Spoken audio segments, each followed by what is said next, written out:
And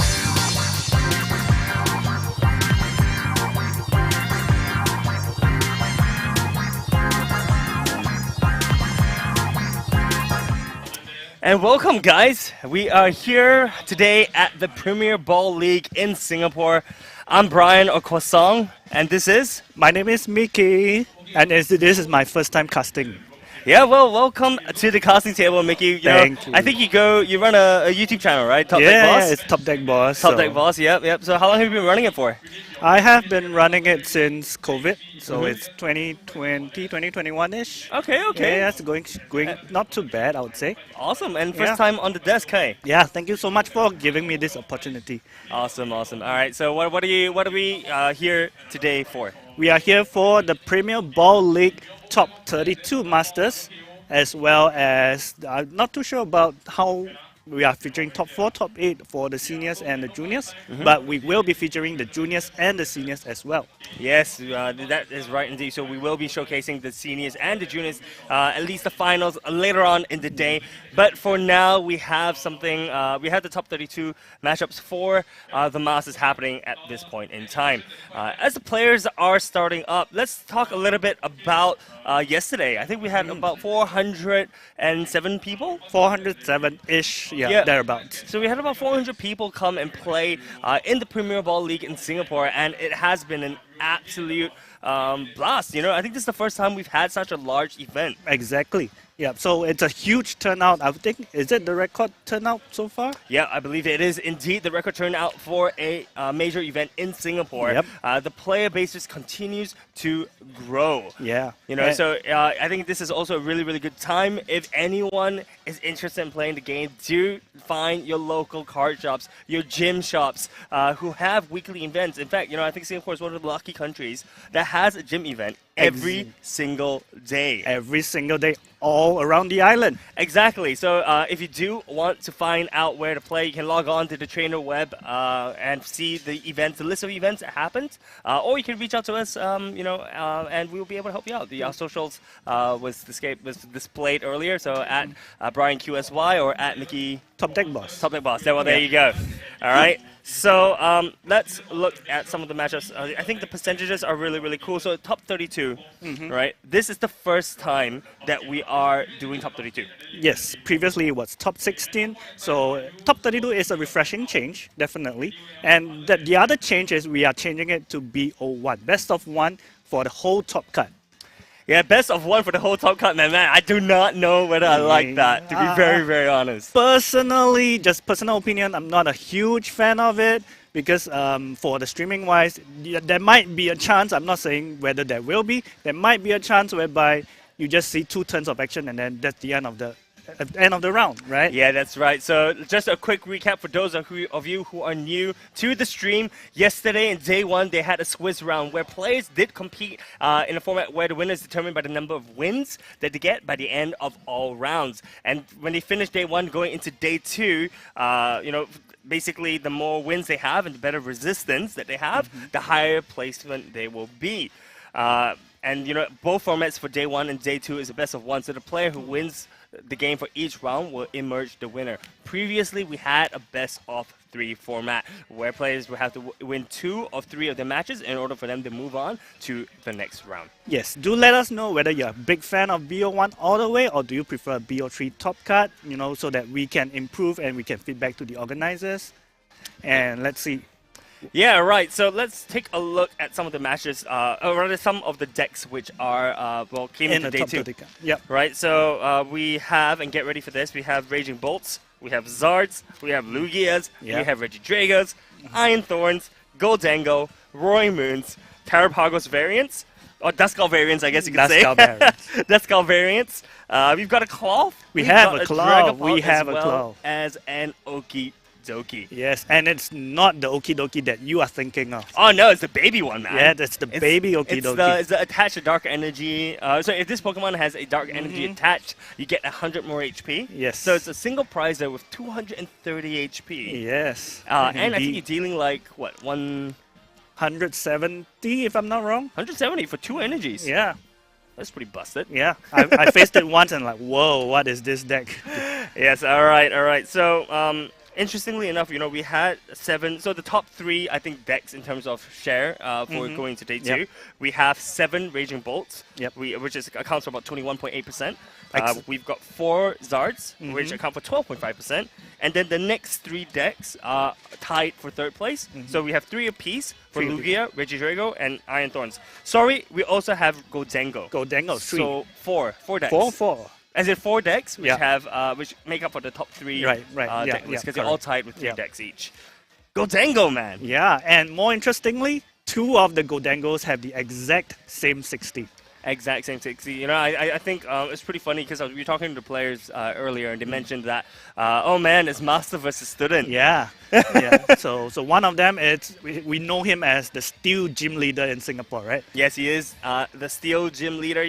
Man has only been playing Steel Pokemon. Yes. You know, he plays Gholdengo, he plays Dialga, Yeah. anything with a gray border, and that's pretty much the deck that he's going to be playing. Definitely, and I believe he's looking at Archaludon EX, the next set. Archaludon EX Yeah. is very, very, very, very strong for the next set. Definitely. And you know, this guy has been very consistent as well. You know, I think this is he's no stranger to Top Cut. Oh, definitely He's a not. Terry Tai. Yeah. You know, he's always been here. We've always seen him around.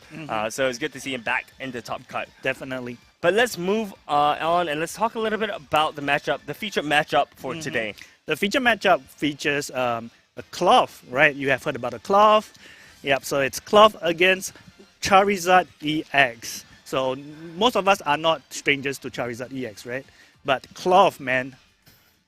Klawf with his Yeah. unhinged scissors ability attack. Yeah. So for 2 double colorless energies, Yep. right? For double colorless energy, you're attacking for 30 damage. But wait, there's more. There's more. If you are affected by a special condition, this attack will deal 160 more 160 damage. more, so yeah, it's 160 more damage. Right. So wait a second, double colorless energy. That means he can use A DTE. double turbo energy. That's exactly right. So typically speaking, you know, the Klawf deck is going to attach a DTE energy onto it. So you're dealing a flat damage of 170 in total. 170 effectively. But wait, How do you There's get it? more. Yeah. How do you get it poisoned? yeah, no, I mean, there's more damage, more. right? So Yeah, that there's means more yes. you've got the poison from the Brute Bonnet. Correct. You've got the additional poison damage from the Radiant Sneasler. Radiant You've Sneasler. also got the additional poison damage from the Stadium, right? Perilous Jungle. So you add 2 more damage counters for poison Pokemon. Yep, so that means for every single tick of damage, right, Right. you're dealing effectively 50 damage. Yeah. All right, so let's do some quick math here, okay? So Yeah, you've got we you've need got math. You've got the 30, 30. right, plus 160, Yep. right? So that's 190. 190. Right, then you minus minus 20 from the DCE. Yep. So Right, 170. so 170. All right, 170 plus the 50 tick damage. Yep. 50. So 220. 220. Yeah. Wait, isn't that a magical number? Wow. In case of a lot of Pokemon.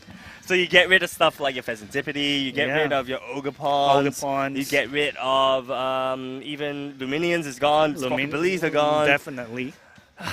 I mean, honestly, this deck when it gets running is really, really difficult to deal with because it's mainly consisting of single price Pokemon, right? Yes. So, the thing with single price decks is that you're always hoping to up trade, so that means you're trading a single prizer for a double prizer, right? And if you are able to effectively do this multiple turns, right, you get your lead just from trading single price Pokemon. Yes. So that is the power of single price decks against multi-price deck because we are seeing a lot of multi-price decks in the format at the moment.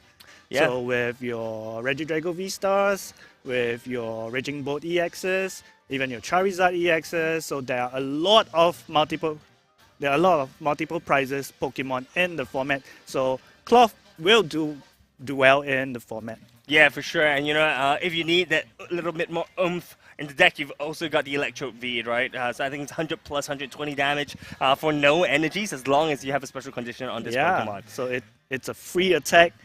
And 220 damage. Free attack.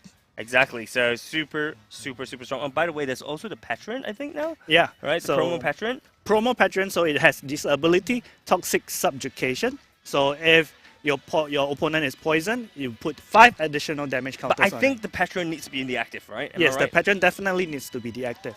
So Yes. in a sense, you can win a game without your opponent even taking a turn. You know, yesterday I was walking around the floor because I was judging the event yesterday, right? So it was really, really interesting because I was walking the floor and I had a player come up to me being like, "My opponent can't attack first turn, right?" And it's like, Yes, he can't. Yes. But he used an ability to knock out a Charmander. Yeah. That's it. There you go. That's what Petulant does. Exactly. All right, let's move on to the Zard list. Is there anything that interests you, Mickey? Yep. So the most interesting thing I see about this Zard list is just five energy cards, 5 fire energy cards. 5 fire energy cards. That's very, very bold.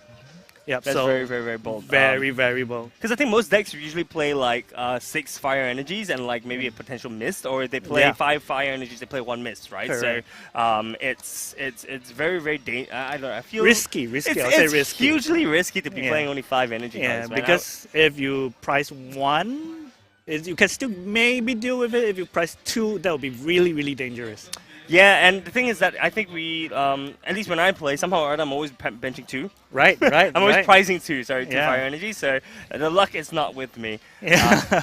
But you know, something interesting with Zard decks, you know, if people who haven't been following the meta closely, Zard is now paired with Duskull. Yes. Right, so because Bomb is a very, very, very strong ability where it allows you to kill your own Pokemon, either Dusclops or Dusknoir. Yep. Dusclops, you deal 50 damage counters. Dusknoir,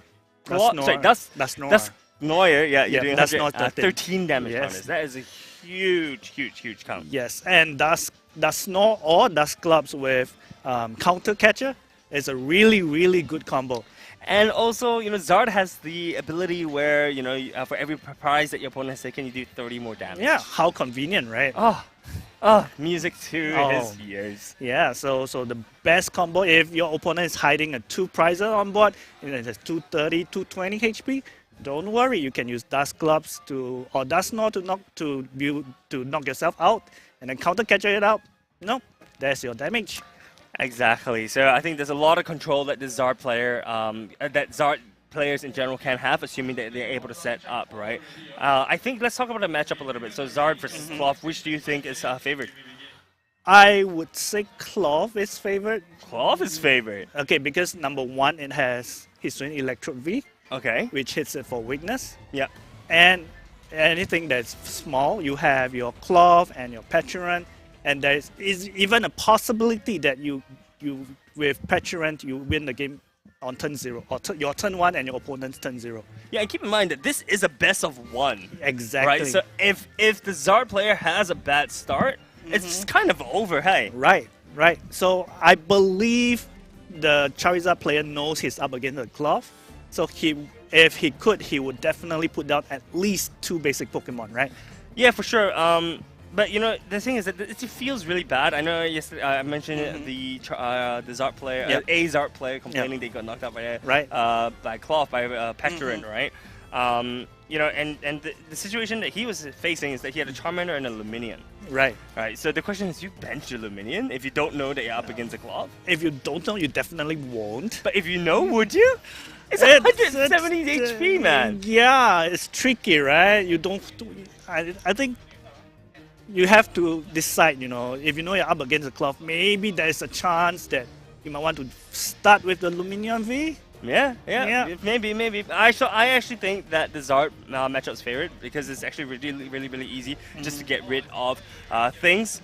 But looks like we are heading straight into the match. Okay. And we have 2 Radiant Pokemon starting. This is not the start that both players are looking definitely not. The Klawf player is starting first. Yep. So he is going to be able to use Petulant if he needs to, or if he wants to try to deal some chip damage onto the Radiant Zard. And honestly, for Marcus' side, right, it's going to be really difficult for him to deal with that poison damage, right? Because there's no, I mean, yes, he has, I think, a 2. No, he doesn't even have a 2. He doesn't so have the a thing 2-row. is that if the poison damage gets stuck onto the Radiant Charizard, it's going to be there for the long term unless he's able to retreat. But it is going to cost him a lot. I don't think he. And he doesn't play a switch out. He doesn't play a switch out. There is a chance. There is a possibility he plays Thornton. Yeah, but you're not going to Thornton out something just to get a free kill, right? Yeah, correct. I mean, there is a possibility that might happen, but otherwise, we do see the Radiant Charizard being stuck inactive for a long time. Yep. All right. So we do see a Carmine being used, right? And Carmine allows you to use a supporter on turn 1.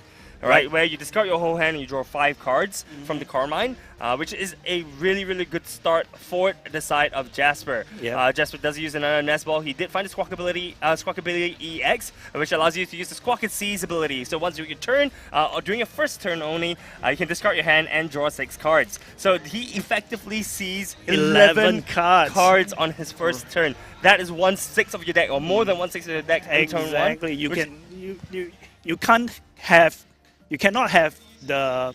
You will have the perfect setup rather. Yeah, exactly. You know, I mean, even if you don't have the perfect setup, right? You're seeing so many cards and gives you so much information. Yeah. Not to mention he used 2 Nest Balls, which gives him perfect information on what is in his prizes. Exactly. And there is also an option for you to not Squawk and Seize if your hand is really, really good. But it seems like Jasper did use the Squawk and Seize to see another 6 cards. Yeah, look, I think what Jasper really wants to look for is probably the Patron. He has the Brute Bonnet plus Ancient Booster Capsule set up, so this is going to allow him to poison both active Pokemon. He does have the Klawf right now. He puts down the Klawf. But, you know, he's already attached the Jet Energy onto the Squawkability, and since this is his first turn, he's going to be unable to attack using the Motivate, right? And Motivate only allows you to attach basic energies, I believe, to your Pokemon. But what he wants is to find the Patron so that he can retreat the Squawkability and then do some poison damage on the Radiant Charizard. I think he's pretty content with just leaving it as it is because he knows that that the Zard can't deal out damage during turn 1, right? So I think he's more than fine to leave the Squawkability there. He probably attached the energy ahead of time just so that he can either choose to motivate or to retreat manually later into the Klawf. Right, he does use Brute Bonnet's ability, Toxic Powder, to poison both Pokemon, and we do see the damage counters being thrown onto the field right now. Oh wow! Wow, that was so unfortunate. Marcus just benches 2 Charmanders and passes. Oh no, there's no setup. There's no Rotom. Oh, that feels so bad. Okay, we do suggest we're playing the Luminion right now. So Luminous ability, Luminous Sign, allows you to find a supporter from your deck and put it into your hand. The question is, do we see the Chorus Tenacity here maybe? It's either Chorus Tenacity or an Arvern.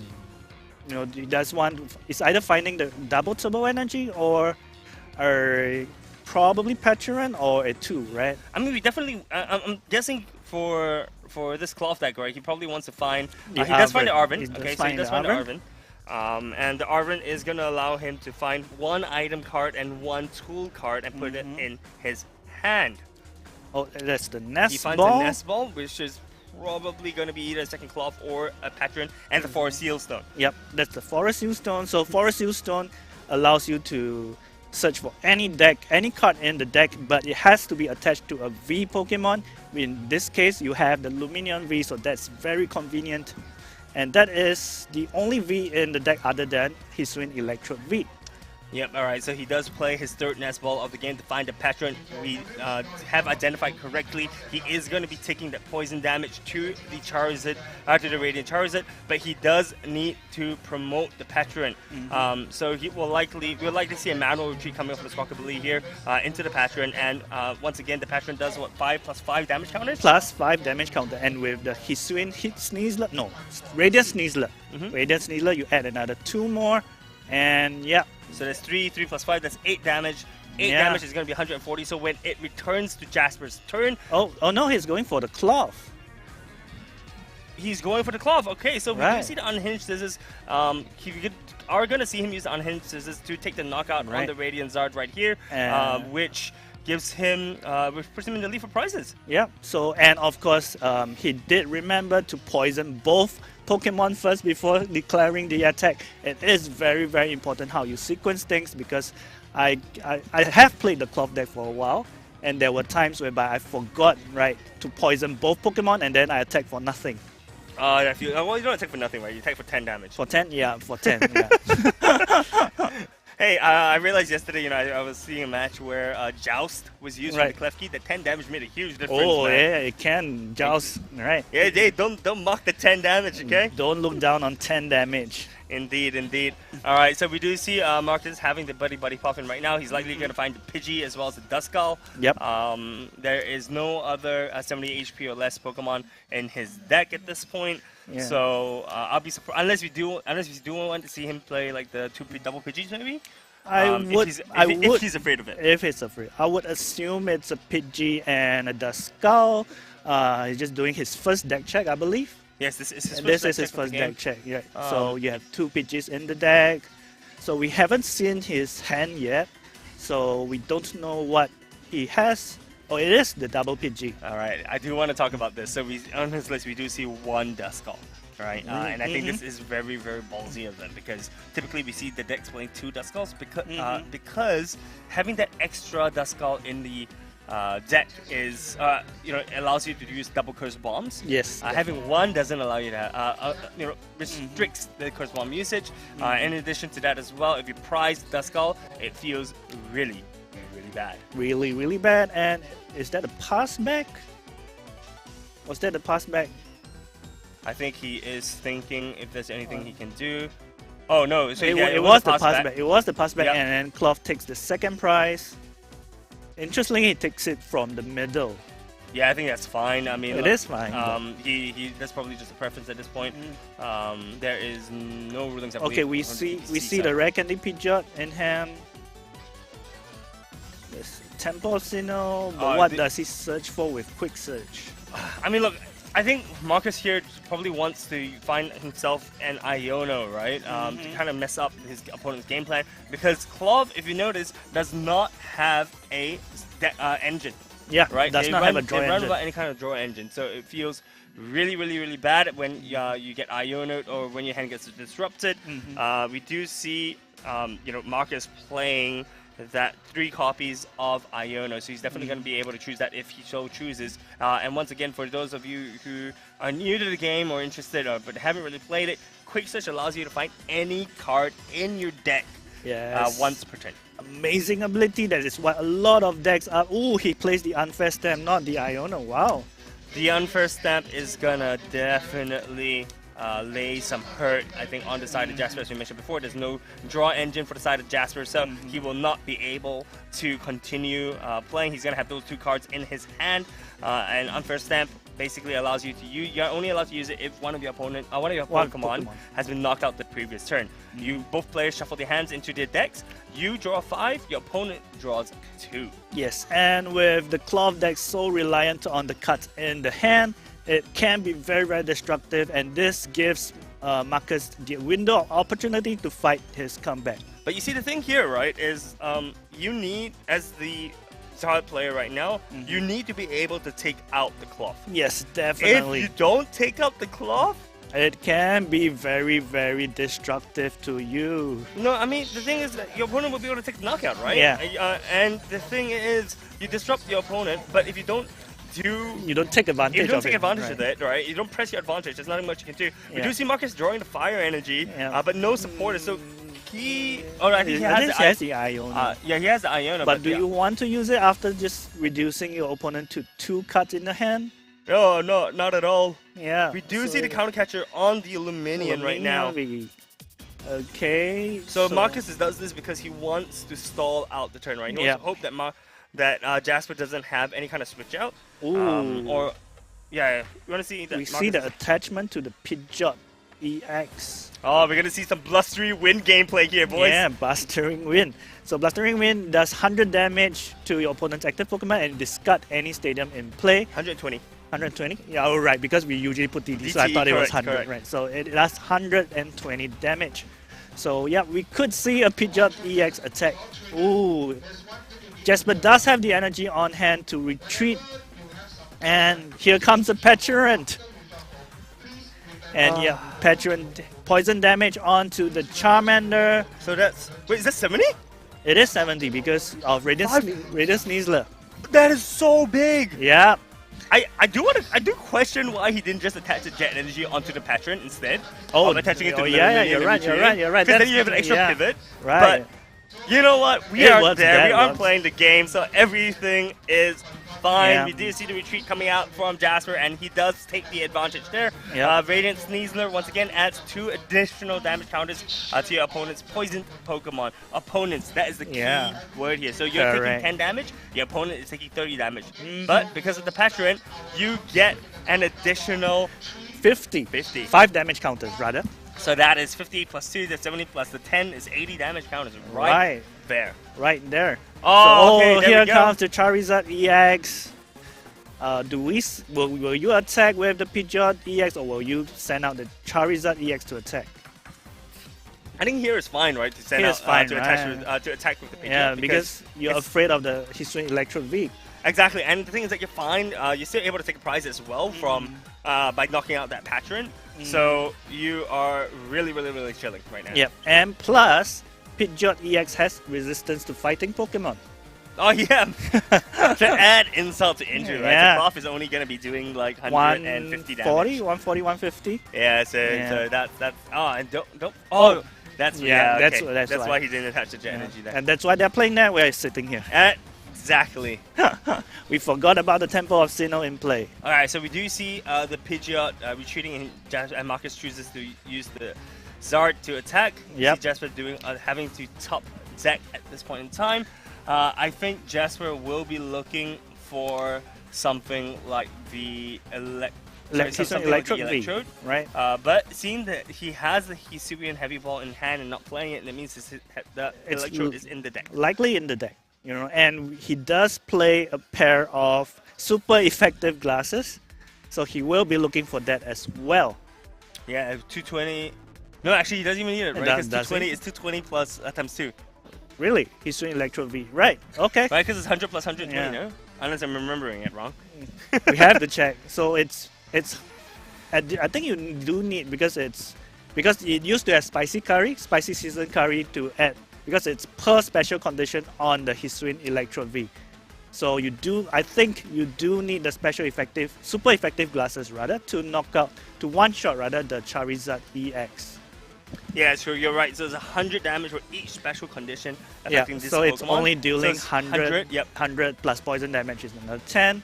So you do need the super effective glasses. So to you're doing knock out. 300, and then with the tick of poison plus the Yep. Hisuian Sneasler, it's just right to Right. take a knockout Yeah. on the Charizard EX. Yeah, but even without that, you can just use 2 Klawf to knock your Charizard EX out, and you will still be even in the price trade. Yeah, that's for sure. So some interesting facts whilst I think the players are playing on. Both Jasper and Marcus, this is their first times entering top card. Oh wait, There hold is up, the we do Hisuian see the Hisuian Electro V. There we it do is. see a DTE being attached onto the Klawf. That's Is it 2 just- DTEs? Yeah, because it's Because of the Temple of Sinnoh Sinnoh, right. prevents the minus 20 damage. So Right. he's actually hitting for 190 Right. with the poison. We do expect to see 220 damage going onto the 220 Zard. damage. Wow. Correct me if I'm wrong, right? So it's 190 190. plus the 30 from the tick, from the poison tick. So poison plus 10. 20 from From the Sneasler. Sneasler. So that's 30. 30. Right, so it's 190 plus 30, so it's 220, right? Right. And then returning to Jasper's turn, it will be 220, 220 plus 30, on- so it's 250. That Right. means Charizard only has 80 HP left. Yes. Wow, what an amazing combo here. So they are calculating the damage as well. Yep, it is 220 on the Charizard EX.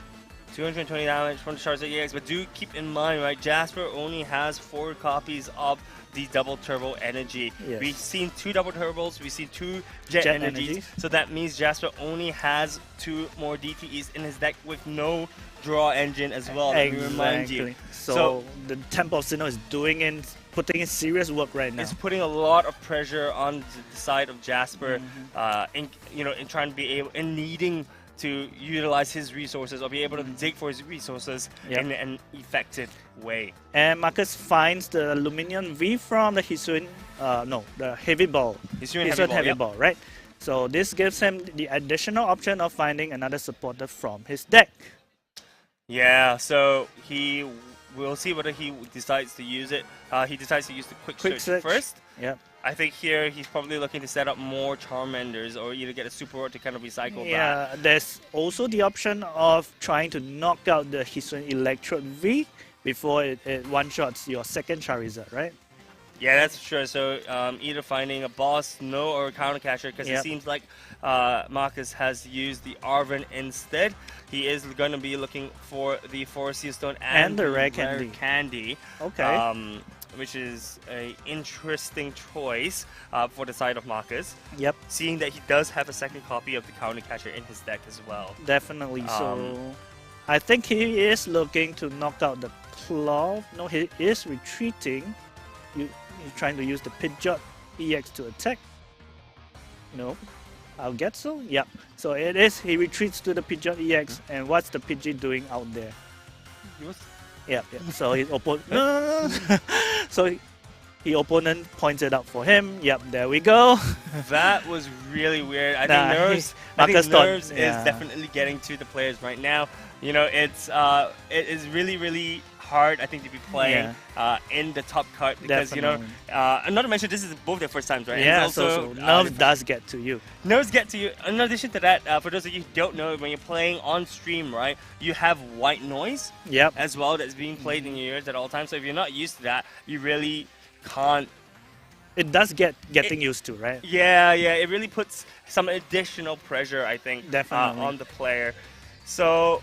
Oh, we see the boss's orders on the Charizard EX, and it is the only Charizard / Charmander in play.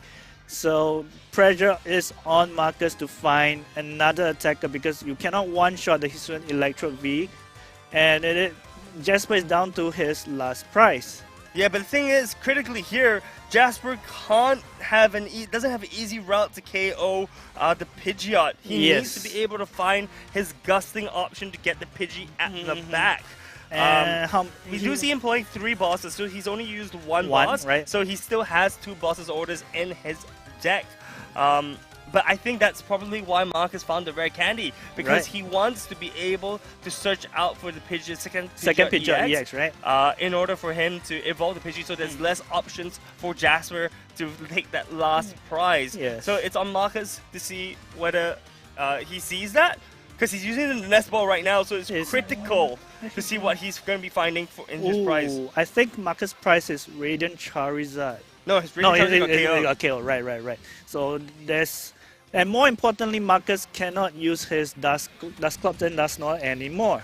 No, that option is long gone. Right, so Pheasant DBT is out on the active. This allows you to draw 3 cards if one of your Pokemon was knocked out the previous turn.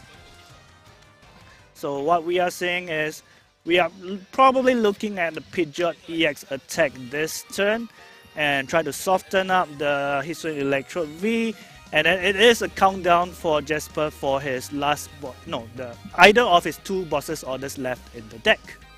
Yeah, but the thing is, Jasper also has a really easy time to put on the pressure, right? He has a timer. Yeah, he has time to find it, and his Hisuian Electro V is safe for this turn at least. So he can even look to soften Pidgeot EX and then finish off the Klawf later. 2-shot it, right? So was that an Iono that was used? Was it? No, I don't see an Iono. Oh no, because he used the Nest Ball for the Pheasant Liberty, so that's why the deck got shuffled. Alright, so we do see Super Rod being used right now. We will see how Marcus chooses to allocate his resources. He does put the Charizard EX as well as 2 Fire Energies back into his deck. So Super Rod allows you to choose any amount, up to 3 basic Pokemon, basic energy cards or Pokemon, and shuffle it into your deck. Yep, so this gives him option, but he has to find his Charmander back, and then it can be... Oh, he finds the Charizard. Oh, are we seeing a Thornton? There we go. Thornton to the Charmander, and Charizard EX is back. So we see the Super Rod played very efficiently. And there is the Charizard EX, gets up to 3 energy cards, basic fire energy cards from your deck, attach them to your Pokemon any way you like. And just the 2 that he shuffled back using the Super Rod. That was really smart. I mean, the Thornton play is impeccable from the side of Marcus. he had foreseen this, which is why he picked up the rare candy earlier. Yeah. Right. So this is really smart. So what Marcus is likely going to do is that he's just going to retreat the Pidgeot into his Charizard and use the Burning Darkness to take the knockout on the Electrode. Jasper is going to have to find the Klawf and the DTE to finish the game this turn. And the thing is that with on Marcus' side, because there's no single prize Pokemon, he's going to have to work very hard in order to take the knockout on the Pheasantipity, because that's the lowest HP Pokemon right there, 210. Definitely. And because Jasper has taken 5 prizes, Charizard EX now deals 300 damage, which can knock out anything that Jasper has. Yeah, I mean, look, it's really rough. It looks really rough from the side of Jasper right now. Yeah. He does choose to promote the Radiant Sneasler. He's going to be in top deck mode. He top decks a card. We can't see it. It's Ultra Ball. He has, I think, what, three hand cards? Yeah. So things are looking incredibly dire for the side of Jasper. Jasper does use, also, 4 hand cards. He used the Ultra Ball to discard the Binding Mochi. He and does play like the Pheasantipity EX in the deck, but is it in the deck or is it the last prize? Yeah, and the thing is that if he finds the Pheasantipity EX, it adds an additional 2 prizer on the field. I guess it doesn't make too big of a difference since he has the Luminion already, and he needs to find a way to continue drawing the cards in order for him to keep playing the game. Definitely, but Jasper has to win this turn, right? Because Marcus is down to 2 prizes, and then the next turn is just Pidgeot EX for boss for the game. Yes, exactly. So this is really critical. Draw the top 3 cards from the side of Jasper. Does he get anything that he can use? We don't see the hand. There's the Perilous Jungle. Finally, Temple of Sinnoh goes out of play. It has put in a mega shift, right? Yeah, it has shifted the tempo for the side of Marcus, having attached the 2 DTEs onto that Klawf right now. Oh, and that's just the poison damage. So all Marcus needs to do is, he has it in his hand. Boss, the Luminion V for the game. Burning Darkness knocks out the Luminion V for the win. Congratulations to Marcus Tan on advancing to the top 16 of the Premier Ball League Singapore. Yeah, congratulations, Marcus. That Thornton play was the key play for that game. It shifted the power. It shifted the entire tempo of the game to the side of Marcus, Definitely. right? You know, when he benched 2 Pidgeys, we were like, why did you bench 2 Pidgeys? So now we know, because there is the Totem play that he can explore.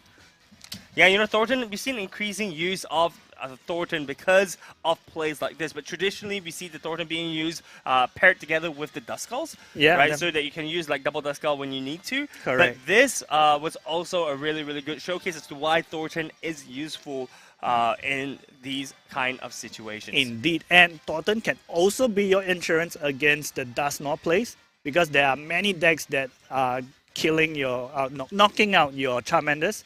So if you have no Charmanders in play, Thornton is your way out. Yeah, for sure. So I think props to Marcus for identifying that play, and we saw him planning his game ahead of time, right? Definitely. And I think that's a very key skill that makes is the difference between a good player and a great player. Definitely. Right. Being able to not only think for this turn, but what's gonna happen in your next turn is really is a good sign, I think, for Marcus in the future. Definitely, and deck knowledge as well, so he knows that most Klawf decks don't play a lot of hand disruption, so he knows that if he searches for cards that for the next turn or 2 turns ahead, he is likely not to be disrupted. Exactly. All right, so we will be taking a short break right now, I believe. So when we're back, we'll be looking at the top 16 matchup. And hopefully we get to see as spicy of a match as we did the first one. Definitely. Once again, congratulations to Marcus on making it to the top 16. All right, we'll catch you guys in a bit.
And we are back, guys. Welcome back. If you were joining us earlier, welcome back. If you're just joining us, we are here for the top 16 matchup for the Premier Ball League in Singapore. Yes, and we have Jiabde, who is playing Regidrago V-Star versus Wei Ye, who is playing Okidoki. And like what we said earlier, it's not the Okidoki that you are thinking of. I am so happy that we are looking at this matchup. Okidoki is definitely an interesting deck with the Adrena Power ability. If this Pokemon has a Darkness Energy attached to it, it adds itself 100 HP. 100 HP and 100 damage. And 100 damage as well. Yes. Dang, this thing is busted. And the beauty of it is that you don't actually have to attach a Darkness Energy. Yes, because you have Luminous Energy, which allows you to have any Pokemon, any energy, right? But just one off. Exactly. So his deck runs 4 Luminous Energies, and if he's afraid that he's not going to be able to get that Luminous Energy,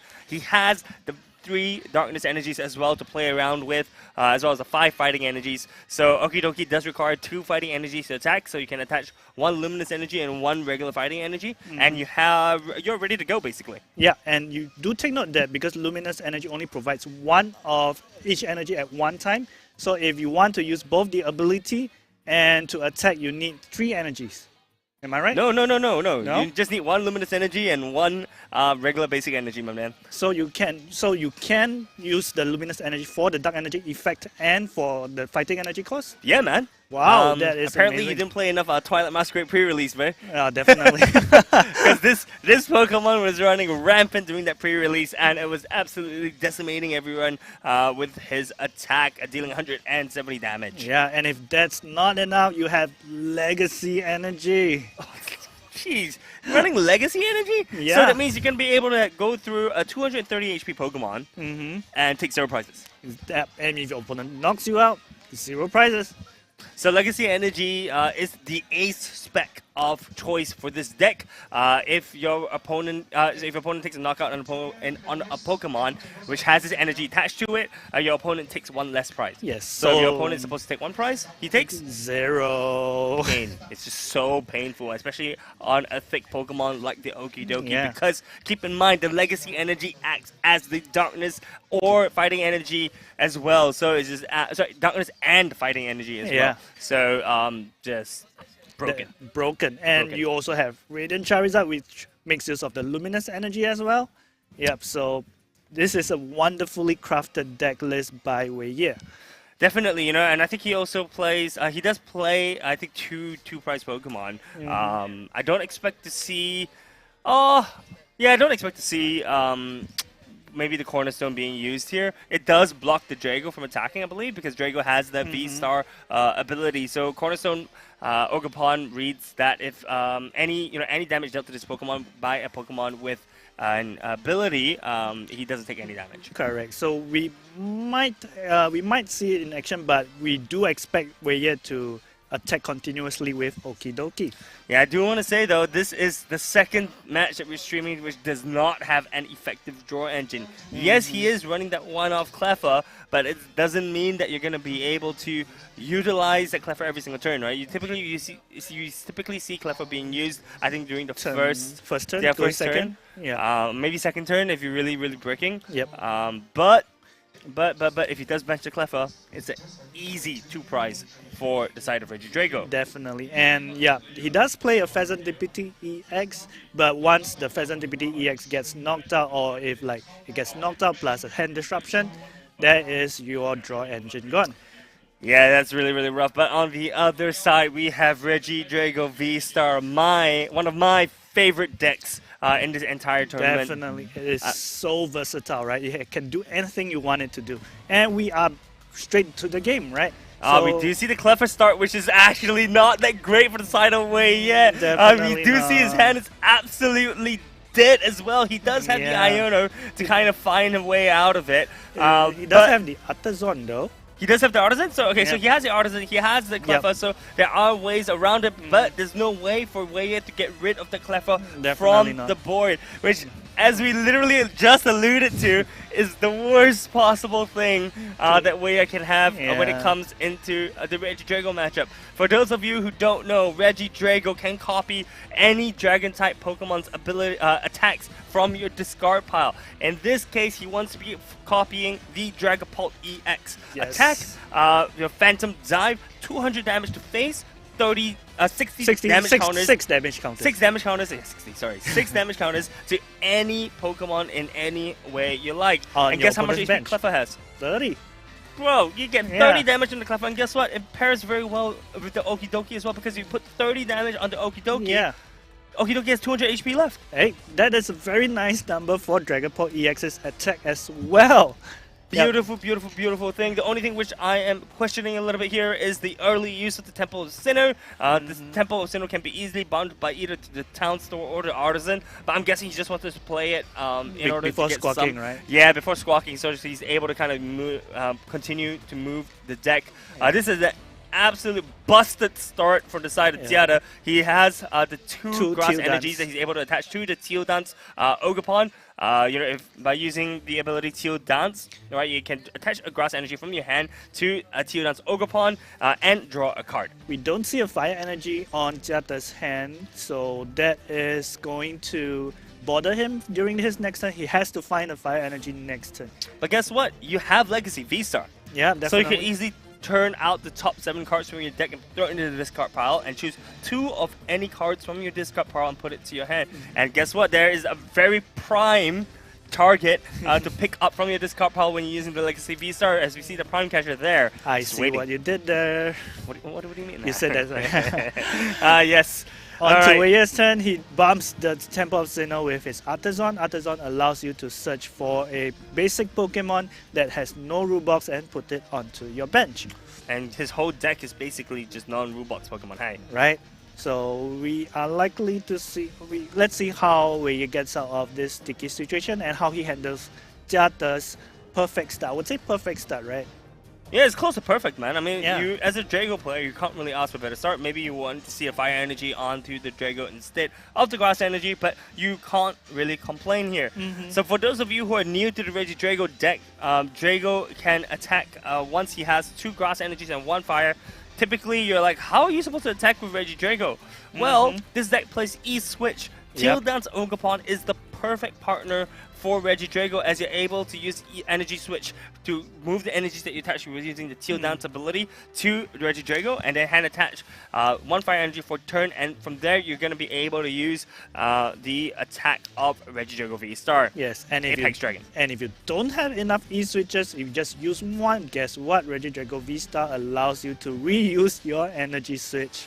Yeah, using the Legacy Star ability, right? Top 7 cards into the discard pile and choose 2 of any cards and put it back to your hand. Yes, and we see Wei taking the Nest Ball and the Lucky Helmet from his deck. So Lucky Helmet, you don't see Lucky Helmets around, right? Yeah, you know, the only time I've actually ever used Lucky Helmet was like last week when I was playing pre-release events. Right. You know, I think one of the pre-release decks came with the Lucky Helmet. So Lucky Helmet reads that if your Pokemon that this tool is attached to takes damage, even if this Pokemon were to be knocked out, you may draw 2 cards. And that is the draw power, right? It can be a draw power. So yep, Weyer looks for the second Okidoki using the Nest Ball. But we can't see his hand just yet, so we don't know whether he can attack this turn. I mean, Okidoki generally takes 1 turn to set up, right? So there's no way for Okidoki to attack this turn. He can only attack the next turn. Yeah. He does attach the Lucky Helmet to the Klawf. He's acknowledging that, hey, look, Klawf is likely going to get killed this turn, but I will draw 2-7 and then draw 2 more cards if Jada does choose to take the knockout onto the Klawf. But hey, guess what? If Klawf gets knocked out with a damage counter from the Dragapult, he will not be able to draw from the Lucky Helmet. We do see 2 Teal Dances being used by Ziada. He does draw into the Regidrago V-Stars. He evolves both Regidrago V-Stars. He chooses to use Professor's Research, get rid of the Klawf and the Radiant Charizard. He draws into 7 cards. Will we see the Fire Energy? And the E-Switch? No, that's the We do see the Urban Vessel. That is big. So Earthen Vessel allows you to discard 1 card from your hand and choose 2 basic energy cards and put it into your hand. It can be any energy card. So in this case, he's likely going to find 1 grass, 1 fire. He does need that 1 E-Switch.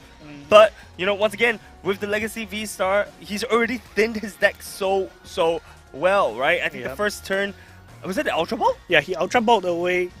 No, did he Ultra Ball away? No, he Ultra Balled for the Dragapult and then used Earthen Vessel to discard. So one thing about Earthen Vessel, it allows you to discard 1 card, which works really well with Regidrago V-Star because you get to discard your Dragon Pokemon, put them in your discard pile, and then your Regidrago V-Star can use their attacks.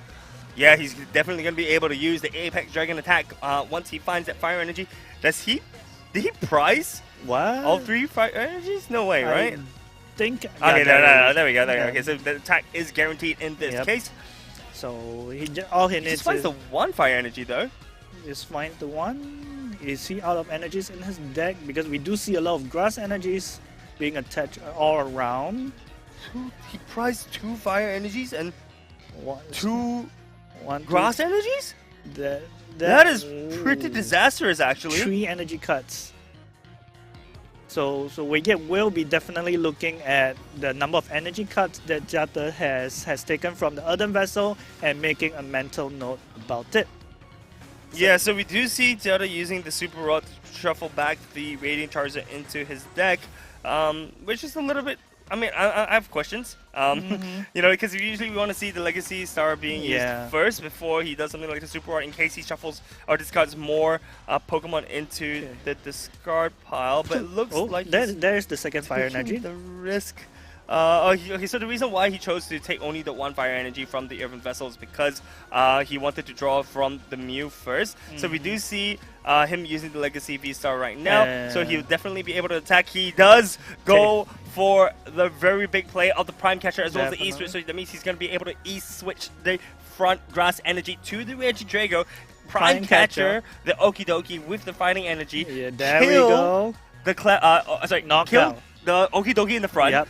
Knock out the Klawf at the back and set up for the last damage onto the Okidoki. It seems like this game is absolutely disastrous for Weyer. That is huge. So we see that how can Weyer recover from this? Regidrago going first is so strong, right? That is where Regidrago shines. Going first, being able to attack turn 2, and you have your various options to attack.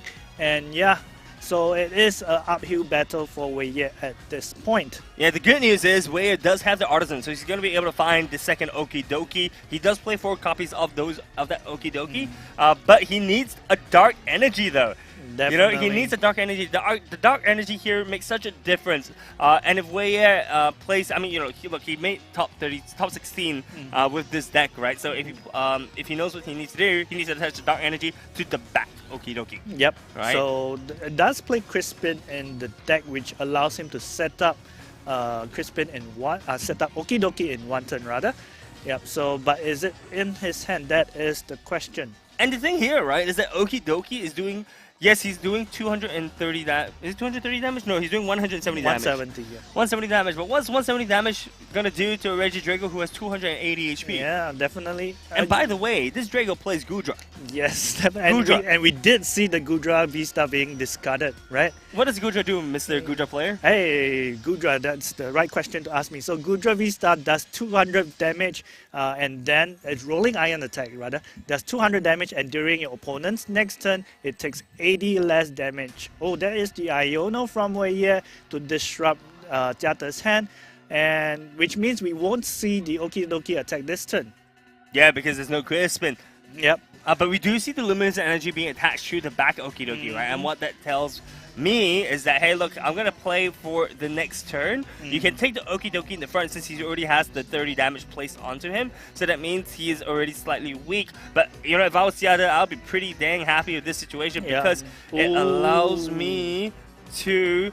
you know, just take the first Okidoki and set up for the next Okidoki kill during the next turn. But we see that plan be put a little bit awry as Wei does use a counter catcher to pull up the Regidrago with 0 energies. So Jiate would need to have 2 energy switches and a fire energy or a grass energy in his hand for him to be able to attack with this front Regidrago.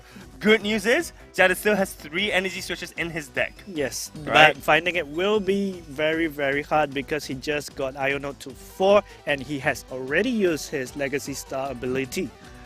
Yeah, so the question is, does Jiate have a way to attack this turn? He does play that 1 copy of the switch as well, so he's going to be able to find, if he manages to find the switch, he can just switch out with the back Regidrago and attack from there. But Wei critically has found and bought himself some time with that counter catcher play, the counter catcher Iono play. Definitely. Oh wait, I take it back. He messes. He just draws into the switch. I mean, it's that easy, right? Yeah. Just like that, Wei's plan to earn a turn of it, and he does have the E-switch to the bench Regidrago, the newly benched Regidrago V-Star, so that Wei cannot do that again. Oh no, I missaw. It looks like the last grass energy was a little bit covered, so I wasn't sure if there was enough energy for him to attack. He does set up the. Oh, what attack did he use? What happened to 60 damage? Or does he choose to use Rolling Iron? I believe Rolling Iron was used. Right. Yeah, that's my guy there. Rolling Iron. So Wei's Okidoki can only deal 170 at 90 damage. So how many hits does it take to knock out the Regidrago V-Star? No, but you see, that's a problem, right? Because the thing is that you want to be able to use, using the Phantom Dive there because it sets up nicely for the Okidoki sweep up later, and you can still put the 30 damage counters onto the Cornerstone Ogerpon, which you typically can't damage anyways. So it's all looking like it may actually start going into the Wei's favor, actually. That's the window of opportunity Wei wanted. So he does set up he does put down the Cornerstone Mask Ogerpon EX. So ability allows you to not take damage from Pokemon with abilities. So it is something that Jiate has to deal with during this game. Yeah, and guess what? Jiate does not play any copy of Giratina, so he's not going to be able to actually deal any damage to this Cornerstone Ogerpon. Good news is that Jiate is left with 3 prizes. Oh, sorry, I take it back. Yes, he does have that Canceling Cologne in his deck, so he's going to be able to use Canceling Cologne onto that onto that Cornerstone Ogerpon. So that is his only solution against Cornerstone Mask Ogerpon, and he has to find it and find the opportunity to knock the Cornerstone Mask Ogerpon out. The beauty of this, though, is that we do also see the boss in his hand, so Jiate has the perfect setup, right? He's going to be able to use the boss's orders onto either the Okidokis in order for him to take the last prize, and then he can use for next turn when Cornerstone is up to kind of stall Jiate. He will be able to prevent, I think, take the last 2 prizes when he needs to. Yep. So we see Wei setting up the Okidoki. I believe and what is that supporter? It's a Hassle. Oh, so what does Hassle do? So Hassle, once if your opponent has taken a prize the previous turn, you are able to look at the top 8 cards of your deck and choose 3, put them into your hand. Super, super powerful. We just haven't seen it being played that much definitely not. Oh, and Wei uses Night Stretcher to take back the fighting energy. Yep, so if Wei attaches his fighting energy to the Okie Dokie, he's going to be able to use his attack and deal 170 damage. Yes, and he uses the basic fighting energy because luminous energy allows it to be a rainbow energy only if it's the only special energy attached to that Pokemon. So you cannot put multiple special energies and use luminous energy as a rainbow energy. So you have to attach a basic fighting energy. Yep, so you're not able to use legacy energy as well. Yep. Because that does count as a special energy. Alright, so we do see the energy switch being drawn from the side of Seattle, so that means he's going to be able to set up a second Regidrago V-Star, potentially actually choosing maybe to even use the Mew EX as a attacker. In this situation, maybe not, but it's still very, very, very useful. Yep, it can be a solution against Cornerstone Mask Ogerpon as well. No, Cornerstone Mask Ogerpon is actually weak against grass. Yeah, but the attack is a shred, if I'm not wrong. It is a shred. It is a shred, right? It is a shred. Yep. So Mew EX is another solution if Jata cannot find the canceling Cologne. That is right. That is right. 140 damage would mean that it requires Jata to attack twice with the Mew EX. Yep. But will Seattle be able to actually identify that? He does keep the energy switch in his hand. We do know that he has 2 grass energies left.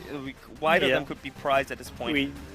Not super sure of that. We do see just the... I believe that was the rolling iron again. That was the rolling used. Iron. So that's 200 damage to the Okie Dokie, but because it has 230 HP right now, you can't knock it out.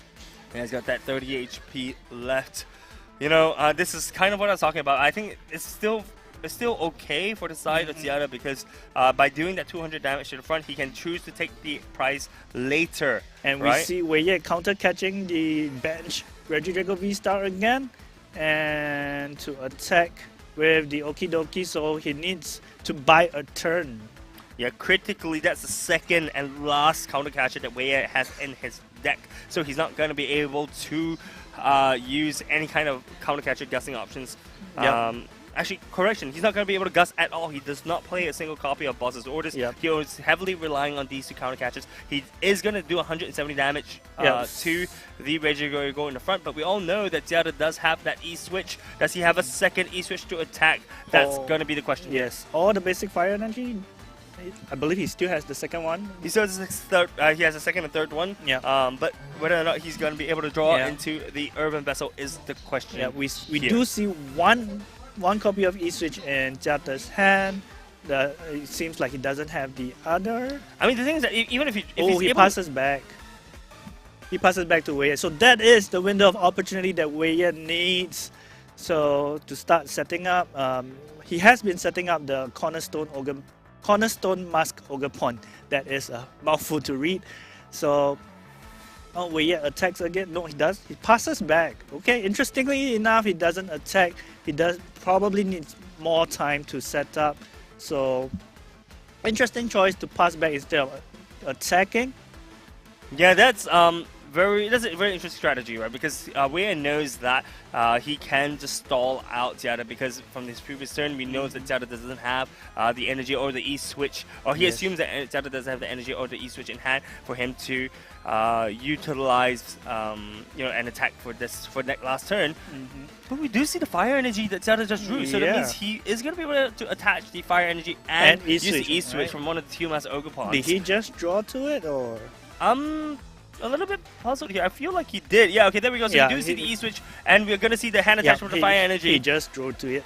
This Wei's gamble absolutely failed right now. He does use, I believe, well, unfortunately we can't hear the player communications, but he is thinking of using Apex Dragon, likely to copy the Dragapult ability. So that is, what's that attack called? Phantom Dive. He's using Phantom Dive. Yes. So he takes the knockout on the front Okie Dokie and sets up 30 damage onto the other Okie Dokie.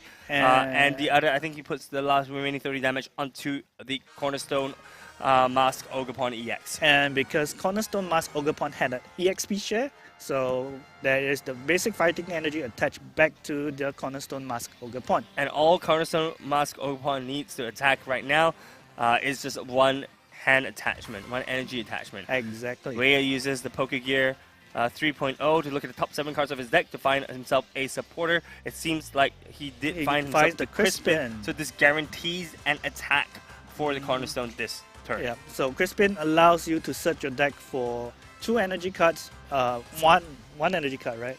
Allows you to attach one energy card attach from one your energy deck card and find from your another deck. one and add it to your hand. Yes, So so what this effectively does is it accelerates your energy to your Pokemon on the field and gives you a hand attachment as well if you didn't have one before. But critically, the energy cards that you search for has to be 2 different types. Otherwise, it would just be a normal energy search, and you cannot use the supporter to attach energy to your Pokemon. So or you can choose to attach your energy to your Pokemon and not have any energy to your hand. yeah, right? so there's not an additional energy attachment, right? I mean, if you have one in your Yeah, hand, then correct. it's still an acceleration. Yeah. It's still accelerating. So Crispin always guarantees you the acceleration. Yep. And the thing is that Rhea does play 3 types of energies: the fire, the fighting, and the dark as well. Here he shows the fire energy, but the question is, which energy is he going to attach to accelerate to the Cornerstone Mask Ogerpon? Likely we'll see the fighting energy. Oh no, sorry. Yep. So we do see the fighting energy attached to the Correct. Okidoki as a secondary attacker. We see the fire energy going to his hand. Does he have another energy to attach to He the does Cornerstone? have the He does. dark energy on hand, attached to the Cornerstone Mask Ogerpon, and it is a 140 Demolish Shred attack. Yes, Demolish gives 140 damage. And to the to the previously dealt damage of 170, which is more than enough to knock out the Regidrago V-Star. Tiara is feeling pretty confident here. Do note that Legacy Energy is attached to that Ogerpon in the front, so that means if Tiara does take the knockout on this Ogerpon, it's only going to be 1 prize. Ideally, what Tiara does here is he actually is gonna try to, in my honest opinion, right? I think I would want to boss out the Okidoki in the back. I take the knockout there, and then it doesn't put the pressure of knocking out the Cornerstone now. Because the problem is that if you knock out the Cornerstone now, and Wei chooses to recycle it back with the Super Rod, that would be a problem. Definitely. Because so. there's no way for you to take out the Ogerpon. Correct. So Mew EX is Jata's only solution against Ogerpon. And if you knock out the Okidoki, Rhea is just going to just put one singular Cornerstone Mask Ogerpon there. Yeah. And the thing is, I think most of the E-switches have been used already for Tiara. So Tiara does identify the attack. There we go. There's the boss's orders. Using Dragapult's attack. Yep, so that's 200 damage onto the Okidoki, and then 3 more damage to the to the Cornerstone Mask Ogerpon. So that means 60 damage is left onto the Cornerstone Mask Ogerpon, which leaves him with 150 HP left, slightly out of range from getting knocked out by the genome hacking. Definitely, but more importantly, it keeps your Mew EX healthy because you need to two hit each other, right? Yep. So whoever gets the first hit will definitely win the battle between the shreds. Yeah, I do want to highlight that Wei does have access to the Iono, and he does have access to the Crisis Punch as well. Crisis Punch is going to be huge here if he wants to take a huge knockout onto that Regidrago. I think you can only use it. Yeah, you can only use it when your opponent's left on to 1 prize, right? Which is what's happening right now because Jata has exactly 1 prize left. Yep. So if he knocks out the Regidrago in the front, Tiara is forced to find the E-switch as well as the hand attachment to this Mew in order for him to attack, but that's still not enough to take a knockout onto this Cornerstone. Ideally, I think Tiara would want to find a some sort of energy retrieval. Definitely. So then he'll be able to attack with the Teal Mask and the Cologne. Cologne is critical here, and with just a few cards remaining in Tiara's deck, I would think that he's very, very, very close to drawing it. It's just a matter of whether or not he's going to be able to attach energies. I don't actually see any energy just has retrieval except for the Super Rod for the side of Tiara, so he needs a few cards here. He does have the Night Stretcher, but not sure whether has he played it yet. No, I don't believe he's played the Night Stretcher. We do see the Urban Vessel being used, so we do see 1 Grass Energy. We see. Oh, we don't see the Cologne in the deck. But we did see the Night Stretcher. Yep. So Mew EX is the only solution that I believe Cologne was discarded early Was it? I think so, I think failed so. to notice that. Yeah, because I don't see it in the deck. It could be discarded via the Squawkabilly. So we see the research being used. Ooh, that is the whole deck. E-switch to the Mew. It doesn't. Does it knock out? Does he knock out? Does he Retreats. have enough damage? But he doesn't have enough cards in his deck left. Yeah, where he just attacks and then no. Okay, so Jiata is. Oh, so that's enough damage onto the Ogerpon then. Does it? We have to check how much damage counters are on the Cornerstone Mask Ogerpon. Yeah, it looked like there was just enough damage on the Ogerpon. This was a really close match for Tiara. So congratulations, Tiara, for winning with the Regidrago V-Star, showcasing the flexibility and the versatility of Regidrago. To be honest, I'm not too sure whether Jiata won that way because Jiata has no cards in the deck left. So it could be where you just attack and then Jiata just decks out. So we have to clarify. That is true. Yeah, so we have to clarify who won the game. Well, when we have confirmation, we will get back. But I think this showcases the power of both Regidrago as well as the Okidoki, right? I mean, Okidoki being that one prize attacker, which is able to dish out a lot of damage, and be tanky as well, is very strong. The question is whether or not there was enough damage, I think, on that that Cornerstone. Yeah, because of we are sending someone over to confirm who won the game.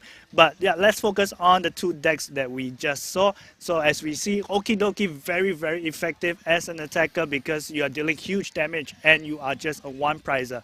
Yep, and Regidrago, you have the option of multiple attackers that you can use. You can also use the Mew EX, as we saw in that last turn. The genome hacking attack, where you're able to copy your opponent's attack, one of the opponent's attacks. Yes, and guess what? Cornerstone Mask Ogerpon, despite its broken ability, its attack allows you to be copied, and if someone copies your attack, you shred yourself in a way, right? Exactly, which is kind of funny, right? Yeah. When I saw the Cornerstone Mask attack, I was like, okay, that's really strong, but also feels a little counterintuitive if you're going up against a Mew. Okay. Yep, okay, so we do have confirmation that Tiara did win that match. There must have been enough damage counters onto that Cornerstone Mask Ogerpon. Yep. So he was able to take the knockout with the genome hacking, copying the shred ability from a shred attack from the Cornerstone, finishing it up very cleanly. So congratulations to Jiata on taking the win, and he is on to the top 8 of the Premier Ball League Singapore. That is a huge accomplishment. This is also his first time coming onto the top cut. So huge win for Jiata with the Regidrago. Yep, and of course, not forgetting Wei Ye. Great job in bringing Okidoki to top 16, right? So very well done.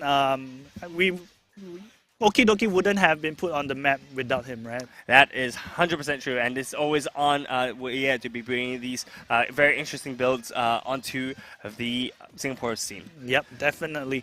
All right, so we're going to be going for a short break right now. We will catch you guys in a little bit for the top 8 matchup. Okay, see you.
Welcome back, guys. If you guys are just joining us, we are looking at going into our top 8 matchup right now.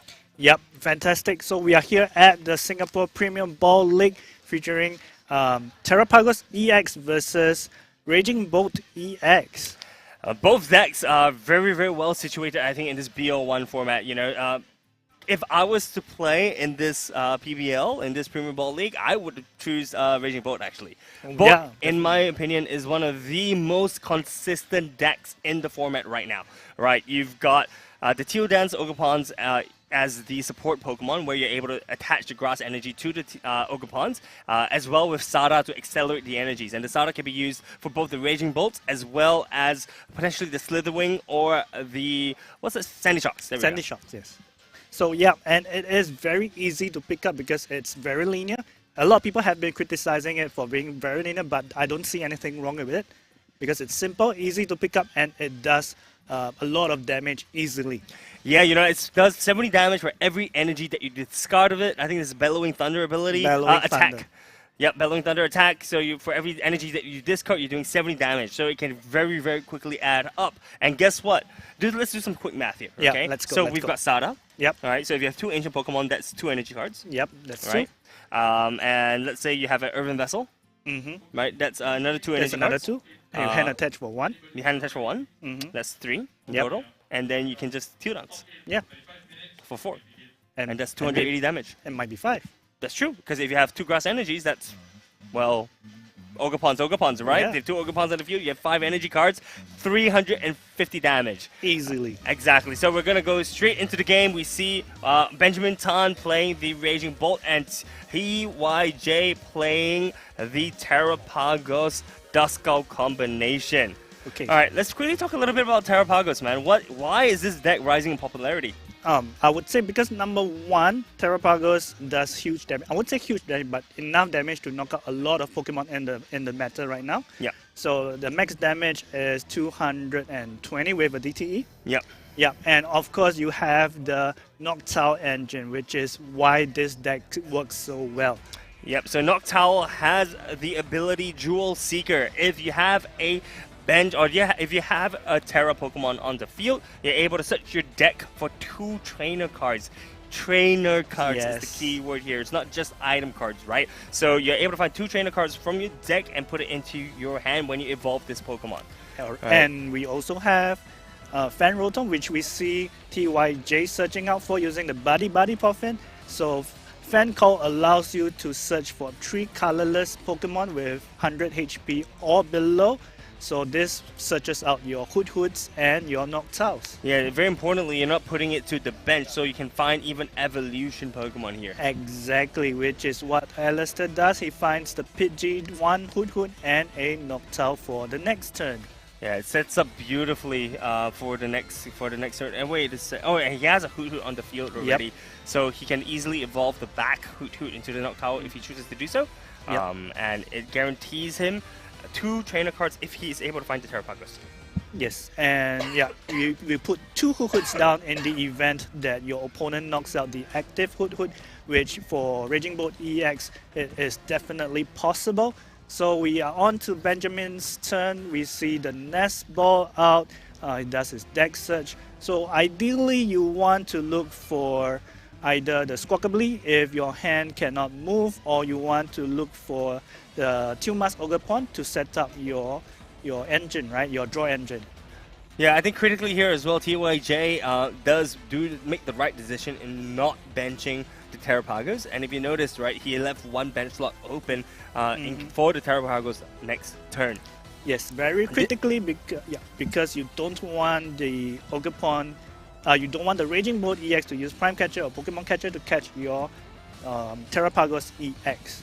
Yeah, you know, once your Terapagos EX does get knocked out, it's a little bit difficult to come back from there if Raging Bolt does take the first 2 prizes. If Raging Bolt takes the first prize, it's okay because it puts him at odd numbers, right? So he's going to have to go into the prize map of a 1-2-2-1 instead of a 2-2-2, which enables Raging Bolt to finish the game in 3 turns. Yes, and 2-2-2 is definitely what Raging Bolt EX decks want to do because it deals huge damage and it has difficulty dealing with single prizer decks. Yeah, and very importantly as well, you know, Benjamin does not play a copy of Briar, so he's not able to actually do something like a Teal Mask finish into 3 prizes kind of play.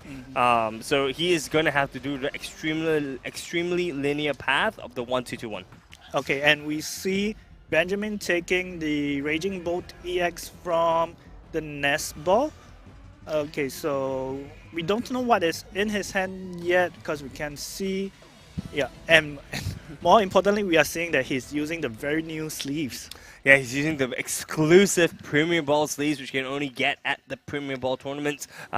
We've had one in Thailand already. We've had one in the Philippines. Now it's Singapore's turn to get the sleeves. I think Malaysia is going to be next sometime in, I think, first week or second week of December. Yeah, I think December. And that's where you can pick up these sleeves. Look at that, the evolutions, man. Yeah. TPC being knowing exactly how to cater to the audience here. And okay, we do see the Squawkabilly in Benjamin's hand. He tracking shoes away the Sada, right? Yeah, because there's no energy. Ooh, two Mass Ogerpons down on the bench immediately. Oh, that is 2 Professor Sada's Vitality discarded already. In turn 1, he hasn't used 1 yet. So yeah, it's going to be really difficult for him to come back, but he does have the energies into his discard pile right now. He does use Teal Dance to draw 1 card and attach 1 energy. Yep. He is looking for the Sada's Vitality at this point in time. He does use the Earn the Vessel to discard away the Nest Ball to find himself 2 energy cards. It will likely be a Grass Energy, and it could be either Fighting or Lightning Energy. In this case, he's got both of them in the discard pile right now. Yeah. If he finds the Sada, it's going to swing the temple in his favor. Definitely, and he does well in making sure that the Fighting and the Lightning energies are in the discard pile before searching his deck for the energies that he wants. So we see him taking the Grass and the Lightning energies, so looking to use Tumas Ogerpon's ability to draw 1 more card. Yeah, I think, look, it's really important. You know, you mentioned just now that Raging Bolt is very, very linear, but I think the decisions that you make in terms of discarding your energies and finding their energies and knowing how many energies in your deck is super, super important. Because right here, you know, we see him taking the Grass Energy, which is a brainless decision, but the Lightning Energy tells me that either he only has that 1 Lightning Energy left in his deck and he wants to find that 1 copy, put it in his hand, or he just doesn't have any more fighting energies. It would be extremely disastrous. That would be disastrous, definitely. And we do see the Radiant Greninja bench. So Radiant Greninja allows you to discard 1 energy, one energy card rather, and draw 2 cards. So it is very, very good for this deck because you want, number 1, you want to draw cards, and number 2, you want energy cards in the discard pile so that you can use Professor Sada's Vitality to charge up your Raging Bolts. Yep, so we do see the Teal Dance ability being used for the second Ogerpon right now. He will likely continue digging for the Sada's Vitality, but the question is if he has any cards that he can continue searching for. I believe he does have a copy of Pokegear. Yep. Okay, so he does have the Pal Pad, so he's going to opt to choose to put in both Stardust before using the Pokegear, which is really, really smart, right? Sequencing is super, super key for Raging Bolt deck. If, for example, if you use the Pokegear earlier, he would only be able to search up for the 1 or 2 Stardust left in his deck. And, you know, the odds of drawing that in a fairly thick deck is quite low. Definitely. Right? If he is... but he opts to use the Pal Pad first, so it increases the odds by, well, 2 times. Yeah. Right? And Professor Stardust Vitality, as you see on the screen right now, you choose up to 2 of your ancient Pokemon and attach a basic energy from your discard pile to them. 1 energy each, by the way. And then if you do attach any energy in this way, you can draw up to 3 cards. Draw 3 cards, sorry. And we see the Pokegear being used. You look at the top 7. And there we go. There we go. That's the Pal Pad putting in work. Yeah, so we see because he put 2 Professor Stardust Vitality back into the deck, he has a higher chance of drawing into it, like what Brian said, and that's why he got the Professor Stardust Vitality onto the hand, and he can attack this turn. Professor Stardust Vitality, extremely key here. So Benjamin is definitely going to be using the 1-2-2-1 attack strategy. Does he have energy in his hand, actually? He does, right? I believe so. Because if he doesn't, Yeah. then this is really awkward. Oh, he doesn't? Yeah, because he discarded Lightning energy from the Greninja, right? Yeah, this may have been a slight Oh, miss. there is the nope, nice I take it stretcher. back. There's the nice stretcher. No misplays there. Yep. He has 5 energies attached to his entire field right now, so he's going to be able to discard 1 energy card. 1 energy card to knock out the Hoot Hoot, as I believe Hoot Hoot does have he 70 plays HP. the Pokemon catcher. So let's see. But what is he trying to pull? I am guessing Pidgey. the Pidgey. Yeah, it's probably going to be a Pidgey. There we Yeah, go. There we go. Yeah, so Raging Bolt EX attack allows you to discard any number of energies from your Pokemon. In this case, he just needs to discard 1 because it does 70 damage to the active Pokemon, which is enough to knock out the Pidgey, and we pass the turn back to TYJ. Well, he didn't actually need to use a Pokemon catcher there, but that was super, super key for the side of TYJ. Sorry, for the side of Benjamin, as it allows him, it denies the Pidgeot, I think, from TYJ. TYJ would need to find any kind of recovery in order for him to play that Pidgey down again. He does have the Thornton, so if he opts to use the Thornton, the Duskull, maybe, into the Pidgey, and then for that, evolve it into the Pidgeot, like we saw just now, actually. Yeah. Instead of the Pidgey, it was the Charmander that was used, I think. The Marcus used earlier. Pidgey for the Charmander. Yeah, exactly. Okay, so now we do see the Noctowl being used. Jewel Seeker. So, But where's the Terapagos? Terapagos? Is it Terapagos? That's the Terapagos. The reflection Yeah, is the lighting killing the problems. card, but I believe that the Terapagos is definitely there. Jewel Seeker being used. He's able to find 2 trainer cards. TYJ opting to find the Rare Candy as well as the Prime Seeker. Catcher. The Prime Catcher. He uses the Rare Candy to evolve the Duskull into the Dusknoir. Oh, okay.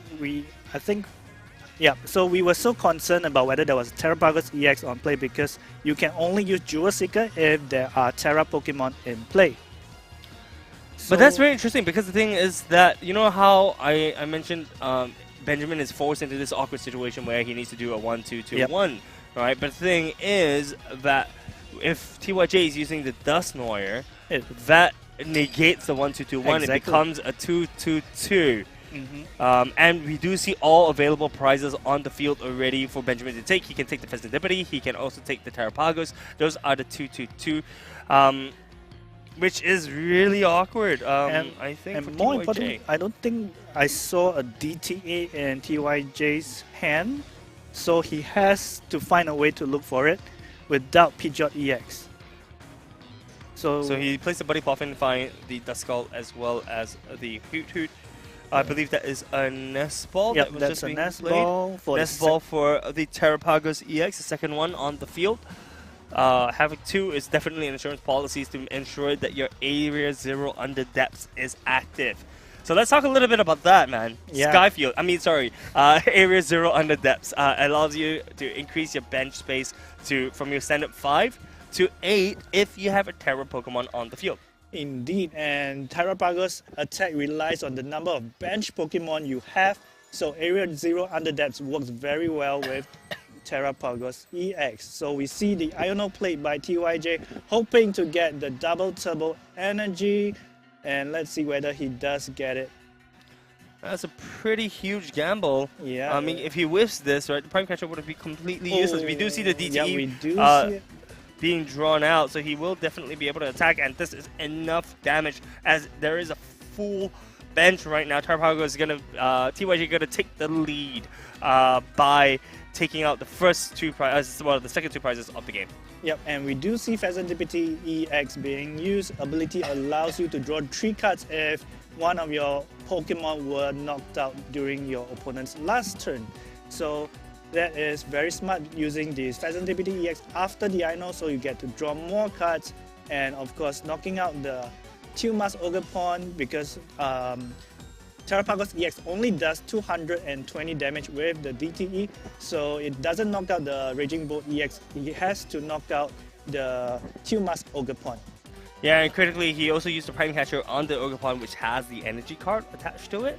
So what that means is that it's one less resource for Benjamin to use in this upcoming turn. Because if he chose the other Teal Mask or the Squawkabilly, there would be 4 energies on the board, and Benjamin is chilling because he just needs 4 energies to knock out the Terapagos EX. Yes, and we pass over to Benjamin's turn. He is looking for energy cards, so we see the Earthen Vessel being played. Discarding, he's deciding what to discard. He needs, how many energy? He needs 4 energies discarded to knock out the Terapagos EX, because Terapagos EX has 230 HP, and yeah, 3 energies does 210, so you need 4 energies for 280.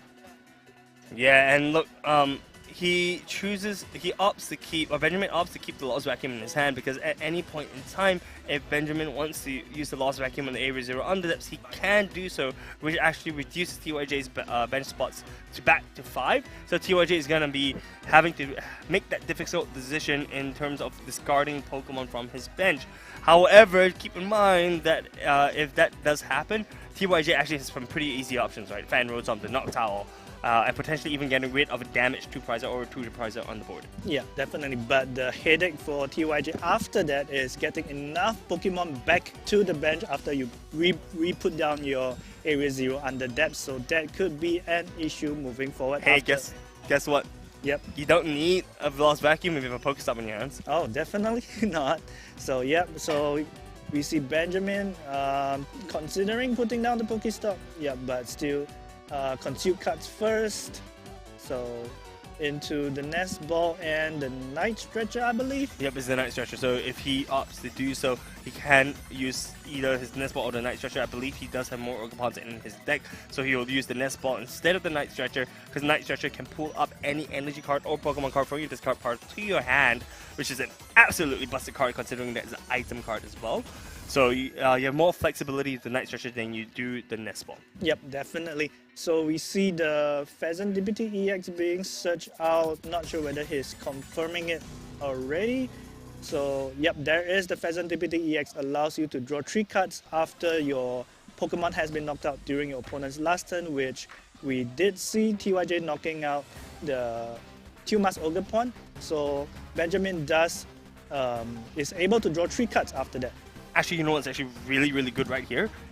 Because Area 0 Underdepths also works for the side of Benjamin, right? If Benjamin is able to find his second Tumas Ogerpon, he benches the Tumas Ogerpon, then you replace the stadium with the Area 0 Underdepths to get rid of his own Squawkabilly. Wow. Which is a very, very huge liability for the side of Benjamin, right? Definitely. Because it's 160 HP, so he will be able to, rather TYJ will be able to really make full use of, the liability that's on Benjamin's board. So Benjamin does, I think, identify that, picks up the Tumas Ogerpon, benches it, and he does the exact play that we said, but first, we draw cards. We have to draw cards first, right?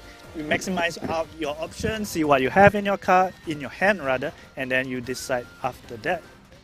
So we see that is the 6th bench Pokemon, and we have Pokestop in Benjamin's hand.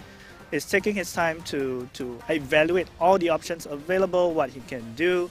So, Trekking Shoes. Yeah, if he wants to see all his options that he has right now, he chooses to keep the Earthen Vessel that he saw from the Trekking Shoes in his hand, I think rightfully so.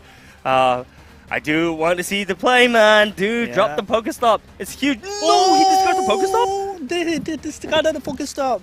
But he does still have the Lost Vacuum, right? So I Yeah. think the strategy here is then he just uses the Lost Vacuum to get rid of the Area Zero under depths. He's like, look, maybe I just don't want to give as many items, potential for items for the side of TYJ to kind of thin his deck out that much more. So perhaps he just opts to use the Lost Vacuum instead. Probably, but it's an additional cut off your hand, so I don't understand. But it is a play, definitely. For sure, right? And I think there's still he does play that 2 copies of 4 copies of Pokestop, so there are plenty. There we we go. go. There we go. All right, that makes sense. Look, Yeah. look, we're chilling. We Yeah. overreacted a little bit there, but Yeah. we're all good. Fan Rotom Noctowl being removed from the field as I think rightfully chosen by the side of TYJ. Pokestop and of course Benjamin removing the Squawk ability. So comfortable for Benjamin at this point in time. Yeah, and more importantly, Benjamin didn't need to use Professor Stardust Vitality. Yeah, because TYJ knocked out the 2-mass Ogerpon EX, so the energies that were on the Raging Bolt EX stays there, right? So Benjamin is using Pokegear right now. The question is whether he's looking for the Sada or if he is looking for the potential Blast option. Because I think blasting the Facility here is not a bad option because it leaves the DTE on the Terapagos, but it stops TYJs from drawing cards. Yep. Right, so if he's able to find... did he reveal anything? Yeah, that's the Iono. Oh, so he got the Iono. Yeah, so Iono to possibly disrupt TYJ's hand, but more importantly, do not... more important for new players, right? When your opponent searches for the Iono, do not shuffle your hand and put them at the bottom yet until your opponent has played it. Yep. So he's usually using Counter Catcher here. Counter Catcher is a Tails. 50-50 chance, I mean, he only played 2 Counter Catchers, so the first one was a head, second one's a Tails. I think that's fair. He does opt to use the Iono here. Feels a little bit premature, because typically you want to disrupt your opponent's hand even more, and we know, or rather, I think it's pretty comfortable to say that TYJ is going to be able to take the Retaliation knockout potentially on the Teal Mask Ogerpon in the back. Oh, but Benjamin does draw the Prime Catcher though. Ooh, that could be huge. Prime Catcher with knocking out the Pheasant DPD. That is huge. That is a huge prime from the Iono, and Raging Bolt EX attacks for 210 damage by discarding away 3 energy cards. And yeah, that is where your skill level as a Raging Bolt player comes in. Which energy cards do you discard, right? Yep, so he chooses to discard the 2 grass energies from the Teal Mask Ogerpon because he doesn't play the Briar, so the energies on the Teal Mask Ogerpon is literally there as fodder with Bellowing Thunder attack that Raging Bolt has. Alistair in a slightly tough spot. His draw engine is gone from the Pheasantipity, so he's unable to actually use that. He does manage to find the Ursaluna EX, the Blood Moon Ursaluna EX, from the prizes with the Hisuian Heavy Ball. And that's definitely going to be an efficient attacker as Benjamin is left with 3 prizes. Yep. What does Blood Moon Ursaluna do, man? Blood Moon Ursaluna does the ability allows you to reduce the energy cost required for your attack by 1. So if your opponent has taken 5 prizes, effectively you can attack for free. Yep. So we see the Counter Catcher being played by TYJ onto the Pheasantipity EX. So it is a similar play, and we see the Dust Snore being used to place 13 damage counter on the Teal Mask Ogerpon. So the Teal Mask Ogerpon now is left with 80 HP. 80 HP. Yeah. So how do we get to that? Oh, we see the Night Stretcher being played. Wait, we have the correct number of bench Pokemon. Night Stretcher being played. So, Pokestop. Wait, right. So, Pokestop only allows you to take item cards back in hand. TYJ does discard the Penny, the Briar, as well as the Pidgeot EX, which is hugely not fortunate. Yeah. TYJ also does draw into, I think, his last DTE with the research, so he's not actually able to discard the DTE if he chooses to do so. He does replace the Pokestop with the Area Zero under depth, so he's able to then flood his bench with 8 Pokemon should he decide to do so. And with the Ursaluna, that is a potential Ursaluna bench into DTE attach, and then he can just attack from then on. But he opts to just discard his whole hand. So as he wants to do the 240 damage into the Raging Bolt, right? Yeah, definitely. The Area Zero under depth is a huge find because without it, I don't think he can knock out the Pheasantipity EX. So finding the Area Zero under depths was really huge on TYJ's part. So we see the Ultra Ball being played, discarding the Fan Rotom and the boss's orders. So let's see what he looks for. Probably the Noctowl. No, he looks for the Dusknoir. Is that the Dusknoir? Yeah, because look, if he finds the Dusknoir and he's able to explode this turn, if he has the Rare Candy, which he does, that's going to be game, because it's going to be Dusknoir explode twice into the damaged, cursed Teal Mask Ogerpon, and then it's going to be the knockout from on the Serendipity. Does he have enough Pokemon? Those 8 Pokemon. No, he just needs the Night Stretcher. Yeah. Oh, there we go. Yeah, the Blood Moon. Yeah, the Blood Moon. That is game. Yeah, that is game for the side of TYJ. Congratulations to Alistair for taking the top 8 match against Benjamin. The match was extremely close. It looked like it was going back and forth between the two, but TYJ fully in control there, doing the double curse bomb for the game and taking a whopping 4 prizes in one turn. What a huge 4-prize turn. And yeah, that is where this deck shines, because you can easily get this 4 prizes using 2 Dusknoirs, and then Blood Moon Ursaluna just wreaks havoc with the 240 damage with 0 energy. Yeah, I mean, look, you also have the Jet Energy anyways to push up the Blood Moon Ursaluna to the front, so you're definitely doing 240 damage to the face. Very well played, I think, from the side of Alistair. Manages to find the Professor's Research as well, just to draw into the final pieces that he needs for his hand, and it was, well, the exact pieces he needed, right? Yeah, so he took the exact pieces he needed, and then Professor's Research for the extra pieces, and yeah, that is your 4-prize turn. That is textbook, I would say textbook Terapagos EX gameplay. Yeah, and we can see the power of Terapagos EX paired with the Duskulls, right? It's extremely strong, and this is why we see this deck actually rising in popularity. Well, even overseas in Gdansk, I think as well we saw quite a few Terapagos playing there. I think Lille as well as Louisville, right? I think Terapagos has seen some play. We do see Duskulls being paired together with the Palkias as well. Palkia also dealing a lot of damage, similar to the Terapagos, except it's less reliant on that. Definitely. Because it's 260 even without the Area Zero Underdepths, right? So that's why there are calls from some players to get Dusknoir banned, which... Now, man, look, Dusknoir is way too fun, right? Right, Dusknoir is... it's, before this, Brian told me, bring a card that you think is the best card in the format, which I think is the best card. I was deciding between Serendipity EX and Dusknoir. Yeah, look, Dusknoir takes skill. Right, it takes a lot of skill in order for you to play to Dusknoir, because the thing is that if you just carelessly use the Curse Bomb, you're going to put yourself in situations where, hey, look, your opponent can actually take over the entire game, because now you're both down in prizes. Yes. Right? So I think it's a very smart plays coming up from Alistair TYJ in this match.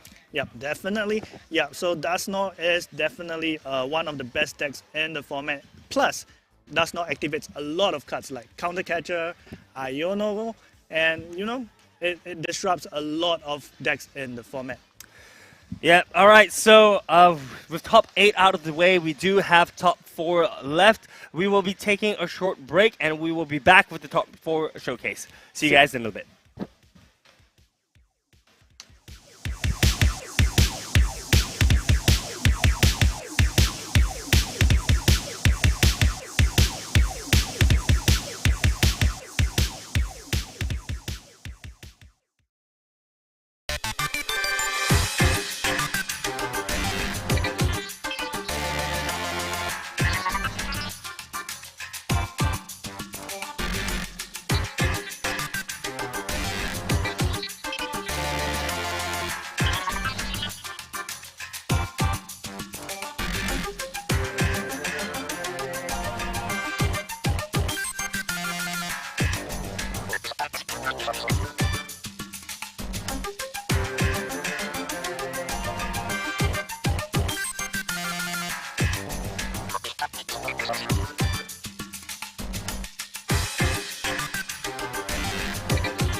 And we are back, lads. Welcome back to the top 4 of the Singapore Premier Ball League right here, right now.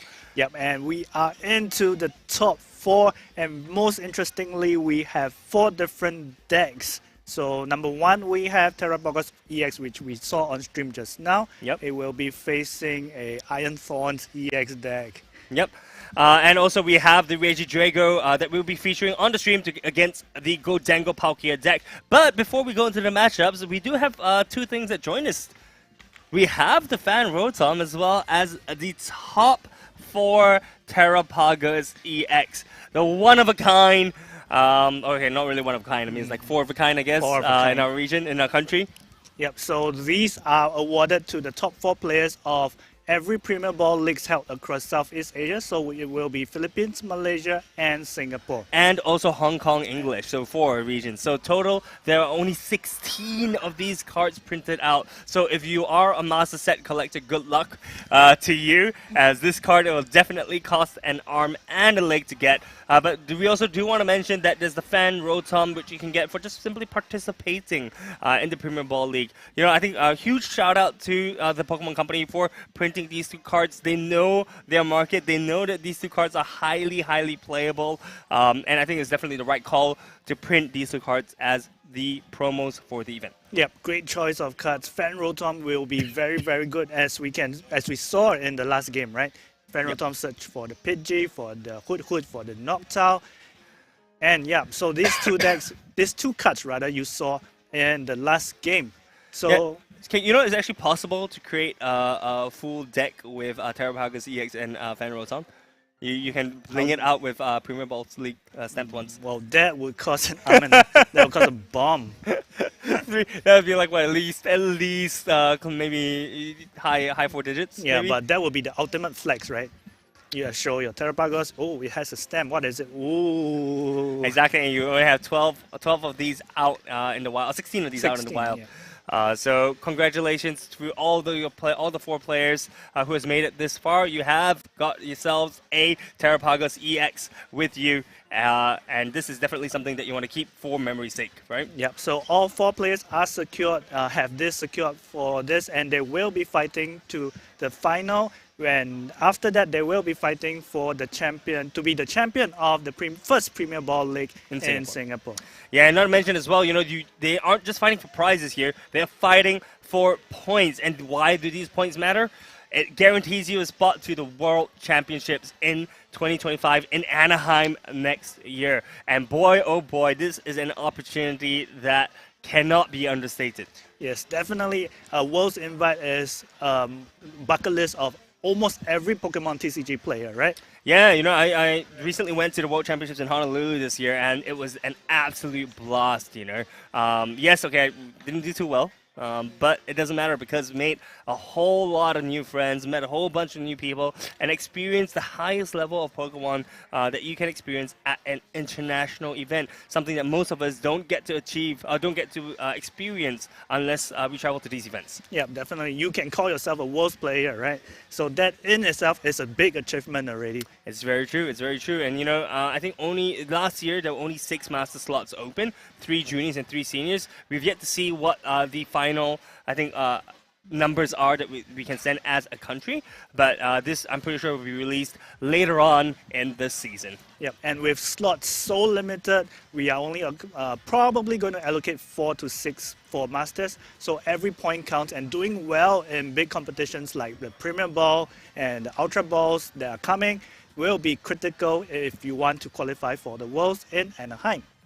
For sure, for sure. All right, so let's take a look at the matchups. We have Regidrago V-Star piloted by Ziada, and we've also got the legendary Metal type gym leader Terry Tai playing his Gholdengo.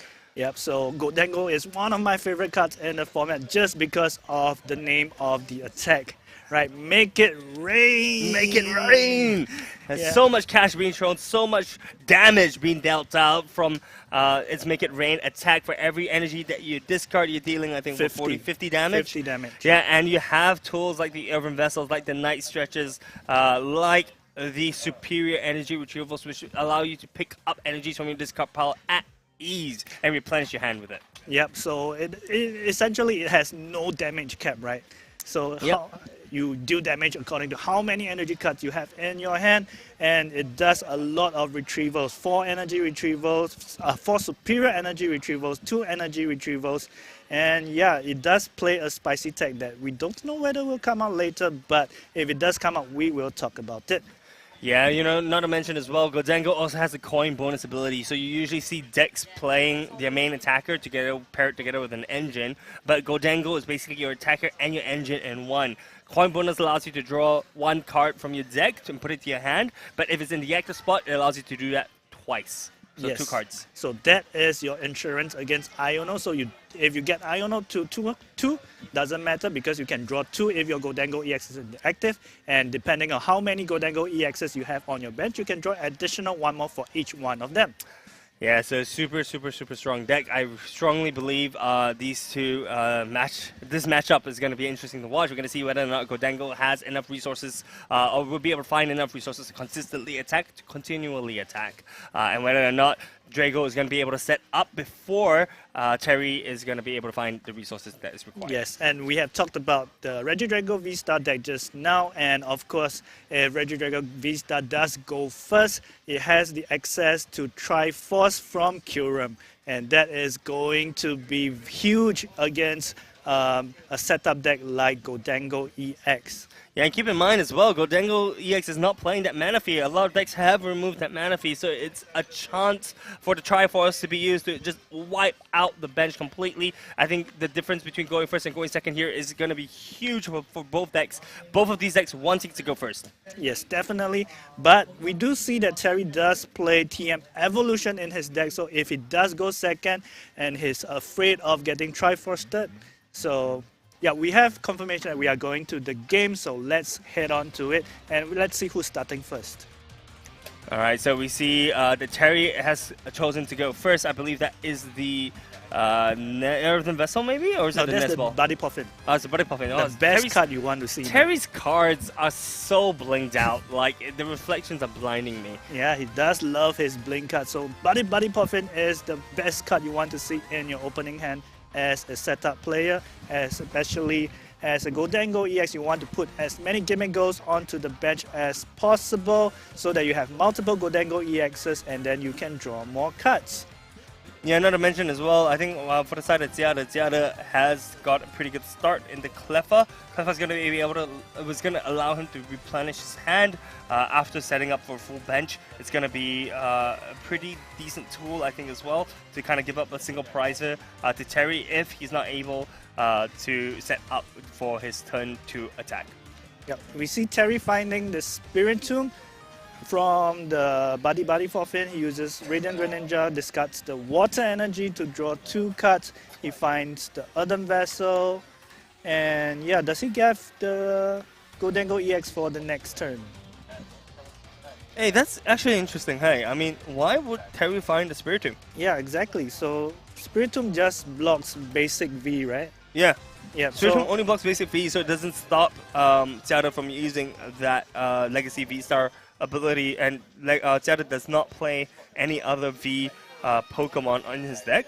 So this is, I'm a little bit worried. Does it mean that Terry just doesn't have enough Gimmigles? Yeah, my guess is he doesn't. But at this point, you should be knowing what your opponent is playing. So, or maybe he doesn't know the exact 60. So maybe he's guessing that might be a Rotom V, or which is rare, but. Or maybe Luminium. It's not even rare, man. It's like completely unheard of. Exactly. So maybe the Luminium V? I don't know. Once again, almost completely exactly. unheard of. So, but we'll see. I mean, the issue with benching the Spirit Tomb here, right, is that it's a free one-price card if Ziada is able to get off the Triforce attack. But starting first, I think there's very little risk in kind of benching that Spirit Tomb at this point in time. Ziada gonna be using the Nest Ball to find that Teal Mask Ogerpon to set up his engine, doing a deck check. Deck checking being super important. Tell us why, Nikki. So deck check allows you to search what Dragon Pokemon you need, and especially you need your Dragon Pop EXs. You need access to a Phantom Dive. You need access to Giratina V-Star. I would think Giratina V-Star is the only Pokemon in Jata's deck to one-shot a Gholdengo EX. So you need to make sure that it is in the deck for you to search for it, and then you can discard it so that you have access to Regidrago V-Star's attack. Yeah, I think also deck checking in general allows you to know what resources you have in your deck, right? You mentioned they're Dragon Pokemon specifically, but I think it also allows you to see how many energies you have, what energies you can discard. For example, in this situation where he uses the Urban Vessel to discard a grass energy, if he did his deck checks properly, that means he knows that most of his grass energies are there and he's willing to throw away one. Deck checking is super, super important as it allows you. It gives you complete information as to what moves you need to make. Yep, definitely. So, a good player will know very well that what cards he price, and then act according to it. If let's say if he price an important card, and then he has to work around it because there's a very low chance for you to getting the cards that the important card that you price. So we see Jata super rodding back the grass energy that he discarded. Uses Professor's Research to draw 7 cards. Alright, that's a little bit weird, right? Prematurely benching the Fezandipity allows an easy target for Terry to choose. Unlikely that Terry's going to be choosing the Fezandipity as a main focus, as there's going to be the Ogerpons there, and assuming that Jada is going to have that Dragapult. So not the Dragapult, but the Regidrago on the field, that's definitely a priority target, so I guess it's kind of okay to bench the Fezandipity, but typically, as a player, you do not want to be benching the Fezandipity early. You want to only bench it when you need to use it. Yeah, right? My guess is he didn't want to Professor's Research it, but he could have discarded it and then Super Rodded it back. Yeah, I mean, not really a Super Rod. I mean, Super Rod, I guess, is in the future, but he could also just Night Structure that back into his hand. But like I said before, I think there's other priority targets to choose besides the Fezandipity at this point in time. So, especially now that one E-Switch has been used onto this Regidrago. Yep, so Jata uses Klawf's attack, allows you to top up your hand to 7 cards, passes it back to Terry. And yeah, so this is the turn you want to attack using Make It Rain. So does he have the Gholdengo EX on his hand? Yep. Yep. So we can't see the card he played because of the reflection, because of his blink deck. So, but I will assume it's Arvern. Is it an Arvern? Yeah, it looks very much like an Arvern, but we'll see what he chooses, and from there we'll be able to make an informed decision. But it looks like he is going to be playing the Arvern. He's going to be looking for the Hisuian Heavy Ball as well as the TM Evolution. Likely going to be using it to evolve both Gholdengos, or rather both Gimmighosts into Gholdengos, and keeping his field very, very healthy and in great shape in order to prevent himself from getting a knockout. But no, he finds the Hyper Aroma as well as the Rigid Band. Rigid Band. Yeah. So good in this matchup. Yeah. Minus 30 damage, 30 damage. For Pokemon that has this attached, if they're stage 1. Yep. So Gholdengo EXs are all stage 1, so it is very, very convenient. So it will take a lot more from the Regidrago V-Star to knock out a Gholdengo EX. So Gholdengo EX, how much HP does it have? 260. 260. So with 30 less. 240. Was it 240? I remember it's 260. It's 260. Yeah. So right. 260. So if you reduce 30 damage, the Giratina V-Star cannot, or rather, doesn't knock out the Gholdengo EX. So very, very good addition to the Gholdengo EX deck. But you see, there's a world, right? There's a world where you can kind of just set up the damage with the Dragapult and then finish it off with the Giratina, right? But I think Terry's playing this very smartly. He's not tossing, he's not giving or benching like an easy 2-prizer to be knocked out by Jada's Dragapult. And because of this, it puts him in a very awkward situation. Does he want to use Phantom Die first? Does he want to use your Giratina's Lost Impact first? And it's putting Jada in a very, very awkward situation where he needs to choose which targets to go for. Rigid Band, Terry does only play that one copy of Rigid Band, so his up-back Gimmighosts will be able will not be able to tank a full hit of the Lost Impact, but that forces Yada to use a Gust. Yes, and also Hyper Aroma allows you to search your deck for multiple Stage 1 Pokemons, which Terry did to evolve all his Gimmighosts to Gholdengos, and that gives him plus 3 cards every turn, right? At least. Yeah. Yeah. He's gonna be able to find 3 cards, assuming that his front Gholdengo doesn't get knocked out. Funny Goldman. Is definitely super strong. I know a certain judge would be very, very happy to see this being streamed in the top 4 of the Singapore Pokemon League, Premier Ball League. Sorry. So Terry in a very, very optimal position. Yes, and also interestingly enough, Terry chooses to pass instead of attacking into the Klawf. So do you know why? Do you know why? Enlighten me, please. So the issue is, if you make it rain onto the Klawf, it actually enables Tiada to draw 3 cards from the vicinity, right? And on top of that, it doesn't really help with your prize mapping, because Klawf would be 1 prize, and the rest of your Tiada's deck is going to be a 2 prize Pokemon, right? So Terry wants to go for a 2-2-2 prize mapping instead of a 1-2-2-2, because 7 prizes doesn't mean that you win more. It just means that you extended your time by 1 turn. Definitely. Right? So why would you do that and give your opponent 3 cards and put yourself into a potentially awkward situation? All right, so we do see Tiada using the Legacy V-Star to discard the top 7 cards in his deck. I see the Radiant Charizard, which is super useful in this matchup, seeing that Gholdengo is actually weak to fire. And keep in mind, Legacy V-Star allows you to pick up 2 of any cards in your discard pile and put it into your hand.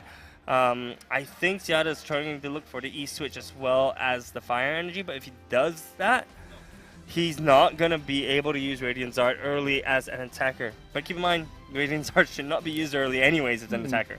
Yep, definitely. And we do see him picking up the Earthen Vessel to search for more energy cards.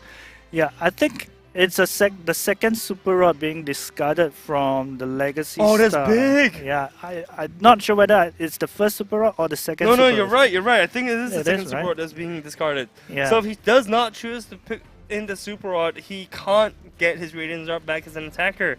And this is an issue. This is going to be a huge issue later on in the game for Tiada, as he's not going to be able to use the most efficient attacker against the Gholdengo. Yeah, and yeah, like we said earlier, Radiant Charizard is so good against Gholdengo, so you want, definitely, but there are so many other important cards you want to take. You can only take 2.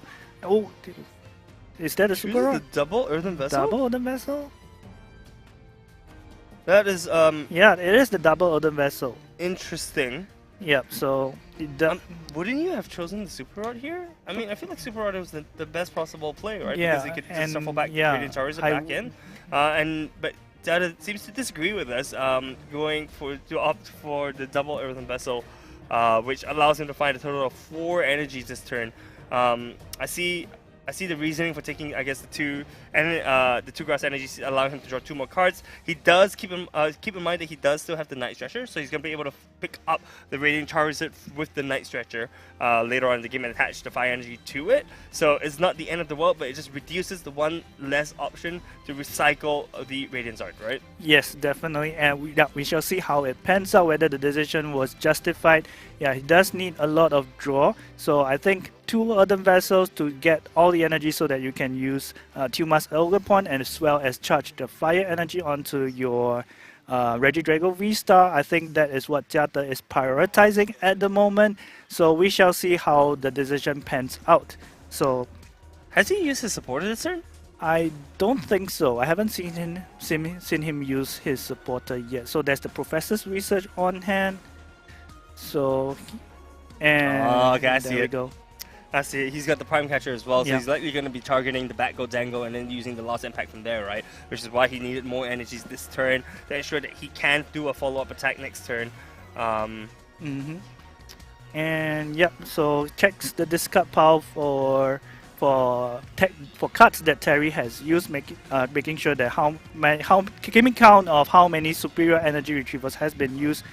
Make sure that what are the odds that Terry will knock back out the Regidrago V-Star, because crucially, Tiada doesn't have a bench Regidrago V. Yeah, so if Terry is able to take the knockout on this Regidrago V-Star, it's going to be really bad. But there's the bench Regidrago V, and uses Gudra V-Star's Rolling Iron for 200 damage. 170. Yeah, 170 because of the rigid band, and then for the next turn, the Regidrago V-Star takes 80 less damage. Yeah, but you see, Terry is going to be able to use Boss to kind of work around that, right? And benching the second Regidrago V allows Terry to target things to the back, right? There is that Ogerpon with the 1 energy, which is looking very, very juicy as it allows Terry to get rid of 1 potential energy from the lost impact that happens later on. So Terry using the coin bonus to draw all his cards first, using now Greninja's concealed cards ability to draw 2 cards. So that's 5 cards from your deck, man. That's a juicy amount. You know, and with all the cards in his hand, checking to see if he's able to draw enough energy. He does get the Earthen Vessel, which is huge, and the double Nest Balls as well. Nest Balls not being super useful right now, but he can use the Earthen Vessel to pick up 2 more energy cards. Keep in mind, I think I also saw the SER in hand, the Superior Energy Retrieval, which allows him to pick up the 4 energy cards. Mickey, help me with this. 50 energies, so 50 times the amount of energies he throws. How many energies does he need to knock out this Drago V-Star? So it has 280 HP right now. So plus 80 from the Rolling Iron, so 360. So you need 8 energy cards. 8 energy cards, okay, 2 of which just got guaranteed from this Earthen Vessel. I think he does have 4 energies in the discard pile. So from one superior energy retrieval, that's 4 plus 2, that's 6. So he needs 2 more energy. No, there's only 3 in the discard pile, so he needs 3 more energy cards. Yep. He does use the SCR. Gets rid of 2 cards. I believe that's another SCR as well as a Nest Ball. Yeah. So he's going to pick up all his energies from his discard pile. That puts him at 5 energy cards right now. He needs another 2 more. But hey, you know what? Yep. This is what we're talking about, right? Yeah. We don't need to. I mean, we can probably knock out the Regidrago V-Star, but if we don't have enough, we can boss out the Pheasant DPT EX for the knockout, deny your draw power, and then take 2 prizes. Yep, so that's the first 2 prizes of this game. Terry currently in the lead. Jada rightfully pushes out Klawf. Klawf is also a really good Pokemon to use as a pivot because she costs 0, which she has 0 retreat costs. Yes. Right, so you can retreat the Klawf at will and just slowly build up the rest of your Pokemon at the back first before deciding what you want to push up to the front to be your main attacker. Tiodan's being used for Tiara right now. Yep, so our judges making sure that the viewers at home know that the 2-Mask Ogerpon's ability has been used by tilting the 2-Mask Ogerpon EX. So Jada does have Prime Catcher on hand, so whether does he choose to use it or not, I don't think it's too early to use it, right? No, I mean, you don't need to use it because the thing is, all Zelda needs to do to knock out the Gholdengo in the front is just another Rolling Iron. It's just that simple, right? And it will put Zelda back into the lead with Terry. It will put Zelda back into the same position as Terry. The difference is, you know, he was 1 turn late. Yep. But the question then becomes, can Terry have a follow-up attack with his second Gholdengo that he's prepared at the back? There is, no, because it's 200 damage on the Gholdengo EX, so you can Prime Catcher another Gholdengo EX and then use Dragon Pulse to knock out the damage Gholdengo EX, right? No, because the thing is, there's only 170 damage on. Oh, 170, right. So he's still left with 90 HP. Yeah. 90 HP ain't gonna do too much, unfortunately, for the side of Tiara. Yeah, Rigid Band coming in clutch. Very, very, very clutch. So we see Jada retreating the Klawf to the Regidrago V-Star, choosing to use Rolling Iron? Yeah, it is Rolling Iron to knock out the Gholdengo EX, taking 2 prizes, and equalizing the score. Yeah, you see Rolling Iron super annoying in this matchup, especially because you're just able to draw so much. So you're going to require so many more energies, 2 more energies precisely, for Gholdengo to fully take the knockout onto the Regidrago. Yeah, and more importantly, you're taking away one source of draw power for your opponent, so he has 1 less coin bonus to use. Yep, so Terry having 3 Earthen Vessels right now. Around 2 Urban Vessels in the discard pile. He's got 1 more left in his deck. He does replenish his bench with the 3rd Gimmighoul of the game. Uses the Golden Night Stretcher. To pick up the Pheasant Dippity. Pheasant Dippity going to be able to let him draw 3 more cards as Jared did take a knockout the previous turn. So Terry is going to draw 2. Then he's going to draw 3. Then he's potentially going to use a concealed card to draw 2 more. So 2 plus 2 plus 3. That is 7 cards drawn. That's a free research, basically. That is a free research, and you don't even have to discard your hand. No. Pokestop just throws one more water energy into discard pile, but hey, what? Guess what? We've got the superior energy retrieval to pick it all back up. Definitely. And not forgetting, we also have Palkia V-Star in the deck.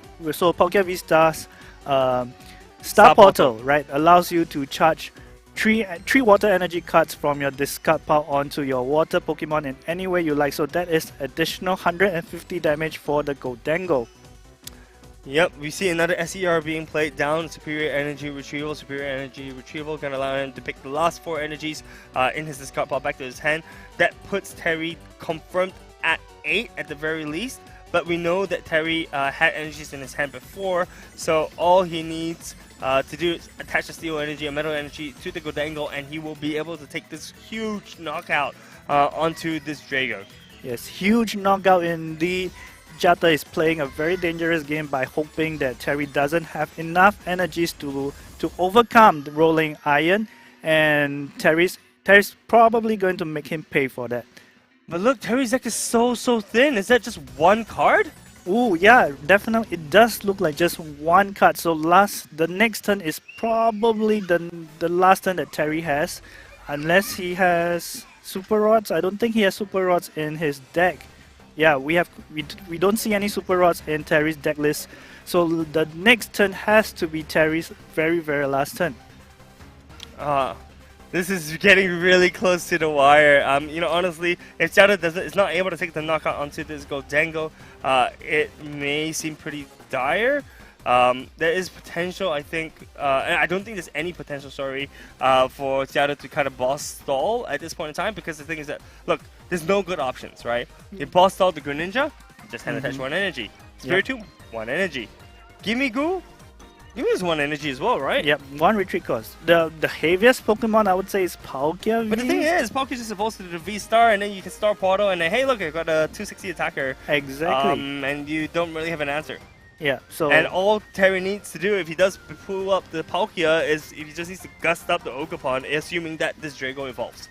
Yep, definitely. So what Jata needs to do now is very least, evolve the Regidrago V-Star, and he has to use Radiant Charizard to attack, send a 1 prizer out, and hope that Terry doesn't have boss. But what are the odds that Terry doesn't have boss in his hand? And Jada doesn't have the fire energy in his deck as well. Oh no! There is no red in his deck, so Jada's options seem to be extremely limited at this point in time. So I don't even see the Night Stretcher actually. Night Stretcher being potentially prized here is going to be detrimental for the side of Jada. Yep, so Radiant Charizard is definitely out of the question. Jata did a deck check to check whether he has the enough resources to go for the play, and it is the Prime Catcher to the Palkia V and Ultra Ball. What else can he look? No, it's a Professor's Research. Research. It's a Professor's Research. Down to 2 cards right now. Both decks incredibly thin. We see the Cologne, we see the Nest Ball, we see I'm assuming it's an Earthen Vessel, which is just going to be a pass. Yep, fail. So is he able to set up the Regidrago V-Star? No, you can't. There's no fire energies. Yeah. So there isn't a world where he can. The Night Stretcher is in the deck. No, but the thing is that you need to use Night Stretcher twice. You need it for the Radiant Dart. You need it for the fire energy. And unfortunately, you only play 1 Stretcher, man. Yeah. So yeah, Jata got out-resourced. He ran out of resources to set up the second. And it's a pass, so Terry just needs to retreat.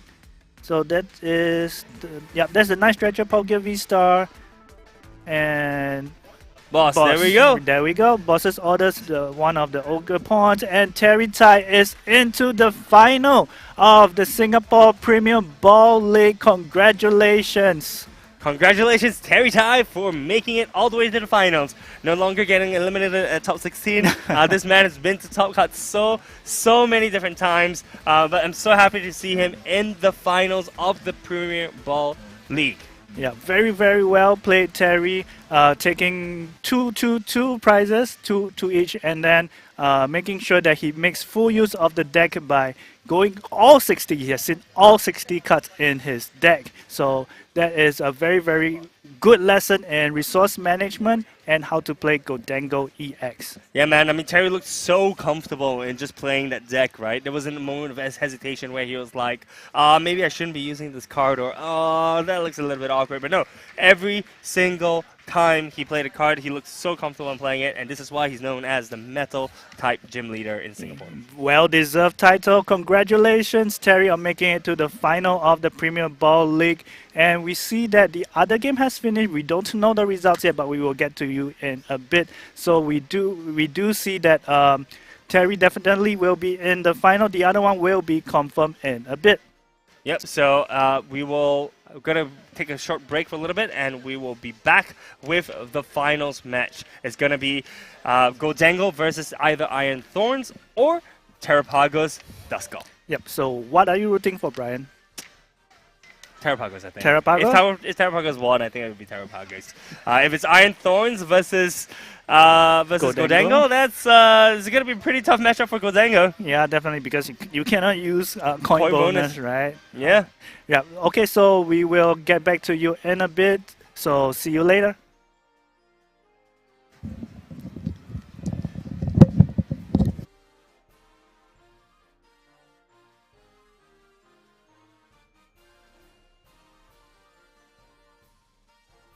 Yep, we are still here.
If you have joined us, just joined us, we are about to go into the grand finals of the Premier Ball League in Singapore. I'm Kwasong, and with me I have Top Deck Boss.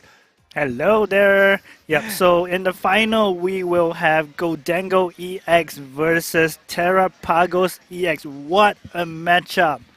Yeah, actually, you know, I was discussing this matchup with the boys just now, and I think if Gholdengo manages to set up, Terapagos is gonna have a pretty hard time. Yeah, because I think Terapagos has no way to one-shot a Gholdengo EX without using Duskar or Dusknoir. Yeah, and not to mention that he's not using Dusklops, right? Dusklops would have been really, really, really nice for the Terapagos game because he will be able to, add the 50 damage on top of the 220 damage, which equates to 260. Yep. And, not to mention, he's also playing Rigid Band. Yeah, right? Rigid Band putting in so much work like what you saw in the previous game. Yeah, essentially saved Terry at least one turn, right? Yeah. So I think this is definitely going to put in a lot of work, especially in this matchup where Terapagos is not able to hit the big numbers. And there's also no way for Terapagos to hit the full damage of 240 either because TYJ, Alistair is not playing that second copy of Jet Energy. Ooh, yeah, that Right. is very, So, very I mean, critical. the odds are really stacked against him. Yeah. So TYJ at this point just praying for a break. Keep Yeah. in mind that this is a best of one Yeah. format, so anything can happen. I do want to see the games go to the full length duration of that 35 minutes, I think, into top cut. But we will see what happens next. Yep, so are you Team Gholdengo or are you Team Terapagos? Let us know. Team Gholdengo for me, I think. Gholdengo? Yep. I want Terapagos to win. Yeah. But logically, I think Gholdengo has an easier time to win. yeah, definitely. So we will see. Yeah, so it's a matchup of unlimited damage versus versatility in the sense that you have Noctowl to search for the 2 trainers that you want. And yeah, so how Alistair TYJ makes use of Noctowl's ability will be critical for him to win this matchup. Yeah, I think it's not only about versatility, but it's also ease of play, right? I mean, Terapagos, yes, the difficulty comes in deciding whether or not what trainers you need to pick up and things like that. But also, if you really dumb it down, it's just Terapagos plus DTE attack. Yes. All right. Yeah, and also very interestingly, TYJ does play Boflaunt in the deck, so that might help a little bit. And there's just 2 more energies that the Gholdengo needs, and we saw Terry draw out his entire deck earlier, right? Right. And he did it with so much ease as well. So honestly, like I said, my heart says Terapagos, my brain says Gholdengo. It's a little bit hard, but you split even. But let's say I'm holding you at gunpoint right now. Yeah. All right, choose. Gholdengo or Terapagos? Gholdengo. Well, unfortunately, if you were to do the same, I'd probably also choose Gholdengo. Yep, so the odds are stacked against TYJ. It's a game to see whether he can overcome the odds that are stacked against him. And yeah, so let's go through the deck list for both players and see what are the key cards rather that might come into play. So for TYJ, definitely you have Terapagos EX, you have Noctowl, and how he makes use of the Dust Norse. So there is a chance that he uses the same tactic that he used during his featured game, that he used 2 Dust Norse to knock out 1 Gholdengo, because 2 times 130 is 260. Keep in mind, his damage counters are not damage, so Rigid Band does not decrease the damage from that, and because Rigid Band only affects attacks. Curse Bomb is an ability, not an attack. Yes, exactly. So making full use of his Dust Norse will be critical in him taking down the matchup. And also we have Briar, which might come in handy. Will it come in handy? Yeah, Briar could work. But I think the key difference here is that previously we saw Alistair use the double curse bombs in order to take a kill, but also critically allow the Blood Moon Ursula Luna to take another kill. Yes. Right. But the thing is that he's not going to be able to do the same thing here because Blood Moon Ursula Luna only hits a 240, which is just shy of 20 damage. Exactly. On the side of the Gholdengo. Yep. Right. So I think Alistair needs to find a way to either gust out some of the options. Or just pray that he works, right? Because if you think about it, TYJ is unable to use any kind of alternate attackers to hit the bench, take 2 small targets. Yes, so... Right? So he's very, very linear. He's only being able to hit the front, and that's pretty much it. Yep, so the numbers are not in TYJ's favor, not in Alistair's favor. Yeah, so let's go through Terry's deck. We of course know that he is playing Gholdengo EX, Make It Rain. So Make It Rain does 50 times the number of damage, number of energies you discard from your hand. And we have confirmation that we are ready to start the game. Yep, so I think I do want to make this point before, as we head into the game, right? Yep. Fun fact, both Terry as well as TYJ were pretty much close to the bottom half of the seeding. So Terry was top 16, he was just at 16. Yeah. TYJ was like 23, I think. So all of those that were like first half of the seed has been eliminated already. Yeah, so they are beneficiaries of the organizers increasing the top cut from 16 to 32. So as we see, TYJ is starting first. Gets the Hoot from the Hisuian Heavy Ball. Yeah, starts with a PG.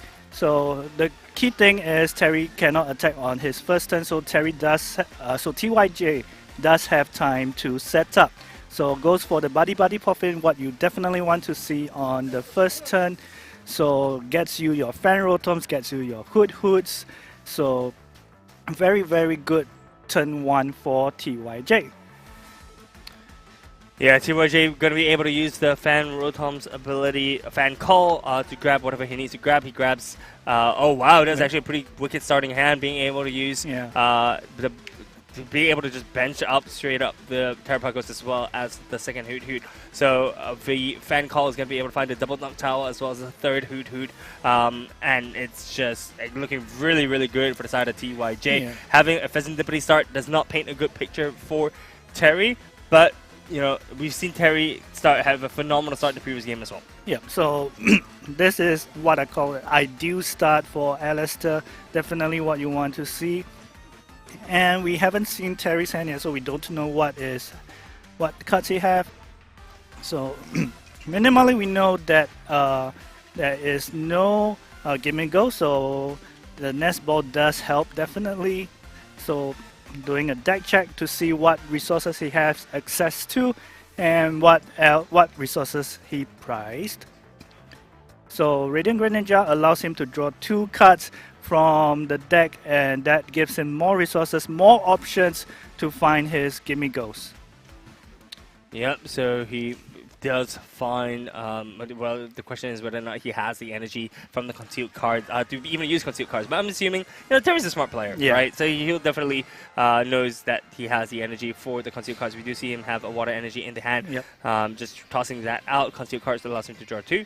Picks up 2, praying for a Buddy Puffin at this point in time. So he sees doing the Heavy Ball and as well. Iono. Is that Iono? Yeah, it is Iono. That was the Iono. Yeah. Okay, so we see Hisuian Heavy Ball being used.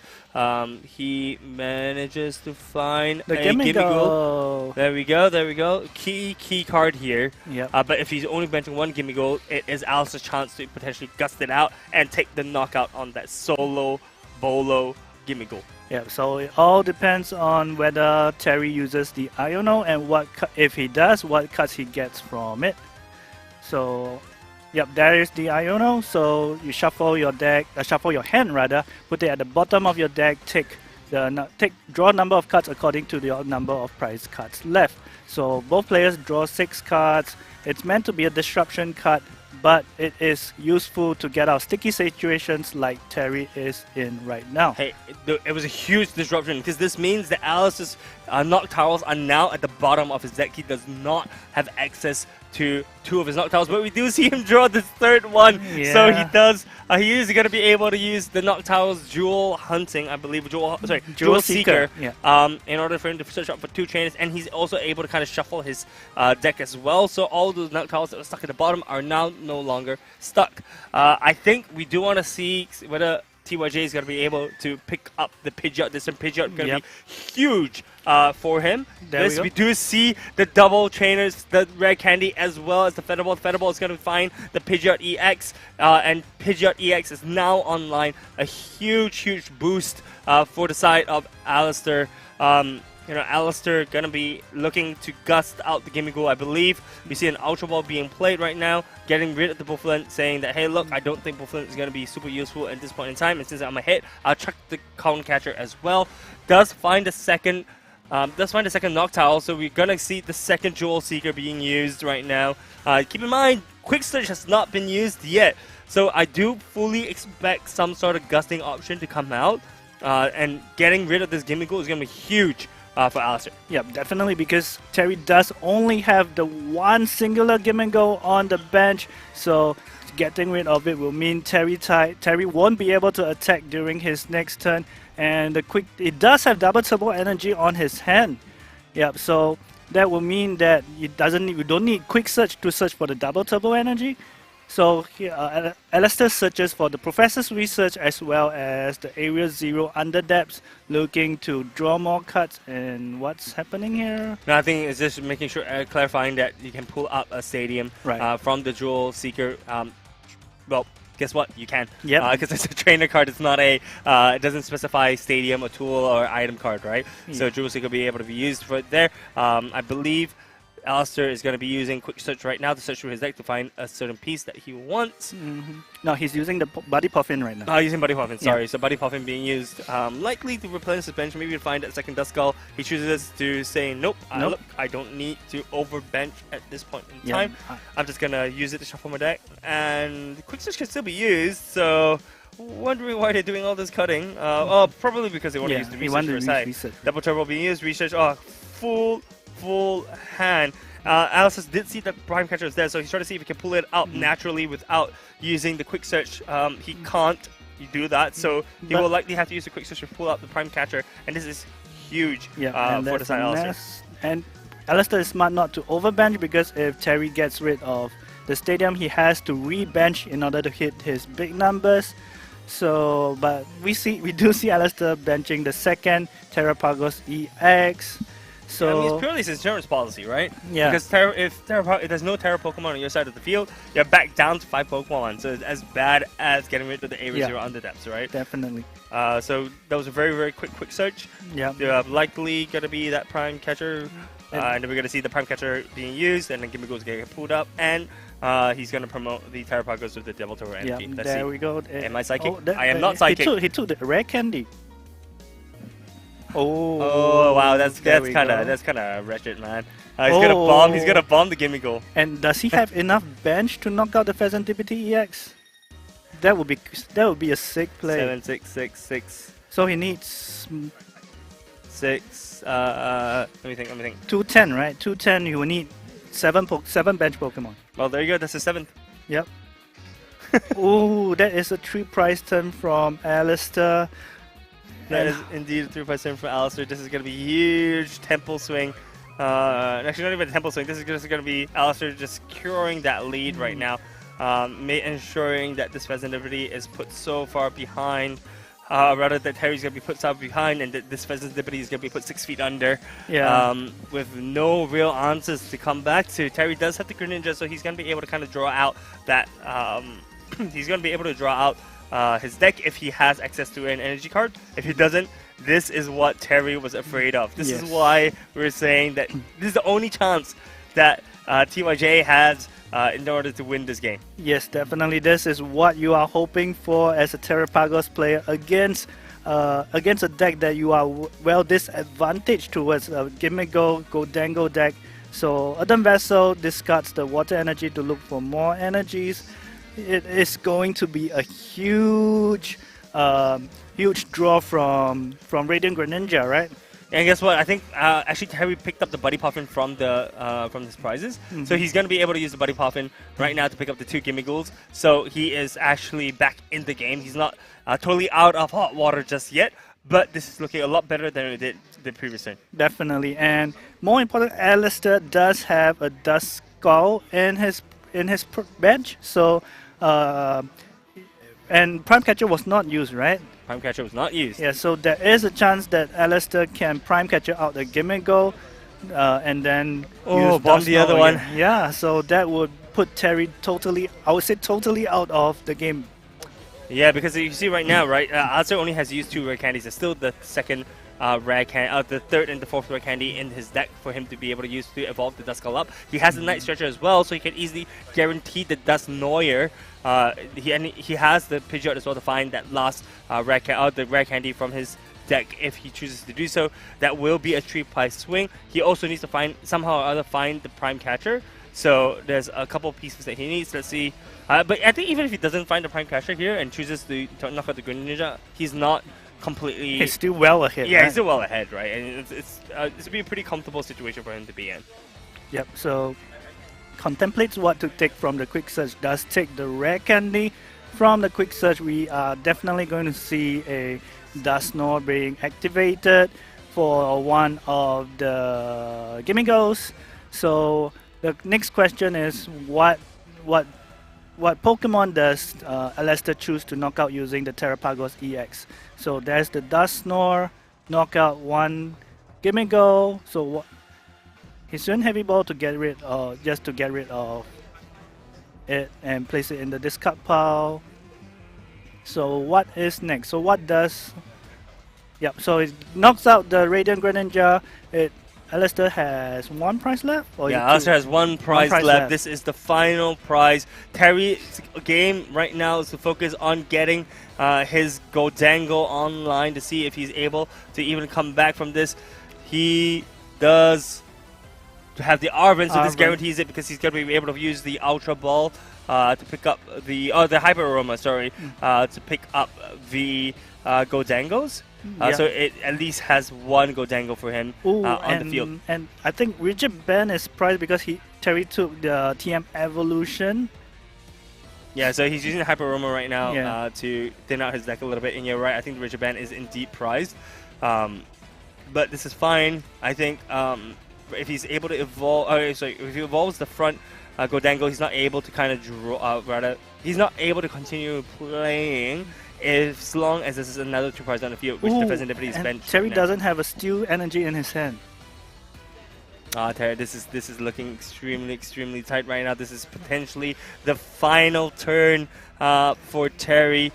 Yeah, definitely not what you want to see in your hand at this point. Yeah, there's no Steel Energy in his hand. Oh, there's the one.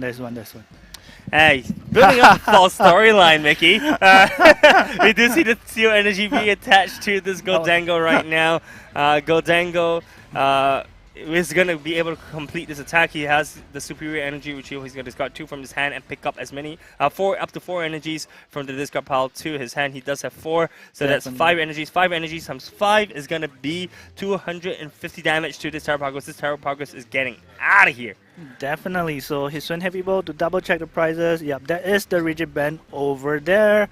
So And look, TYJ is in such a comfortable position, right? You have the quick search for the boss or the prime catcher and the second Terapagos at the back.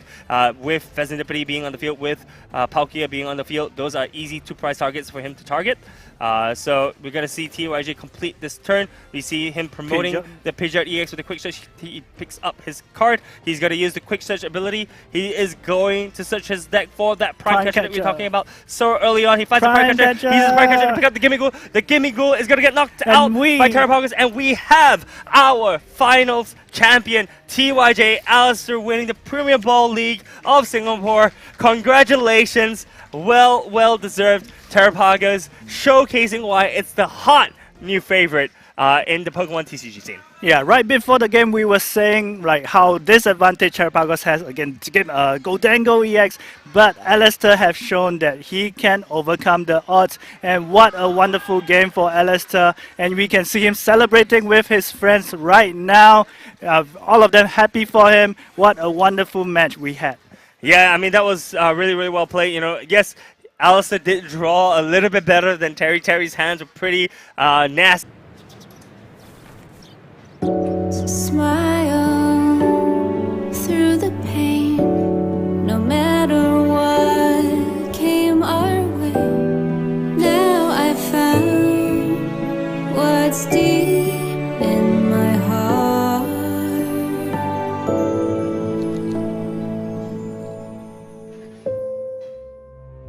My treasure, the love you share is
with Ogerpon at the Festival of Masks in the Pokemon trading card game Scarlet and Violet, Twilight Masquerade.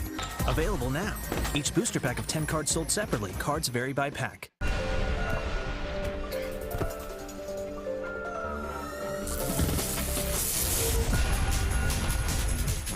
Newly discovered ancient and future Pokémon join the battle.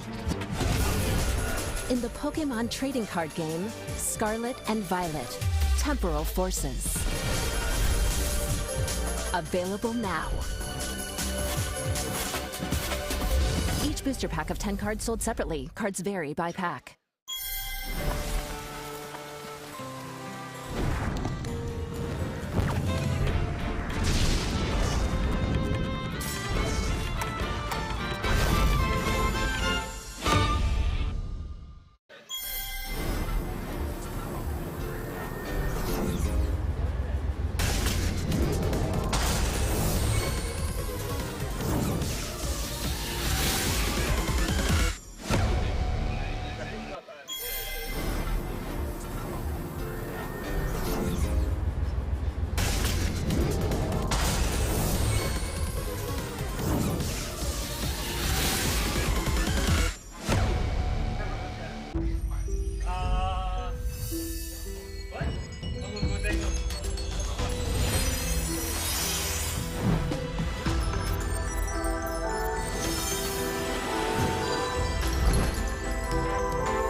Discover the power of Stellar Terra Pokemon EX in the Pokemon trading card game Scarlet and Violet, Stellar Crown.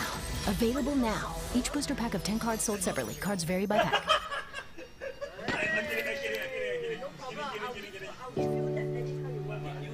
Memories in twilight glow. Hold them tight, won't let them go. Through the highs and the lows, you were always there for me. So smile through the pain, no matter what came our way. Now I found what's deep in my heart.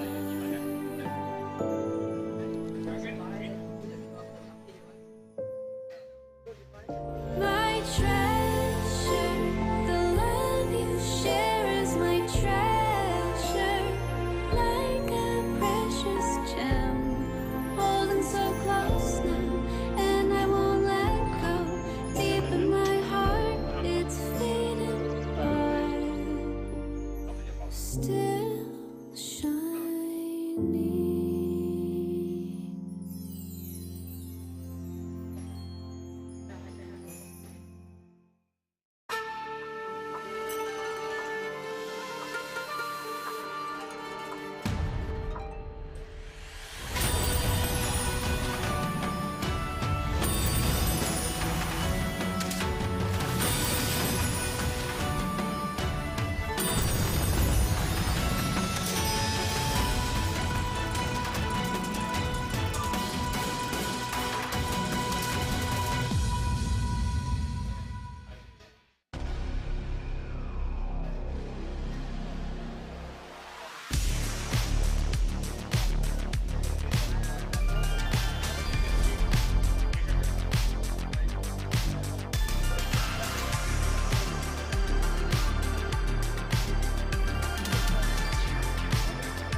Party with Ogerpon at the Festival of Masks in the Pokemon trading card game Scarlet and Violet, Twilight Masquerade. Available now. Each booster pack of 10 cards sold separately. Cards vary by pack.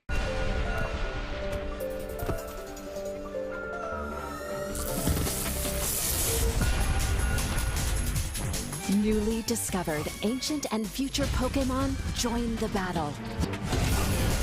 In the Pokemon trading card game, Scarlet and Violet, Temporal Forces. Available now. Each booster pack of 10 cards sold separately. Cards vary by pack.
Discover the power of Stellar Terra Pokemon EX in the Pokemon trading card game Scarlet and Violet, Stellar Crown.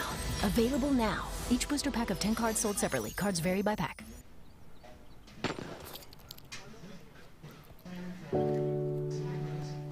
Memories in twilight glow, holding tight, won't let them go. Through the highs and the lows, you were always there for me. Smile through the pain, no matter what came our way. Now I found what's deep in my heart.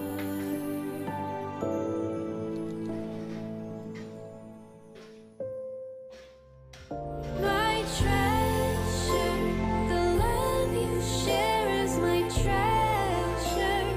Like a precious gem, holding so close now, and I won't let go. Deep in my heart, it's fading, but still shining.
Party with Ogerpon at the Festival of Masks in the Pokemon trading card game Scarlet and Violet, Twilight Masquerade.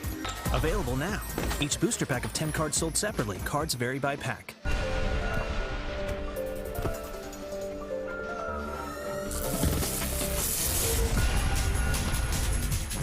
Newly discovered ancient and future Pokemon join the battle.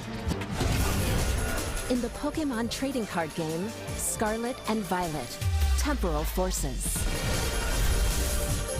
Available now. Each booster pack of 10 cards sold separately. Cards vary by pack.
Discover the power of Stellar Terra Pokemon EX in the Pokemon trading card game Scarlet and Violet, Stellar Crown. Available now. Each booster pack of 10 cards sold separately. Cards vary by pack.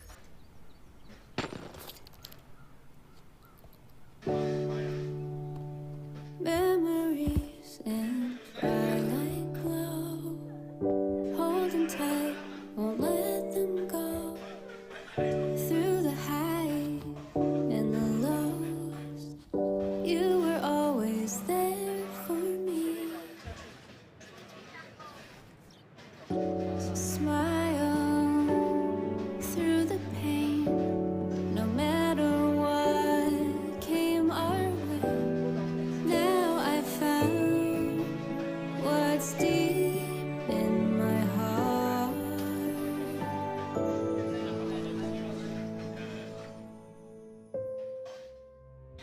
My treasure, the love you share is my treasure, like a precious gem, holding so close now, and I won't let go. Deep in my heart, it's fading, but still shining.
Party with Ogerpon at the Festival of Masks in the Pokemon trading card game Scarlet and Violet, Twilight Masquerade. Available now. Each booster pack of 10 cards sold separately. Cards vary by pack.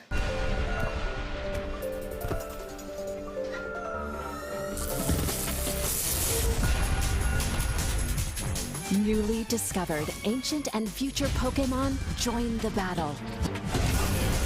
In the Pokemon trading card game, Scarlet and Violet, Temporal Forces. Available now.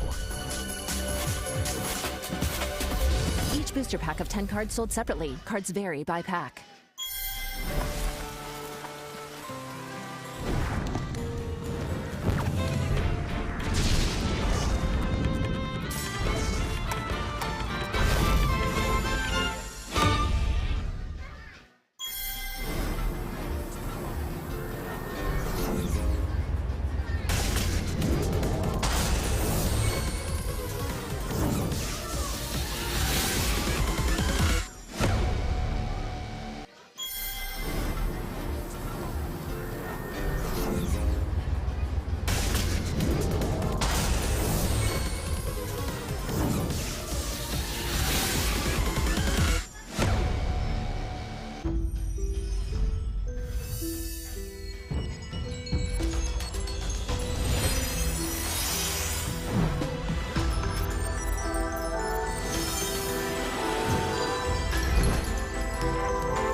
Discover the power of Stellar Terra Pokemon EX in the Pokemon trading card game Scarlet and Violet, Stellar Crown.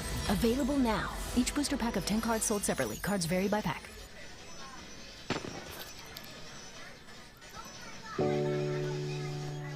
Memories in twilight glow, holding tight, won't let them go. Through the highs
Party with Ogerpon at the Festival of Masks in the Pokémon trading card game Scarlet and Violet, Twilight Masquerade.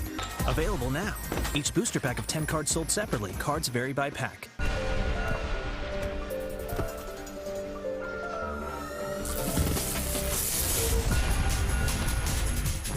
Newly discovered ancient and future Pokémon join the battle. In the Pokémon trading card game, Scarlet and Violet, Temporal Forces. Available now. Each booster pack of 10 cards sold separately. Cards vary by pack.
Discover the power of Stellar Terra Pokemon EX in the Pokemon trading card game Scarlet and Violet, Stellar Crown.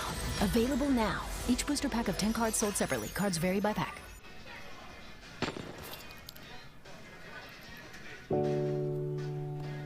Memories in twilight glow, holding tight, won't let them go. Through the high and the lows, you were always there for me. Smile through the pain, no matter what came our way. Now I found what's deep in my heart.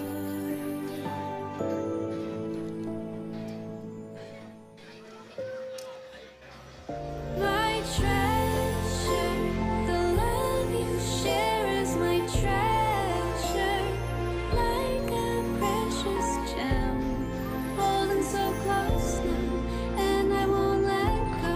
Deep in my heart, it's fading by, still shining.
Party with Ogerpon at the Festival of Masks in the Pokémon trading card game Scarlet and Violet, Twilight Masquerade. Available now. Each booster pack of 10 cards sold separately. Cards vary by pack.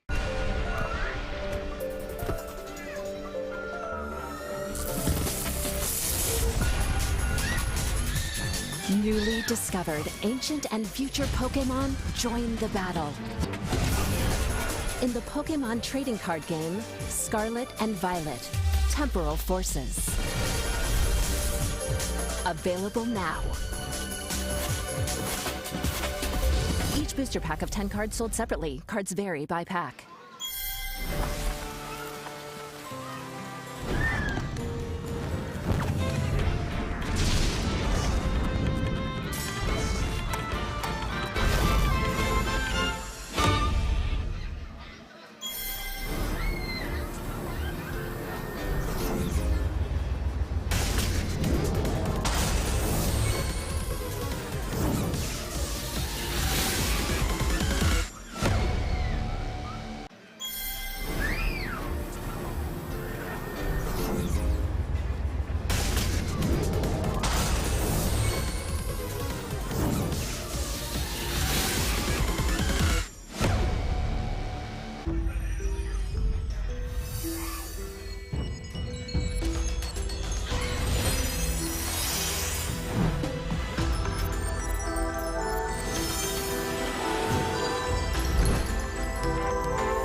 Discover the power of Stellar Terra Pokemon EX in the Pokemon trading card game Scarlet and Violet, Stellar Crown. Available now. Each booster pack of 10 cards sold separately. Cards vary by pack.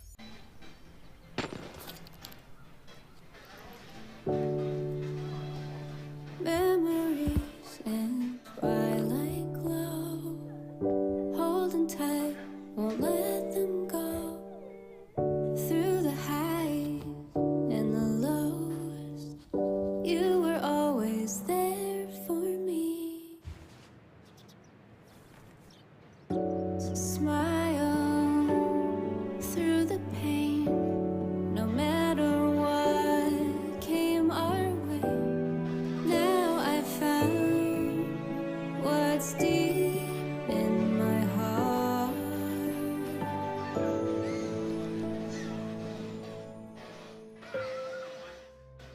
My treasure, the love you share is my treasure, like a precious gem, holding so close now, and I won't let go. Deep in my heart, it's fading but still shining.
Party with Ogerpon at the Festival of Masks in the Pokemon trading card game Scarlet and Violet, Twilight Masquerade. Available now. Each booster pack of 10 cards sold separately. Cards vary by pack.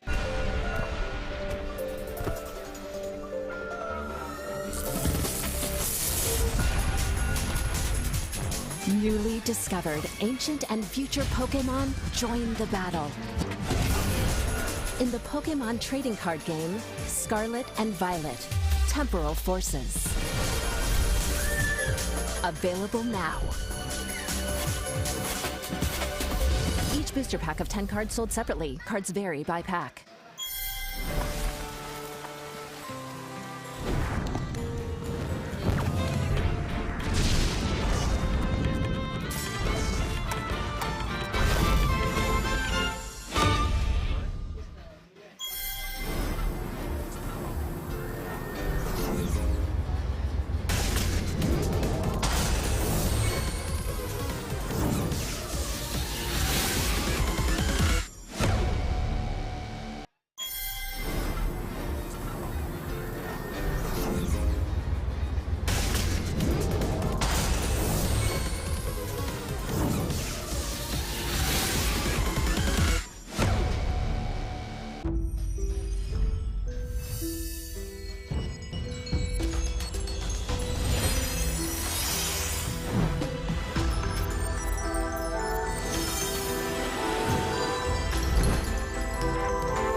Discover the power of Stellar Terra Pokemon EX in the Pokemon trading card game Scarlet and Violet, Stellar Crown. Available now. Each booster pack of 10 cards sold separately. Cards vary by pack.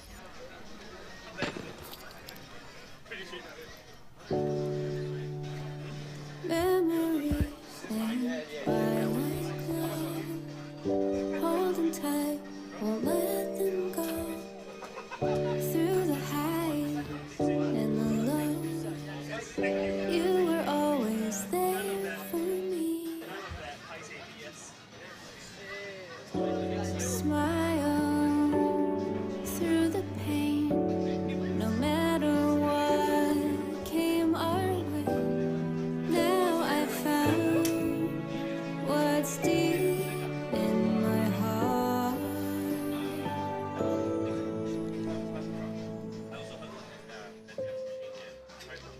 My treasure, the love you share is my treasure, like a precious gem, holding so close now, and I won't let go.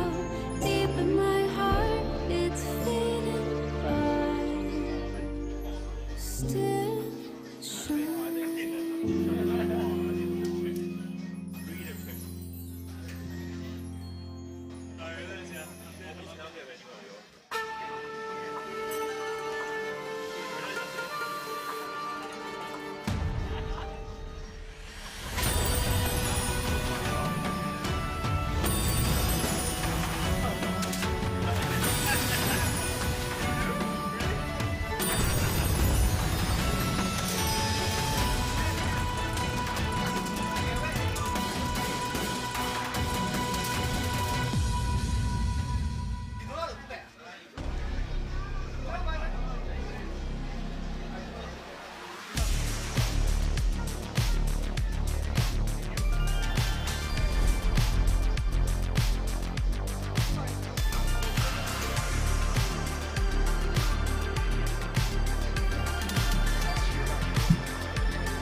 Party with Ogerpon at the Festival of Masks in the Pokemon trading card game Scarlet and Violet, Twilight Masquerade.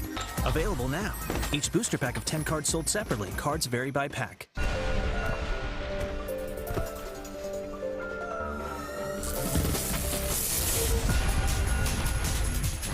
Newly discovered ancient and future Pokemon join the battle.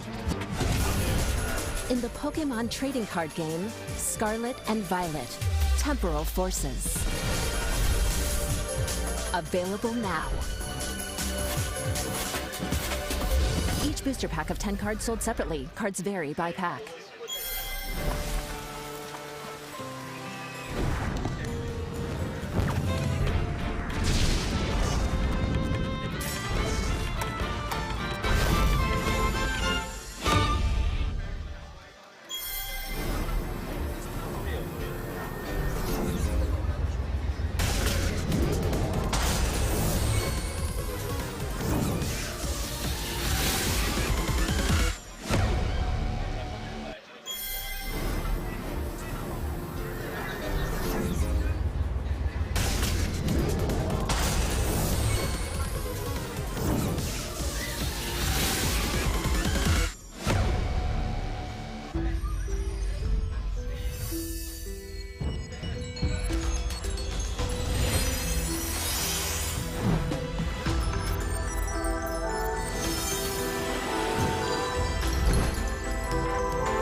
Discover the power of Stellar Terra Pokemon EX in the Pokemon trading card game Scarlet and Violet, Stellar Crown. Available now. Each booster pack of 10 cards sold separately. Cards vary by pack.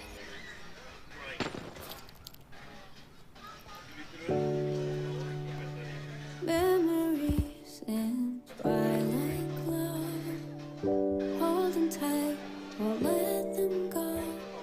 Through the highs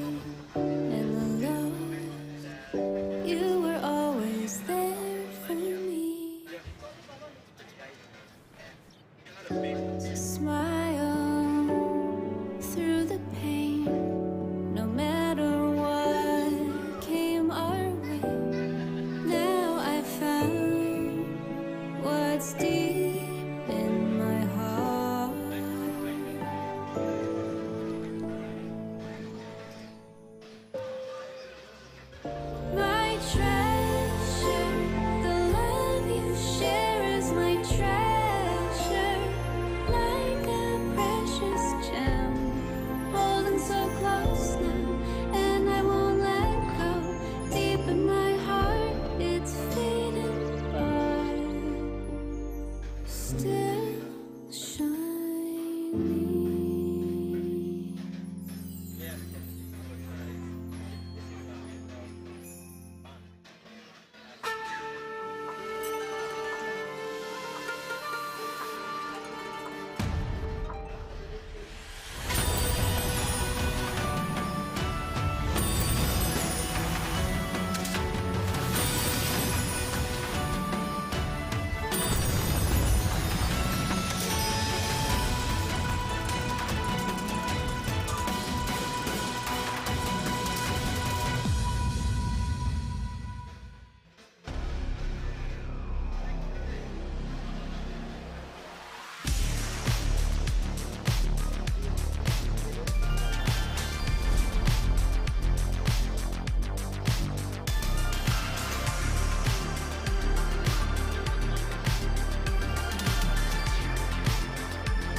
Party with Ogerpon at the Festival of Masks in the Pokemon trading card game Scarlet and Violet, Twilight Masquerade. Available now. Each booster pack of 10 cards sold separately. Cards vary by pack.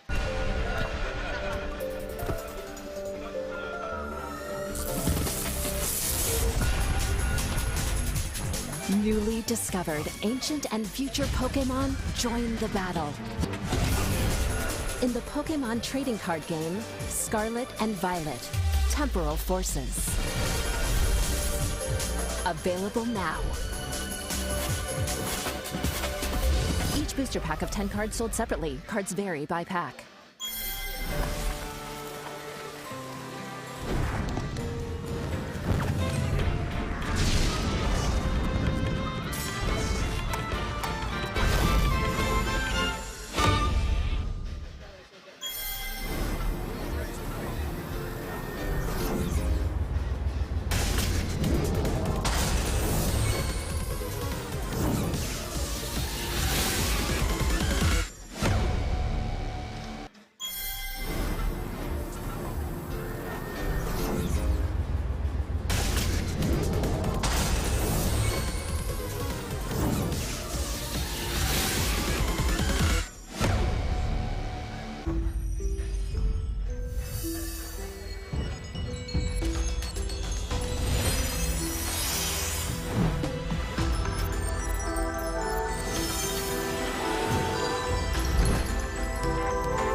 Discover the power of Stellar Terra Pokemon EX in the Pokemon trading card game Scarlet and Violet, Stellar Crown. Available now. Each booster pack of 10 cards sold separately. Cards vary by pack.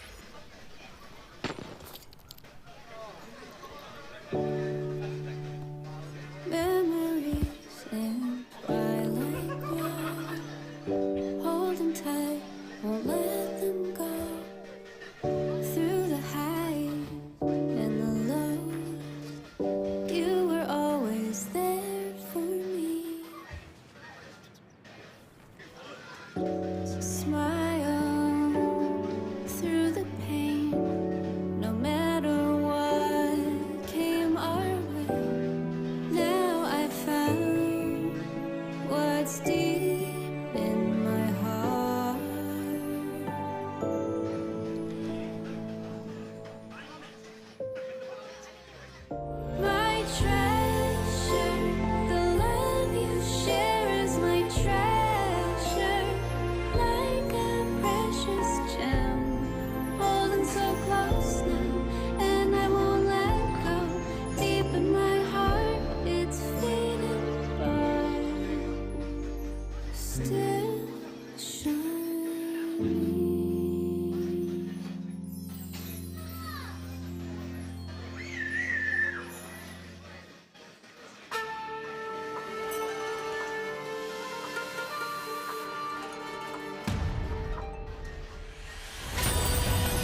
with Ogerpon at the Festival of Masks in the Pokemon trading card game Scarlet and Violet, Twilight Masquerade. Available now. Each booster pack of 10 cards sold separately. Cards vary by pack.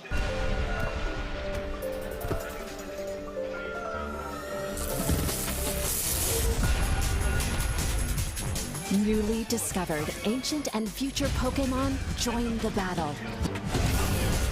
In the Pokémon trading card game, Scarlet and Violet, Temporal Forces. Available now. Each booster pack of 10 cards sold separately. Cards vary by pack.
Discover the power of Stellar Terra Pokemon EX in the Pokemon trading card game Scarlet and Violet, Stellar Crown. Available now. Each booster pack of 10 cards sold separately. Cards vary by pack.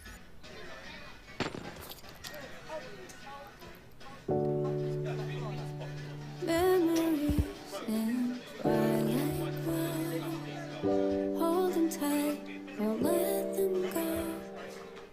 Through the highs and the lows, you were always there for me. Smile through the pain, no matter what came our way. Now I found what's deep in my heart.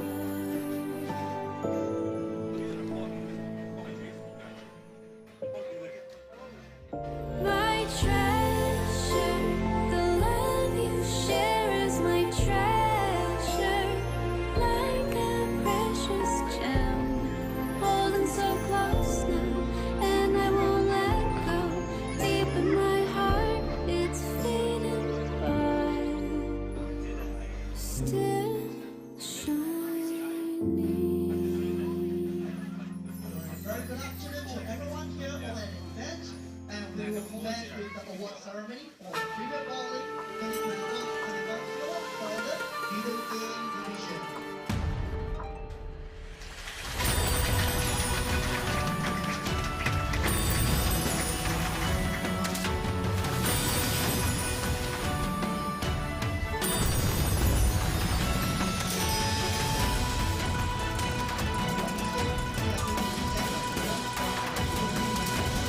So we have for our top four finalists, we have Debricha and Nico Lau.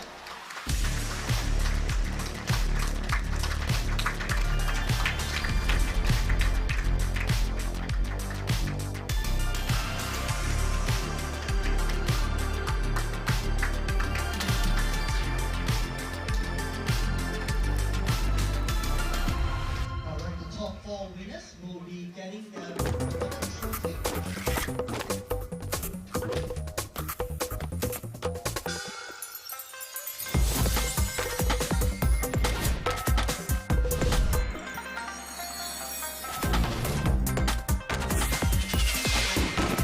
Party with Ogerpon at the Festival of Masks in the Pokemon trading card game Scarlet and Violet, Twilight Masquerade. Available now. Each booster pack of 10 cards sold separately. Cards vary by pack.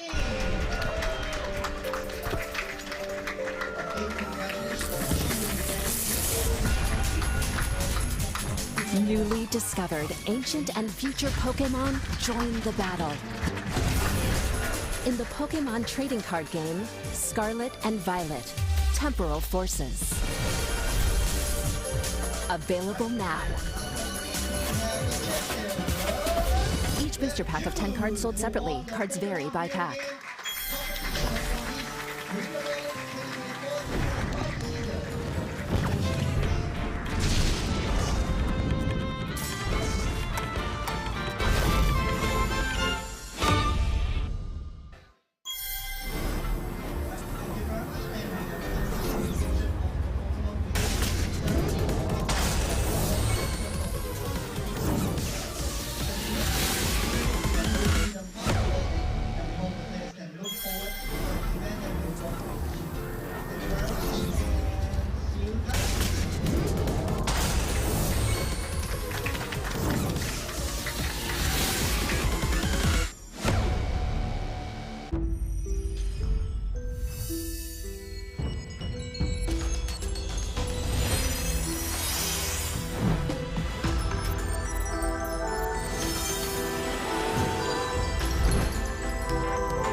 Discover the power of Stellar Terra Pokemon EX in the Pokemon trading card game Scarlet and Violet, Stellar Crown. Available now. Each booster pack of 10 cards sold separately. Cards vary by pack.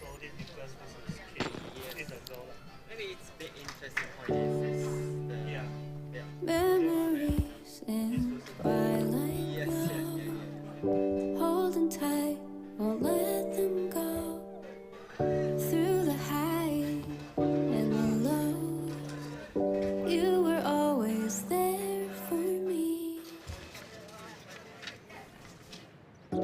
Smile through the pain, no matter what came our way.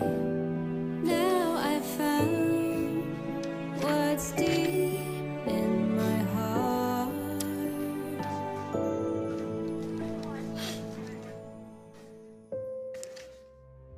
My treasure, the love you share is my treasure. Like a precious gem, holding so close now, and I won't let go. Deep in my heart, it's fading by.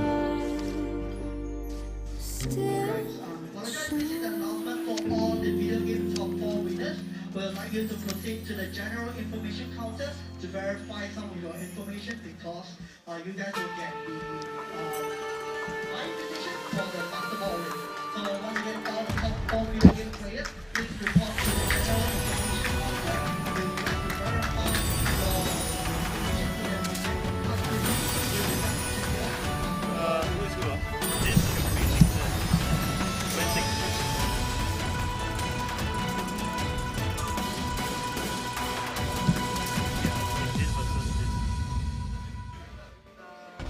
This is useless as a jump.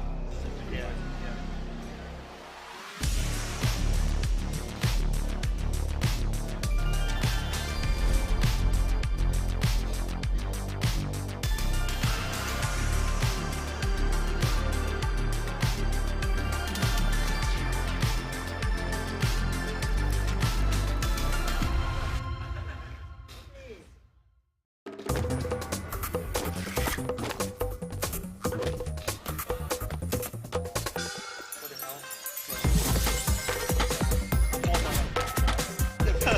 What the? I thought I looked at it, I was like, Party with Ogerpon at the Festival of Masks in the Pokemon trading card game Scarlet and Violet, Twilight Masquerade. Available now. Each booster pack of 10 cards sold separately. Cards vary by pack.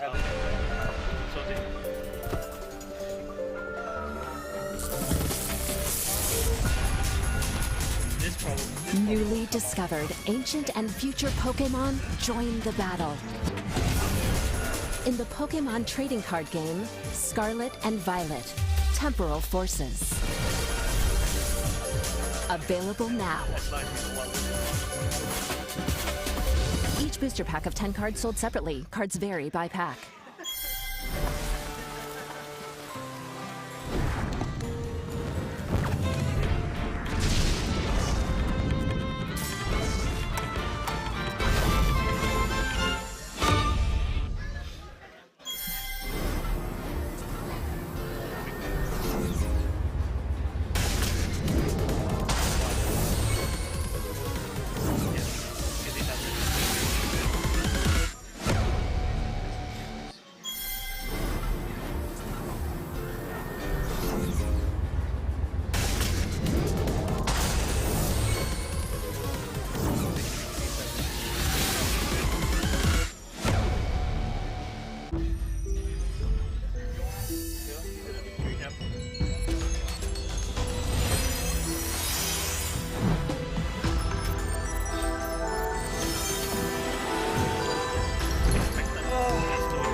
Discover the power of Stellar Terra Pokemon EX in the Pokemon trading card game Scarlet and Violet, Stellar Crown. Available now. Each booster pack of 10 cards sold separately. Cards vary by pack. Cannot afford a bit of flexibility. Memories in twilight glow, holding tight, won't let them go. Through the highs and the lows, you were always there for me. Smile through the pain, no matter what came our way. Now I found what's deep in my heart.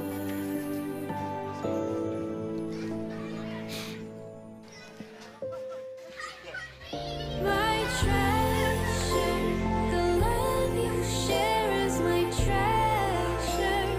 Like a precious gem, holding so close now, and I won't let go. Deep in my heart, it's fading, but still shining.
Oh. Caitlyn has a rod.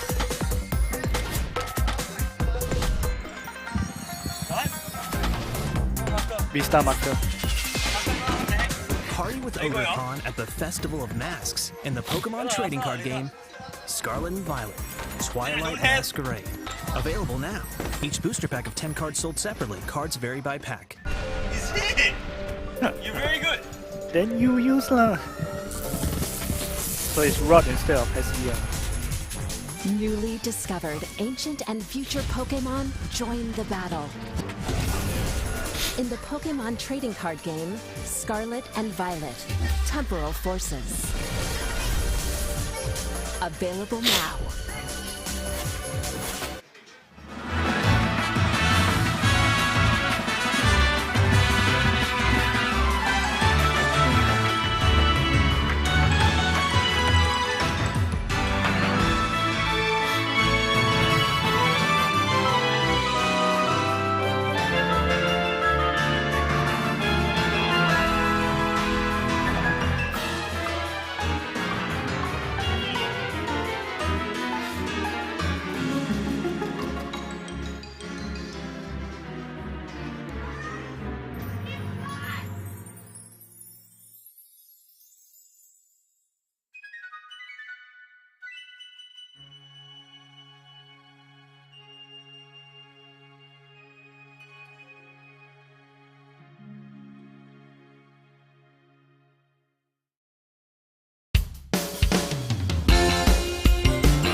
have just joined us on the stream today, I'm Kwasong, and this is Top Deck Boss.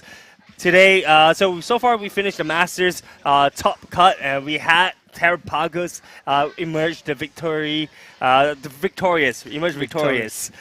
in today's Masters for the Premier Ball League in Singapore. Now we are looking at our juniors and our seniors. First up, our juniors. Yep, and we have a Raging Bolt EX mirror match with just a few key differences. I won't say key differences, but a few differences.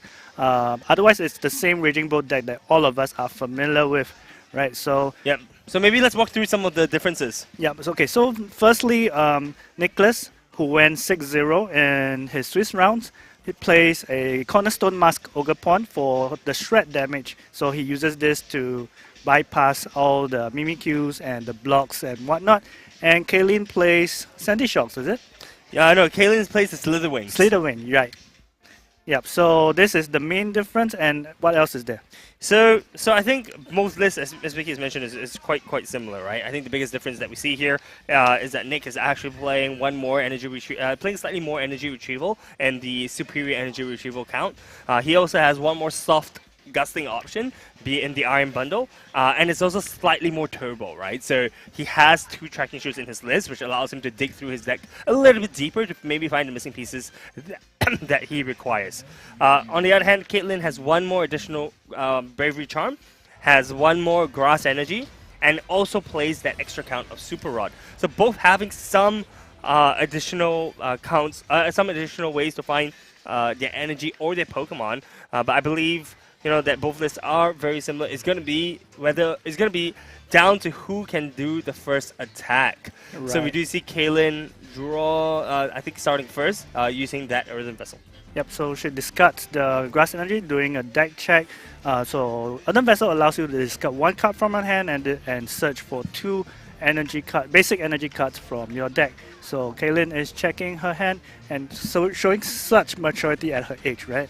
Yep, so definitely, I think this is actually something that she picked up from playing with the guys over at Goodness Gracious Games. She is probably one of the youngest players there after Haruki has left, and she has gone. We were actually speaking about this earlier, back of house, where we were saying that actually Kaylin is one of the few people that of her age has gone 3-0 at a casual night over at Goodness Gracious Games. Yeah, definitely.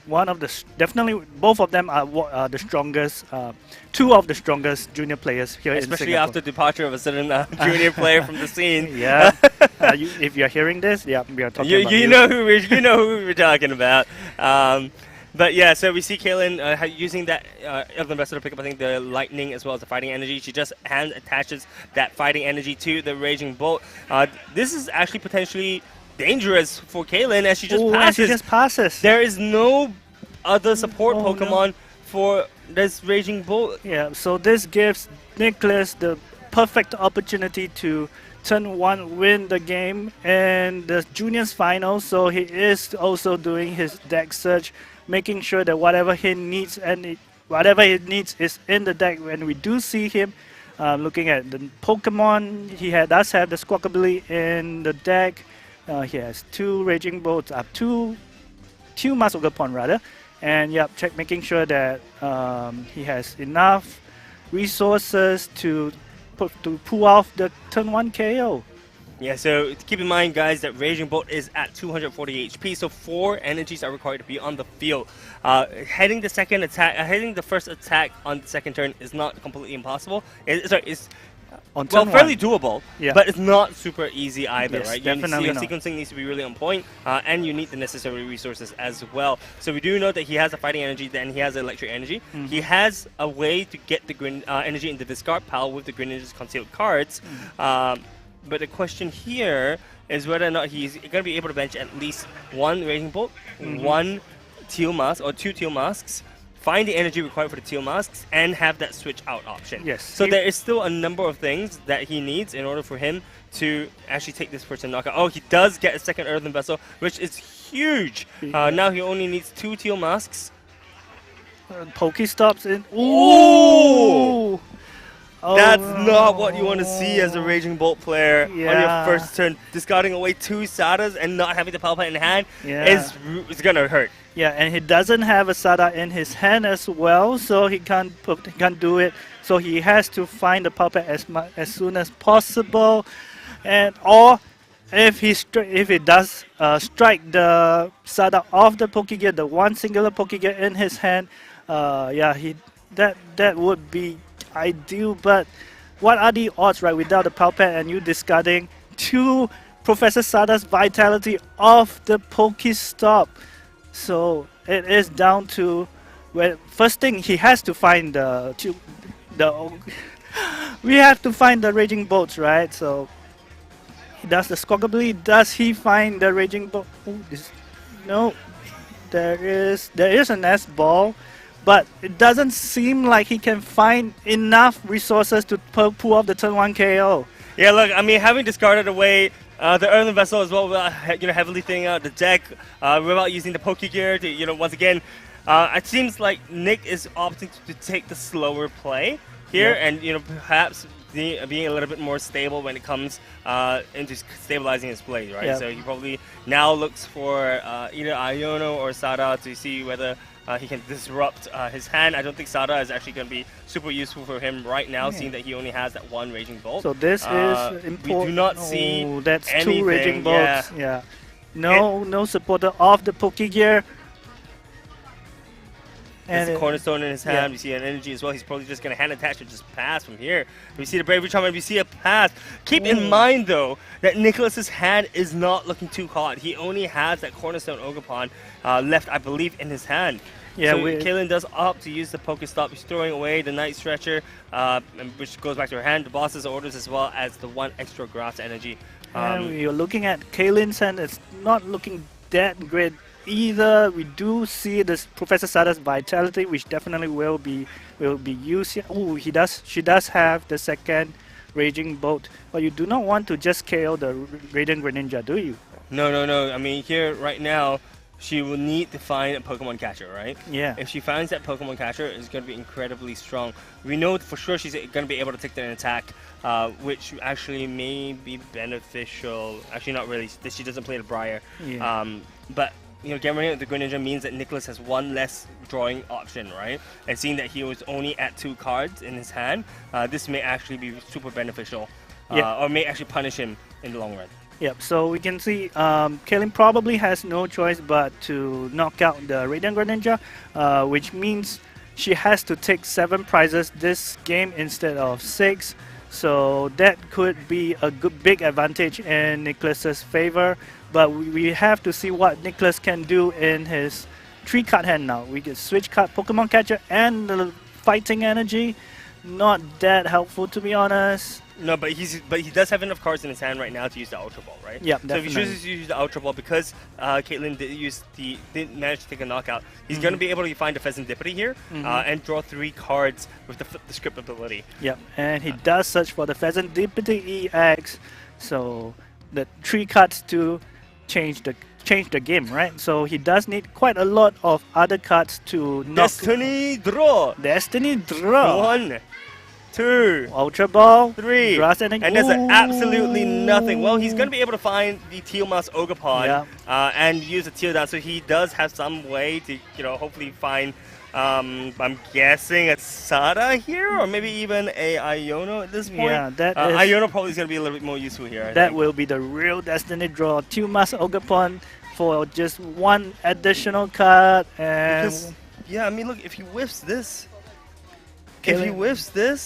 he is in real danger. I mean, look, Kaylin's side is pretty... that is the Raging Bolt EX.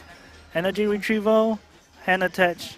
That's going to be just three energies on the field, so that means he's only going to be able to do 210 damage. Not enough to take out a clean Raging Bolt. We'll see whether or not he uses Burst Roar. He does use Burst Roar. Yeah. And he will draw 6 cards in his hand. A little bit strange that he's attaching the energy to the front Raging Bolt. I think attaching it to the back one would have been a lot more safe, because Kaylin right now is in this very strong position Ooh, to top take decks a the knockout drama. on the front Raging Bolt. She's top decks into the Professor Sada.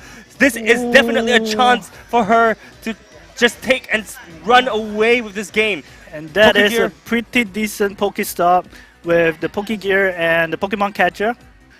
And yeah, so All she needs to do is the Sada, and she can take a huge knockout on this Raging Bolt in the front, which is, by the way, 2 energies and has Bravery Charm as well. yes. So how many energies does Kaylin need to discard in order to knock out the Bravery Charmed Raging Bolt EX? 5. That's all she needs. Yeah, that's all she needs. So Sada and Ultra Ball as Ball, well. Iono. So she can find another 2-mass Ogerpon if she wants to.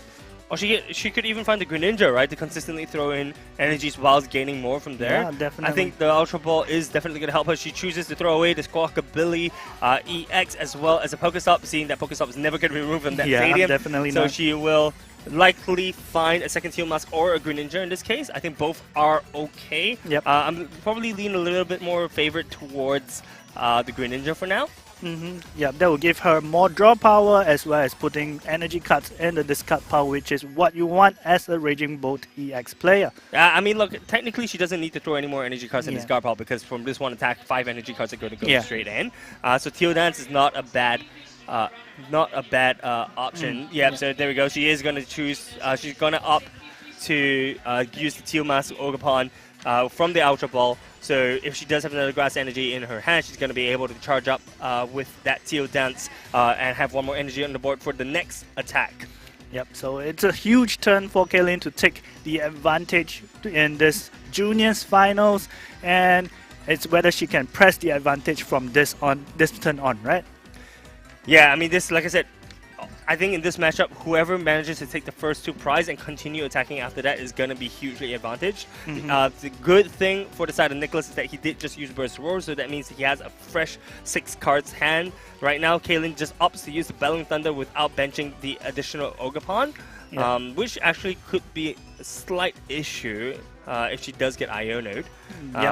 But she is ahead of 3 prizes right now. Yeah, and we don't see the Iono on Nicholas's hand, so he does need. Yeah, he has to Sada this turn, right? Because if he Ionos, it means he cannot attack this turn, right? So Sada, he does find the 3rd Sada in his deck, so Nicholas is left with just 1 copy of Professor Sada's Vitality in his deck, and without the Pal Pad yet, it could be difficult for him to mount a comeback. So because you are pressured to use Sada every single turn as a Raging Bolt EX player, so with 3 Sadas discarded and no Pal Pads inside, it will be very, very difficult for him to attack next turn.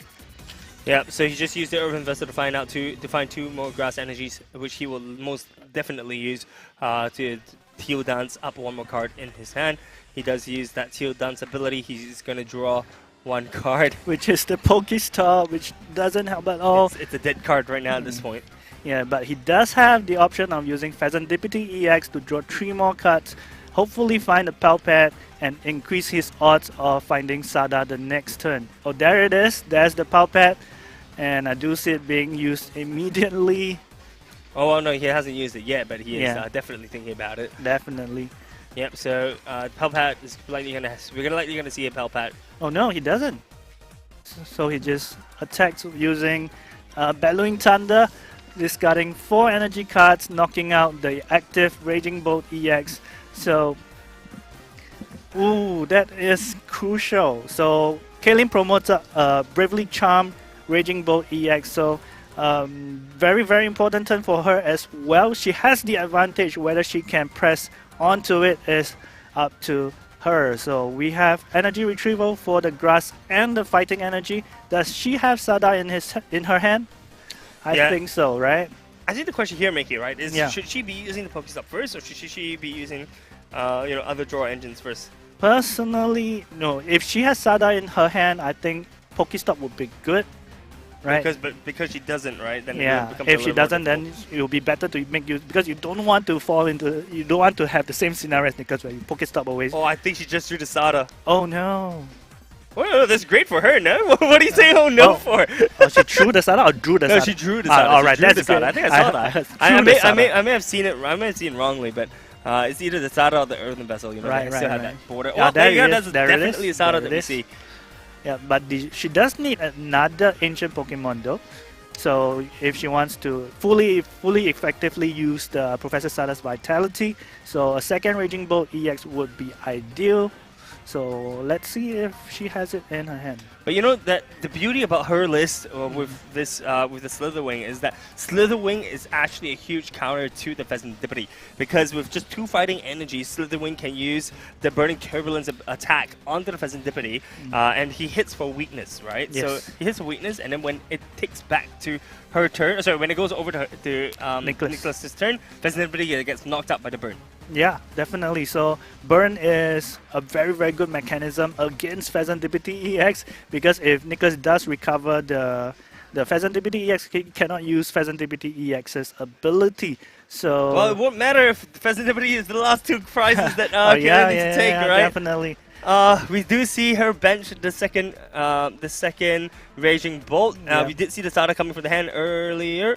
The Uses- Judge is just checking to see if she manages to throw 3 things. She does. Yep.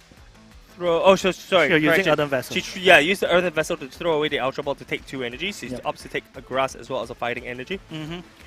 So she does have Sada in her hand. Yep, and there's the Sada. So 1, 2, 3, 4 energies. You just nice to knock out the Raging Bolt EX. Without a energy, which is Yeah. key. Oh wow, that's Oh. a second, and that's actually what she is looking for, right? The She wants to Pal put the Pal Pad. She wants to put back the 2 Sadas, like we saw just now. Yeah, because if we want to increase the odds of drawing the Sada in the event that Nicholas uses Iono on her during his next turn. So shuffling back 2 Sadas will effectively increase your odds dramatically, especially when Kaylin's deck is so thin right now. Yep, her deck is looking something like about 20 cards at this point in time. Having 3 Sadas left in the deck is super, super strong. She is going to go down to 1 prize, at which puts her in a very dangerous position for a Iono. Yes, But definitely. she is very much in the lead at this point in time. Takes a knockout. That is going to be 4-1 prizes, but Nicholas's Raging Bolt has a Lightning Energy attached, so all he needs is just the 1 Sada and another Teal Dance Ogerpon if he's able to attach to it. Yeah. So he gets 1 Teal Dance, as we saw. That's a we see a Bravery Bravery Charm Charm. as well, so it makes things a lot more difficult for the Raging Bolt. And yeah, we haven't seen either of them use their Aspect Prime Catcher, right? Yeah, we haven't seen that yet, so that's definitely a play that Kaylin can do against Squawkabilly next turn. This turn, I think, Nicholas does want to target down maybe the Ogerpon if he does draw the Prime Catcher here, but I think saving the Prime Catcher for a late game gust option into Sada is always a good thing to do. Nicholas does take 4 energies from his discard pile using the SER. Yep, He does draw 1 card, and his deck is looking very, very thin as well, I think actually. it's just 2, 3 cards, 4 cards left. Yeah, look, who needs Sada when you can just hand attach and Teal Dance away Yeah. for enough energy, right? knockout, She- but she needs She needs one more energy right? though. Just the 1 more. So He it's just doesn't 2 have cards the left. Teal Mask. It doesn't have the additional Teal Mask. So he has to Iono this turn, but does he have the Iono? He has a Pal Pad.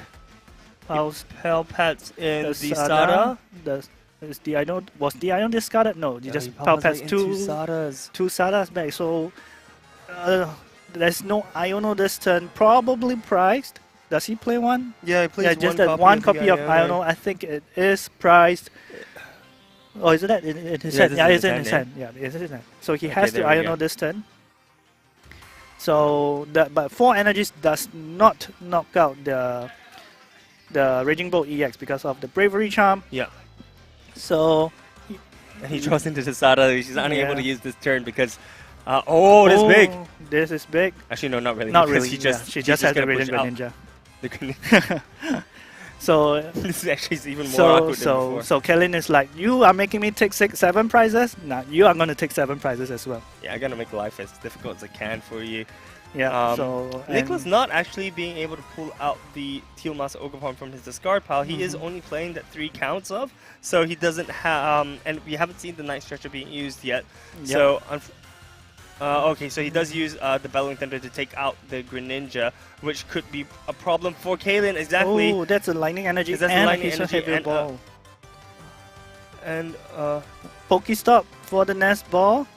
Because Ooh, Nesball gets her the Pheasantipity. Pheasantipity, no, unless Pheasantipity Pheasantipity. is prized, but Pheasantipity is prized. There is the heavy Hisuian heavy ball that she has in her Yes. hand. Pheasantipity is definitely going to get her the 3 cards. She Yes. does put it down, flip the script, is going to draw her 3 cards. What she is looking for is going to be the Sada, as well as maybe a Prime Grass Catcher Energy. and the Prime Catcher. And the Prime Catcher, sorry, Yes. yes. Sada Prime Sada Catcher. Prime Catcher will, and Sada Prime Catcher will get her. There's Oh, the there's the Prime Catcher! No Sada. No There's the Sada. Urban No Vessel. Sada. There's- Urban Vessel still can Okay. be drawn into the Grass Energy. She uses the Yes. Urban Vessel, picks up the Grass Energy, then she's going to be attaching it to the Teal. She's going to be able to use Teal Dance. She has one more draw. One more draw. She has that 1 draw left. She is weighing out her options right now. She needs the Tumas Ogerpon. And what she is? Did she fail the nest ball? No. She used the Earthen Vessel to get rid of the nest ball to find that 1 Grass Energy, as well as probably thinning out her deck further. So 1 Fighting Energy. Fighting energy and Keep the in mind grass that she has hand attached this turn, right? Yes. Prime Catcher is going to be huge. I mean, Prime Catcher is huge. She has that already. Sada is what she needs to end this game. All she actually needs is 3 energies. There we go. The second That's- Tumas Ogerpon. Second Teal Mouse Ogerpon, but she doesn't have any more Grass Energies at this Mm. point of the game. So well, it's She just just a passes. pass. Oh, Nicholas, but Nicholas still has to take 3 more prizes. Yeah, that's just 2. It's 2 more turns. Nicholas needs Yes. 2 more turns. Yeah, And keep in mind, Caitlyn has the Fighting Energy in hand. So if Nicholas is not able to take out the Ogerpon or the back Raging Bolt, this is game for Caitlyn. He has the boss's orders. No, that's Night Stretcher As Night Stretcher, she takes back a Grass Energy. to draw another What's card. he trying to find, though? That's my question. Yeah, probably the Pokemon Catcher. He does have a Prime Catcher unused yet.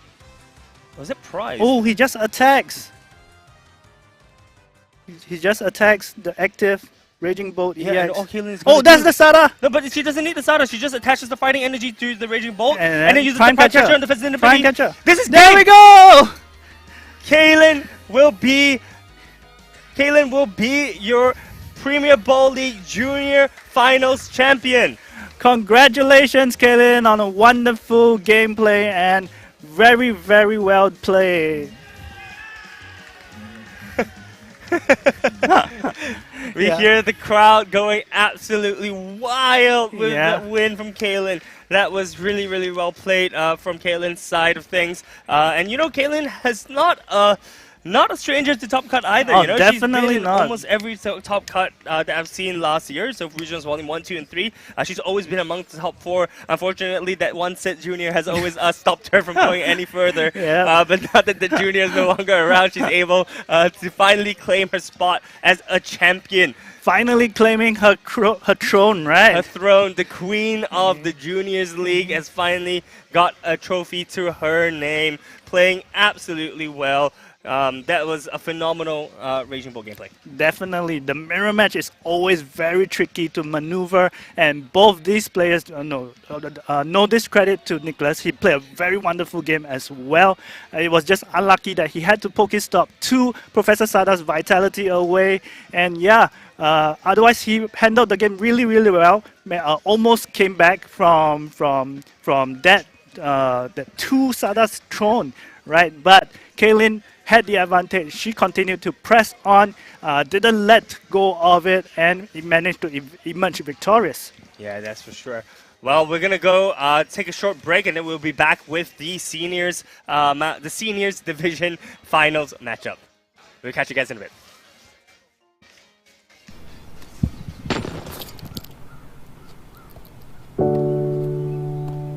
Memories in twilight glow, holding tight, won't let them go.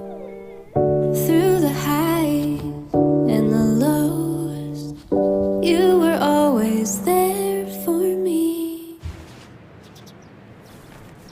So smile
Party with Ogerpon at the Festival of Masks in the Pokémon trading card game Scarlet and Violet, Twilight Masquerade. Available now. Each booster pack of 10 cards sold separately. Cards vary by pack.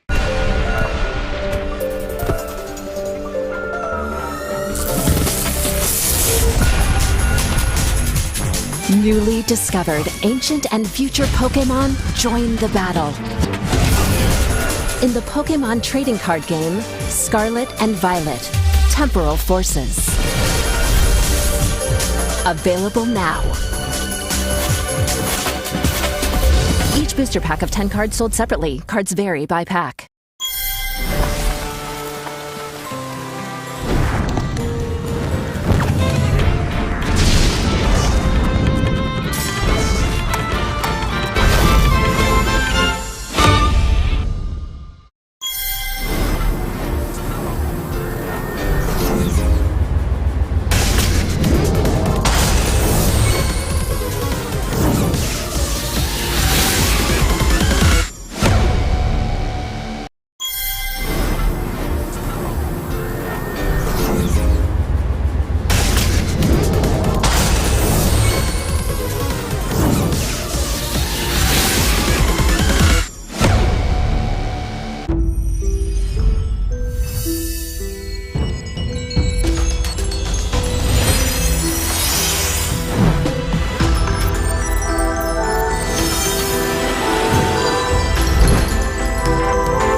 Discover the power of Stellar Terra Pokémon EX in the Pokémon trading card game Scarlet and Violet, Stellar Crown. Available now. Each booster pack of 10 cards sold separately. Cards vary by pack.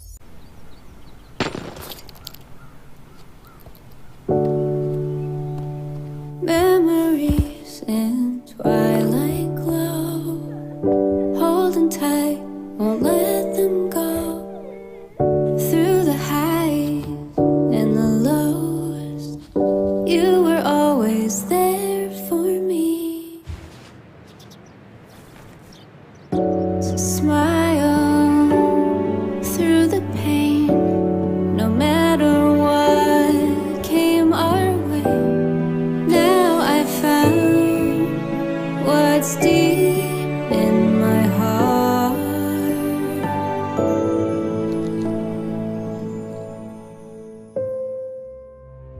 My treasure, the love you share is my treasure, like a precious gem, holding so close now, and I won't let go.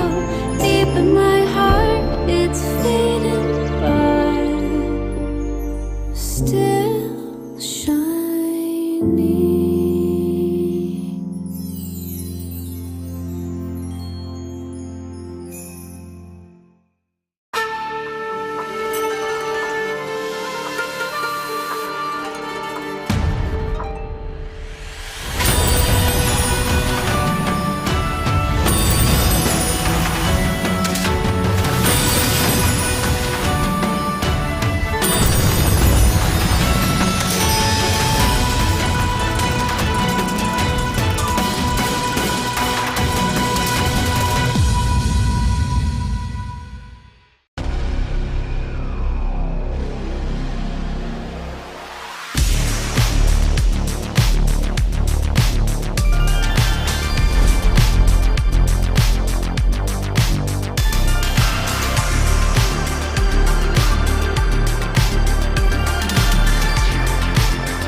Party with Ogerpon at the Festival of Masks in the Pokémon trading card game Scarlet and Violet, Twilight Masquerade. Available now. Each booster pack of 10 cards sold separately. Cards vary by pack.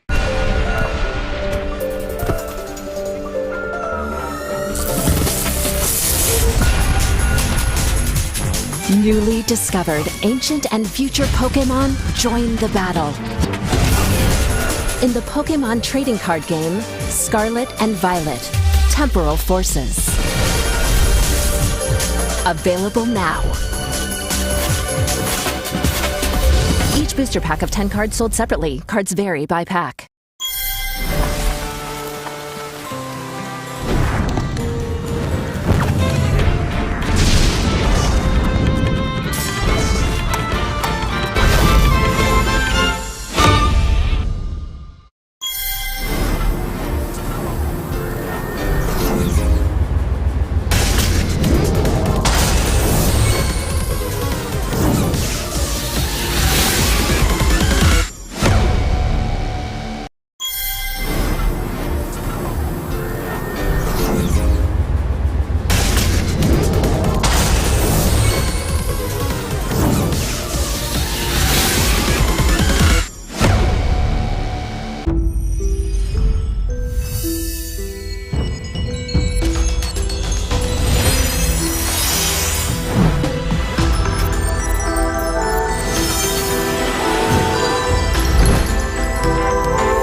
Discover the power of Stellar Terra Pokemon EX in the Pokemon trading card game Scarlet and Violet, Stellar Crown.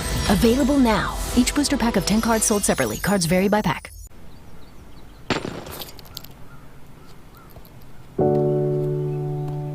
Memories in twilight glow, holding tight, won't let them go. Through the highs and the lows, you were always there for me. So smile through the pain, no matter what came our way. Now I found what's deep in my heart.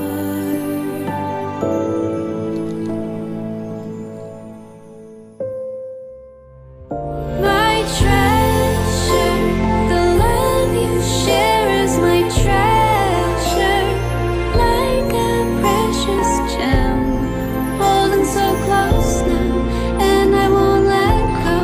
Deep in my heart, it's fading, but still shining.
Party with Ogerpon at the Festival of Masks in the Pokemon trading card game Scarlet and Violet, Twilight Masquerade. Available now.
Seniors Finals. Yes, the very last event on the card tonight. Not today, not tonight. Today, man.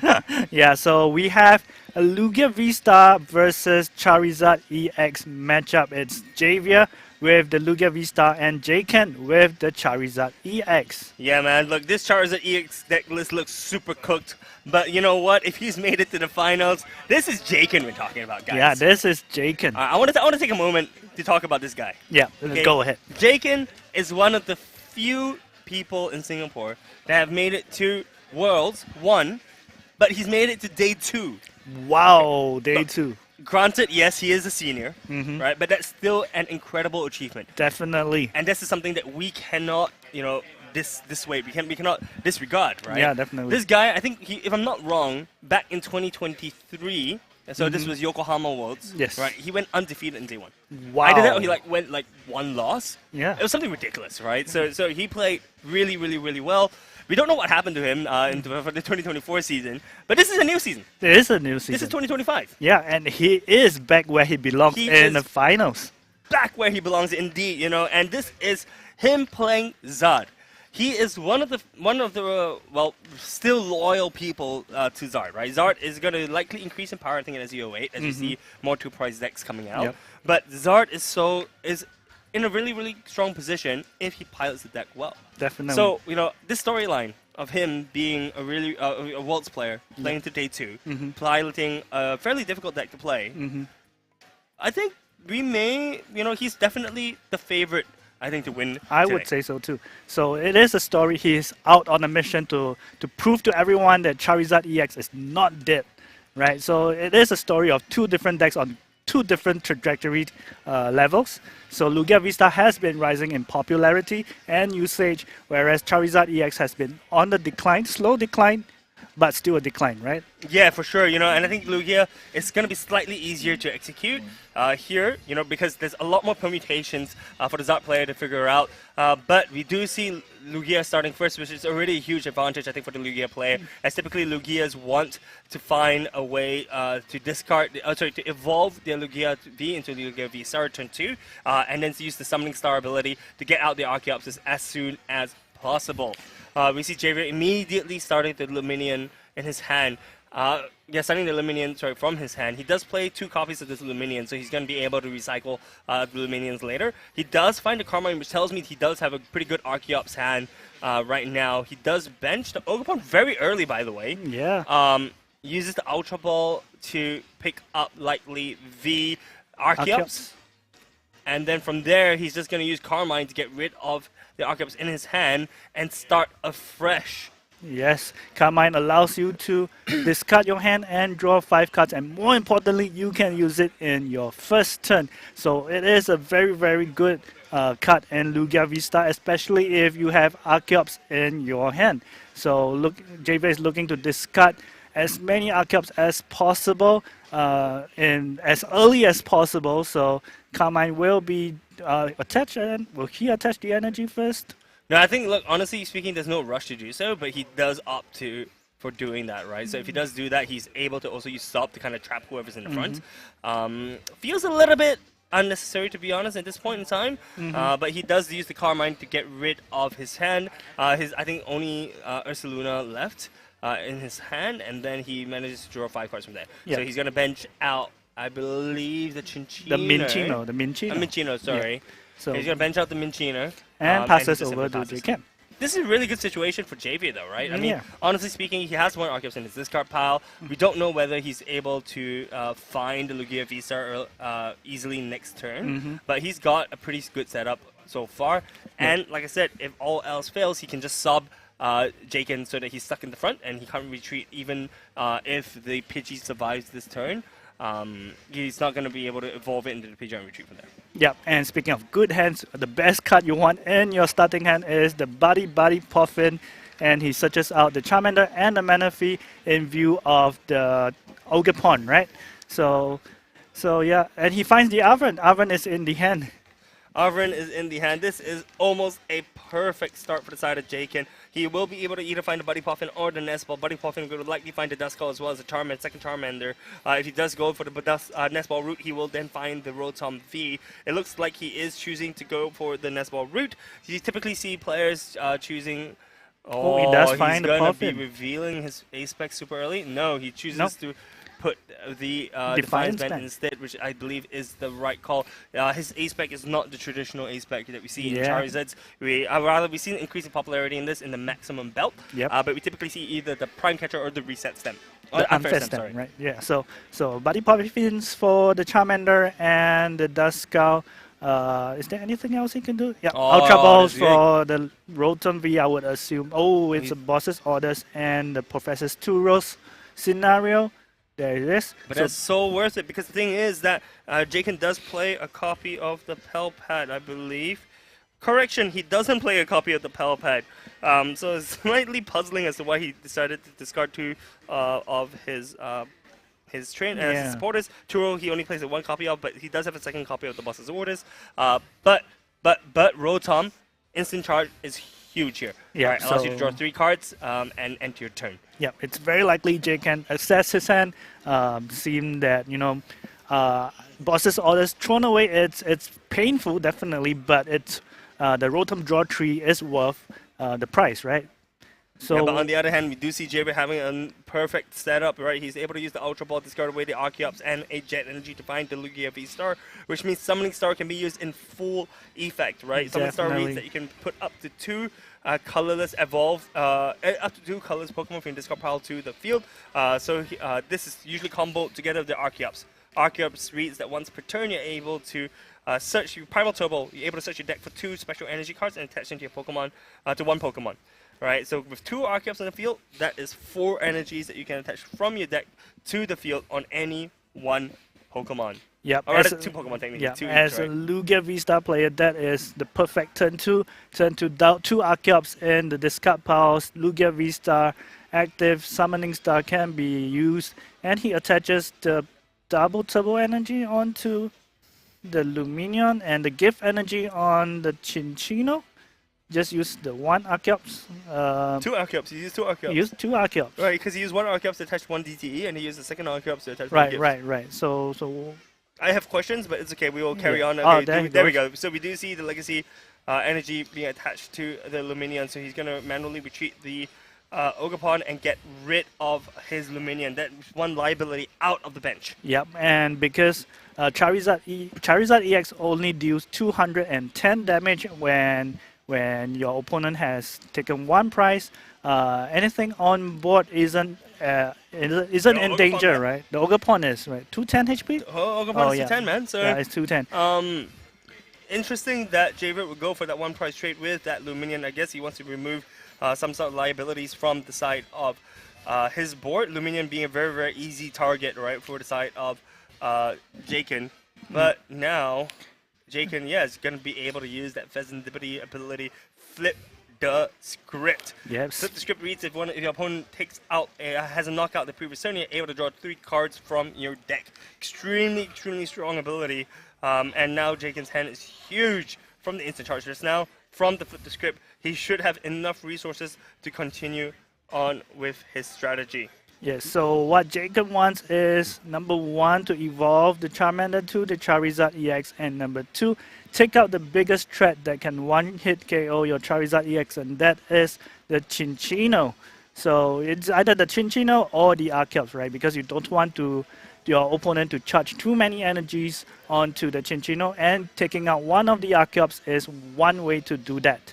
Yeah, and keep in mind he does not have any more Minchinos on the bench as well. So if you do take out the Chinchino, he's not going to be able to promote a Minchino to the front next turn and do a massive attack. So getting the counter catcher from here is going to be pretty strong. You're going to be able to take out either Minchino or the Archeops. I prefer choosing the Archeops here as a target, but we'll see what Jaken chooses to do. Finds the max belt and the counter catcher, which means he has the Forest Seal Stone to evolve the Charmander to the Charizard, counter catcher whichever Pokemon he wants to, and knock it out for 1 prize, right? First, Infernal Rain. Yeah, definitely. Infernal Rain allows you to charge 3 fire energies from your deck to your Pokemon in any way you like, and then shuffle your deck. This is what makes Charizard EX so powerful, right? You can charge, it's a charging mechanism by itself, so you don't really have to worry about where do you find the energies from, and he counter catches the Ogerpon for the knockout for 2 prizes, right? Correct. So I think what Jaken's trying to do here is he's trying to go for a 2-2-2, right? And let Javier go down to 2 prizes, right? And then use the Briar for a sweep up finish against a single prize of Pokemon. So he's still trying to go for that 2-2-2 matchup. Lugia 280 HP, which means that Javier would need to go down to 2 prizes before Charizard is able to take a straight up knockout on that Lugia. Yes, and we see Javier looking at his legacy energy, thinking of putting it on his Chinchino. So legacy energy says that if your opponent gets knocked out, your opponent gets 1 less prize. So if your Chinchino is worth 1 prize and your opponent knocks it out, he takes a grand total of 0 prizes. Yeah, you see, and this is the problem with not taking out either the Chinchino or the Archeops. You're basically allowing Javier to, take out return knockout very, very easily. But I do want to highlight that all Jaken needs to do is evolve the Duskull into Dusknoir, explode onto the Minchino to get rid of that, right? And then from there, he has an opportunity, a window, to continue pressing on from there. Yes, because if your opponent if your Pokemon rather gets knocked out using Dusknoir's ability, Curse Blast, you still get a prize cut, right? Yeah, and you see here 3-3, so that means you would be hitting for 300, right? So it's 180 plus 120, that's 300. Yeah, so 270 now, right? Right here, there's a chance for Jaken to end this game. Yes. Right? If Jaken is able to use the Briar here onto the Lugia after exploding on the Dusclops to maybe like a bench Pokemon. But you need to gust out the Lugia as well, right? So you need to gust out the Lugia. You want to explode the Dusclops, Dusknoir onto the Minchino. Minchino. Chinchino. No, the small one. Oh, the small one, yes. Right, because you see, if Dusknoir, Right, uses Curse Blast, Curse Bomb, Yep. to kill the Minchino. To take 1 right? prize. So that means Javier will be at 2 prizes, Yes. Jaken will be at 3 prizes, right? Yep. And that's in Briar range. Yep. Right? So then what Jaken can do then is to use the counter catcher onto the Lugia, Lugia Vista. to take a knockout. Yes. Because take a knockout with the Briar. Yep. Right, yes. I do see it. Yeah. Right? So that is a potential, that is, I guess, the lethal play that is available for Jaken right now. The question is, does he see it? Is he able to do it? Yeah, and does he have enough cuts to do it? Without Pidgeot EX on the field, it's hard for him to pull off the ideal combo that he needs to pull off the game, right? So he checks the discard pile, probably looking at number of energies used. does bench the Radiant Charizard for later use, so I don't think he has enough cards to pull off the 4 price turn. So he uses the Oven, searches for the rare candy, and all his tools have been retrieved from the deck. So it is a straightforward evolve to Charizard EX and attack. Is he able to find the Dusknoir or not? So let's see. Rare candy, he does Rare evolve in the candy. Charizard. He is gonna be able to use the Ooh, ability here. doesn't find an energy from the deck, probably in his hand. Yep, there's one in his hand. Burning Yep. Burning He Darkness used the Burning Darkness for to 0 knock out. prizes. And it also activates the gift energy on the Chinchino. Which So- allows Javier to draw, I believe, 3 cards, 4 cards. 4 cards. So gift energy is Lugia V-Star's draw engine, right? That is such a good card in the deck. Allows you to top up your hand to 7. Yeah, and yeah, so but the thing is, Javier does have a Minccino bench, so he can promote it. Interestingly enough, he plays 2 different Mincinos, one that has Call for Family but 60 HP, then another one with just 70 HP. Oh, is that tails? No, that's a head. So he's going to be able to evolve it. If he has an energy in hand, he will be able to attach it to the Minccino and take the knockout on the Charizard right now. Yes. And because Jaken does not have a Charizard, a Charmander back on the bench, he does have a Thornton though. Yeah. So this could be an opportunity for him to wipe the board, to take a return knockout and pray that Javier does not have enough energies in his deck left. Yeah, and we have seen, right, Charizard EX making full use of Thornton to swing the game around and come back from the jaws of defeat. So with a 7-card hand, it's hard to rule out that there is at least one energy. Yeah, there is. We have the Mist Energy on Javier's hand, so we will definitely see the knockout on the Charizard EX this turn. So it's a matter of resource management, right? Does Javier have enough energy cards left in the deck to knock a 3rd Charizard EX or find the boss's orders for the win after taking out this Charizard EX? Yeah, look, on Jaken's side, he does only play 2 copies of the Zard, so he is going to be very focused on taking a knockout using that Radiant Charizard next, right? Or if he has a Super Rod, then play that Super Rod to shuffle everything back in. This is the reason why, you know, I think knocking out that Ogerpon was a little bit strange in my opinion, because if you knocked out the Archeops back then, or if you knocked out the Chinchino back then, there was not going to be an option for Javier to kind of take that knockout on that first Zard. Right now is putting, you're kind of just trading punches at this point, and just praying that one of the players are going to be out of energies. Yeah, definitely. So you, ideally, Jacob would want to Thornton next turn because Lugia V-Star is still a viable attacker for Javier after the Radiant Charizard knockout. So it doesn't take a lot for Lugia V-Star to knock out the Radiant Charizard for the last prize. So ideally you will want to Thornton something into a Charmander, evolve it to a Charizard. But we have seen, right, that Jaken has no more energy cards left in the deck. So he will need to Super Rod back some energies.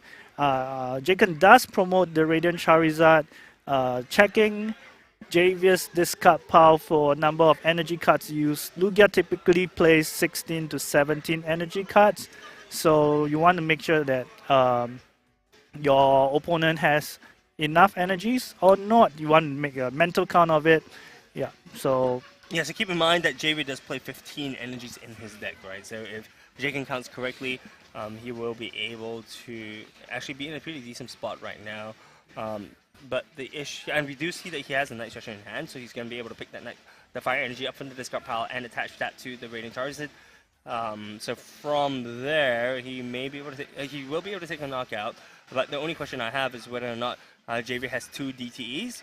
If he has 2 DTEs or just 3 energies in his discard pile, he is going to be able to take the return knockout on the Radiant Charizard with the Lugia V-Star.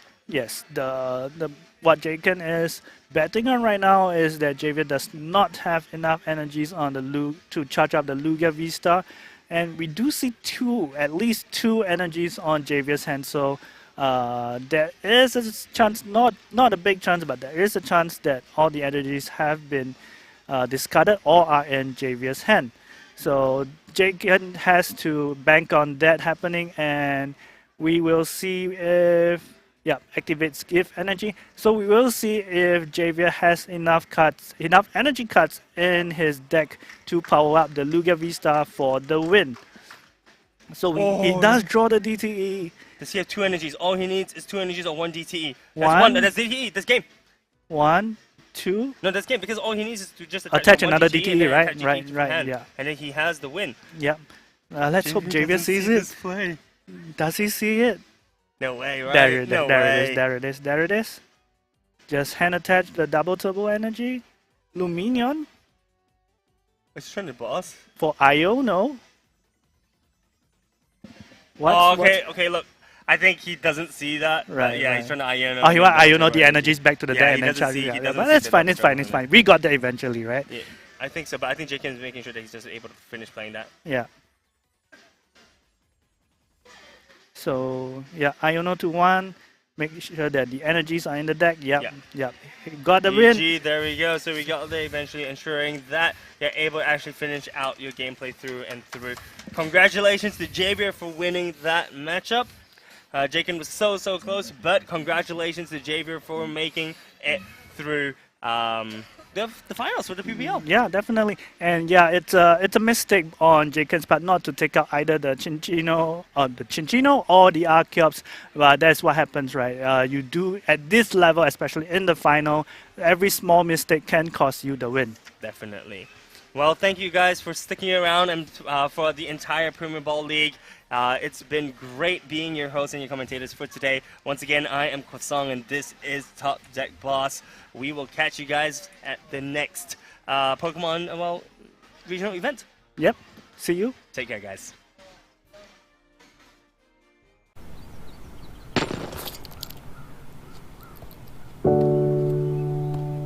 Memories in twilight glow, holding tight, won't let them go. Through the highs and the lows, you were always there for me. So smile through the pain, no matter what came our way. Now I found what's deep in my heart.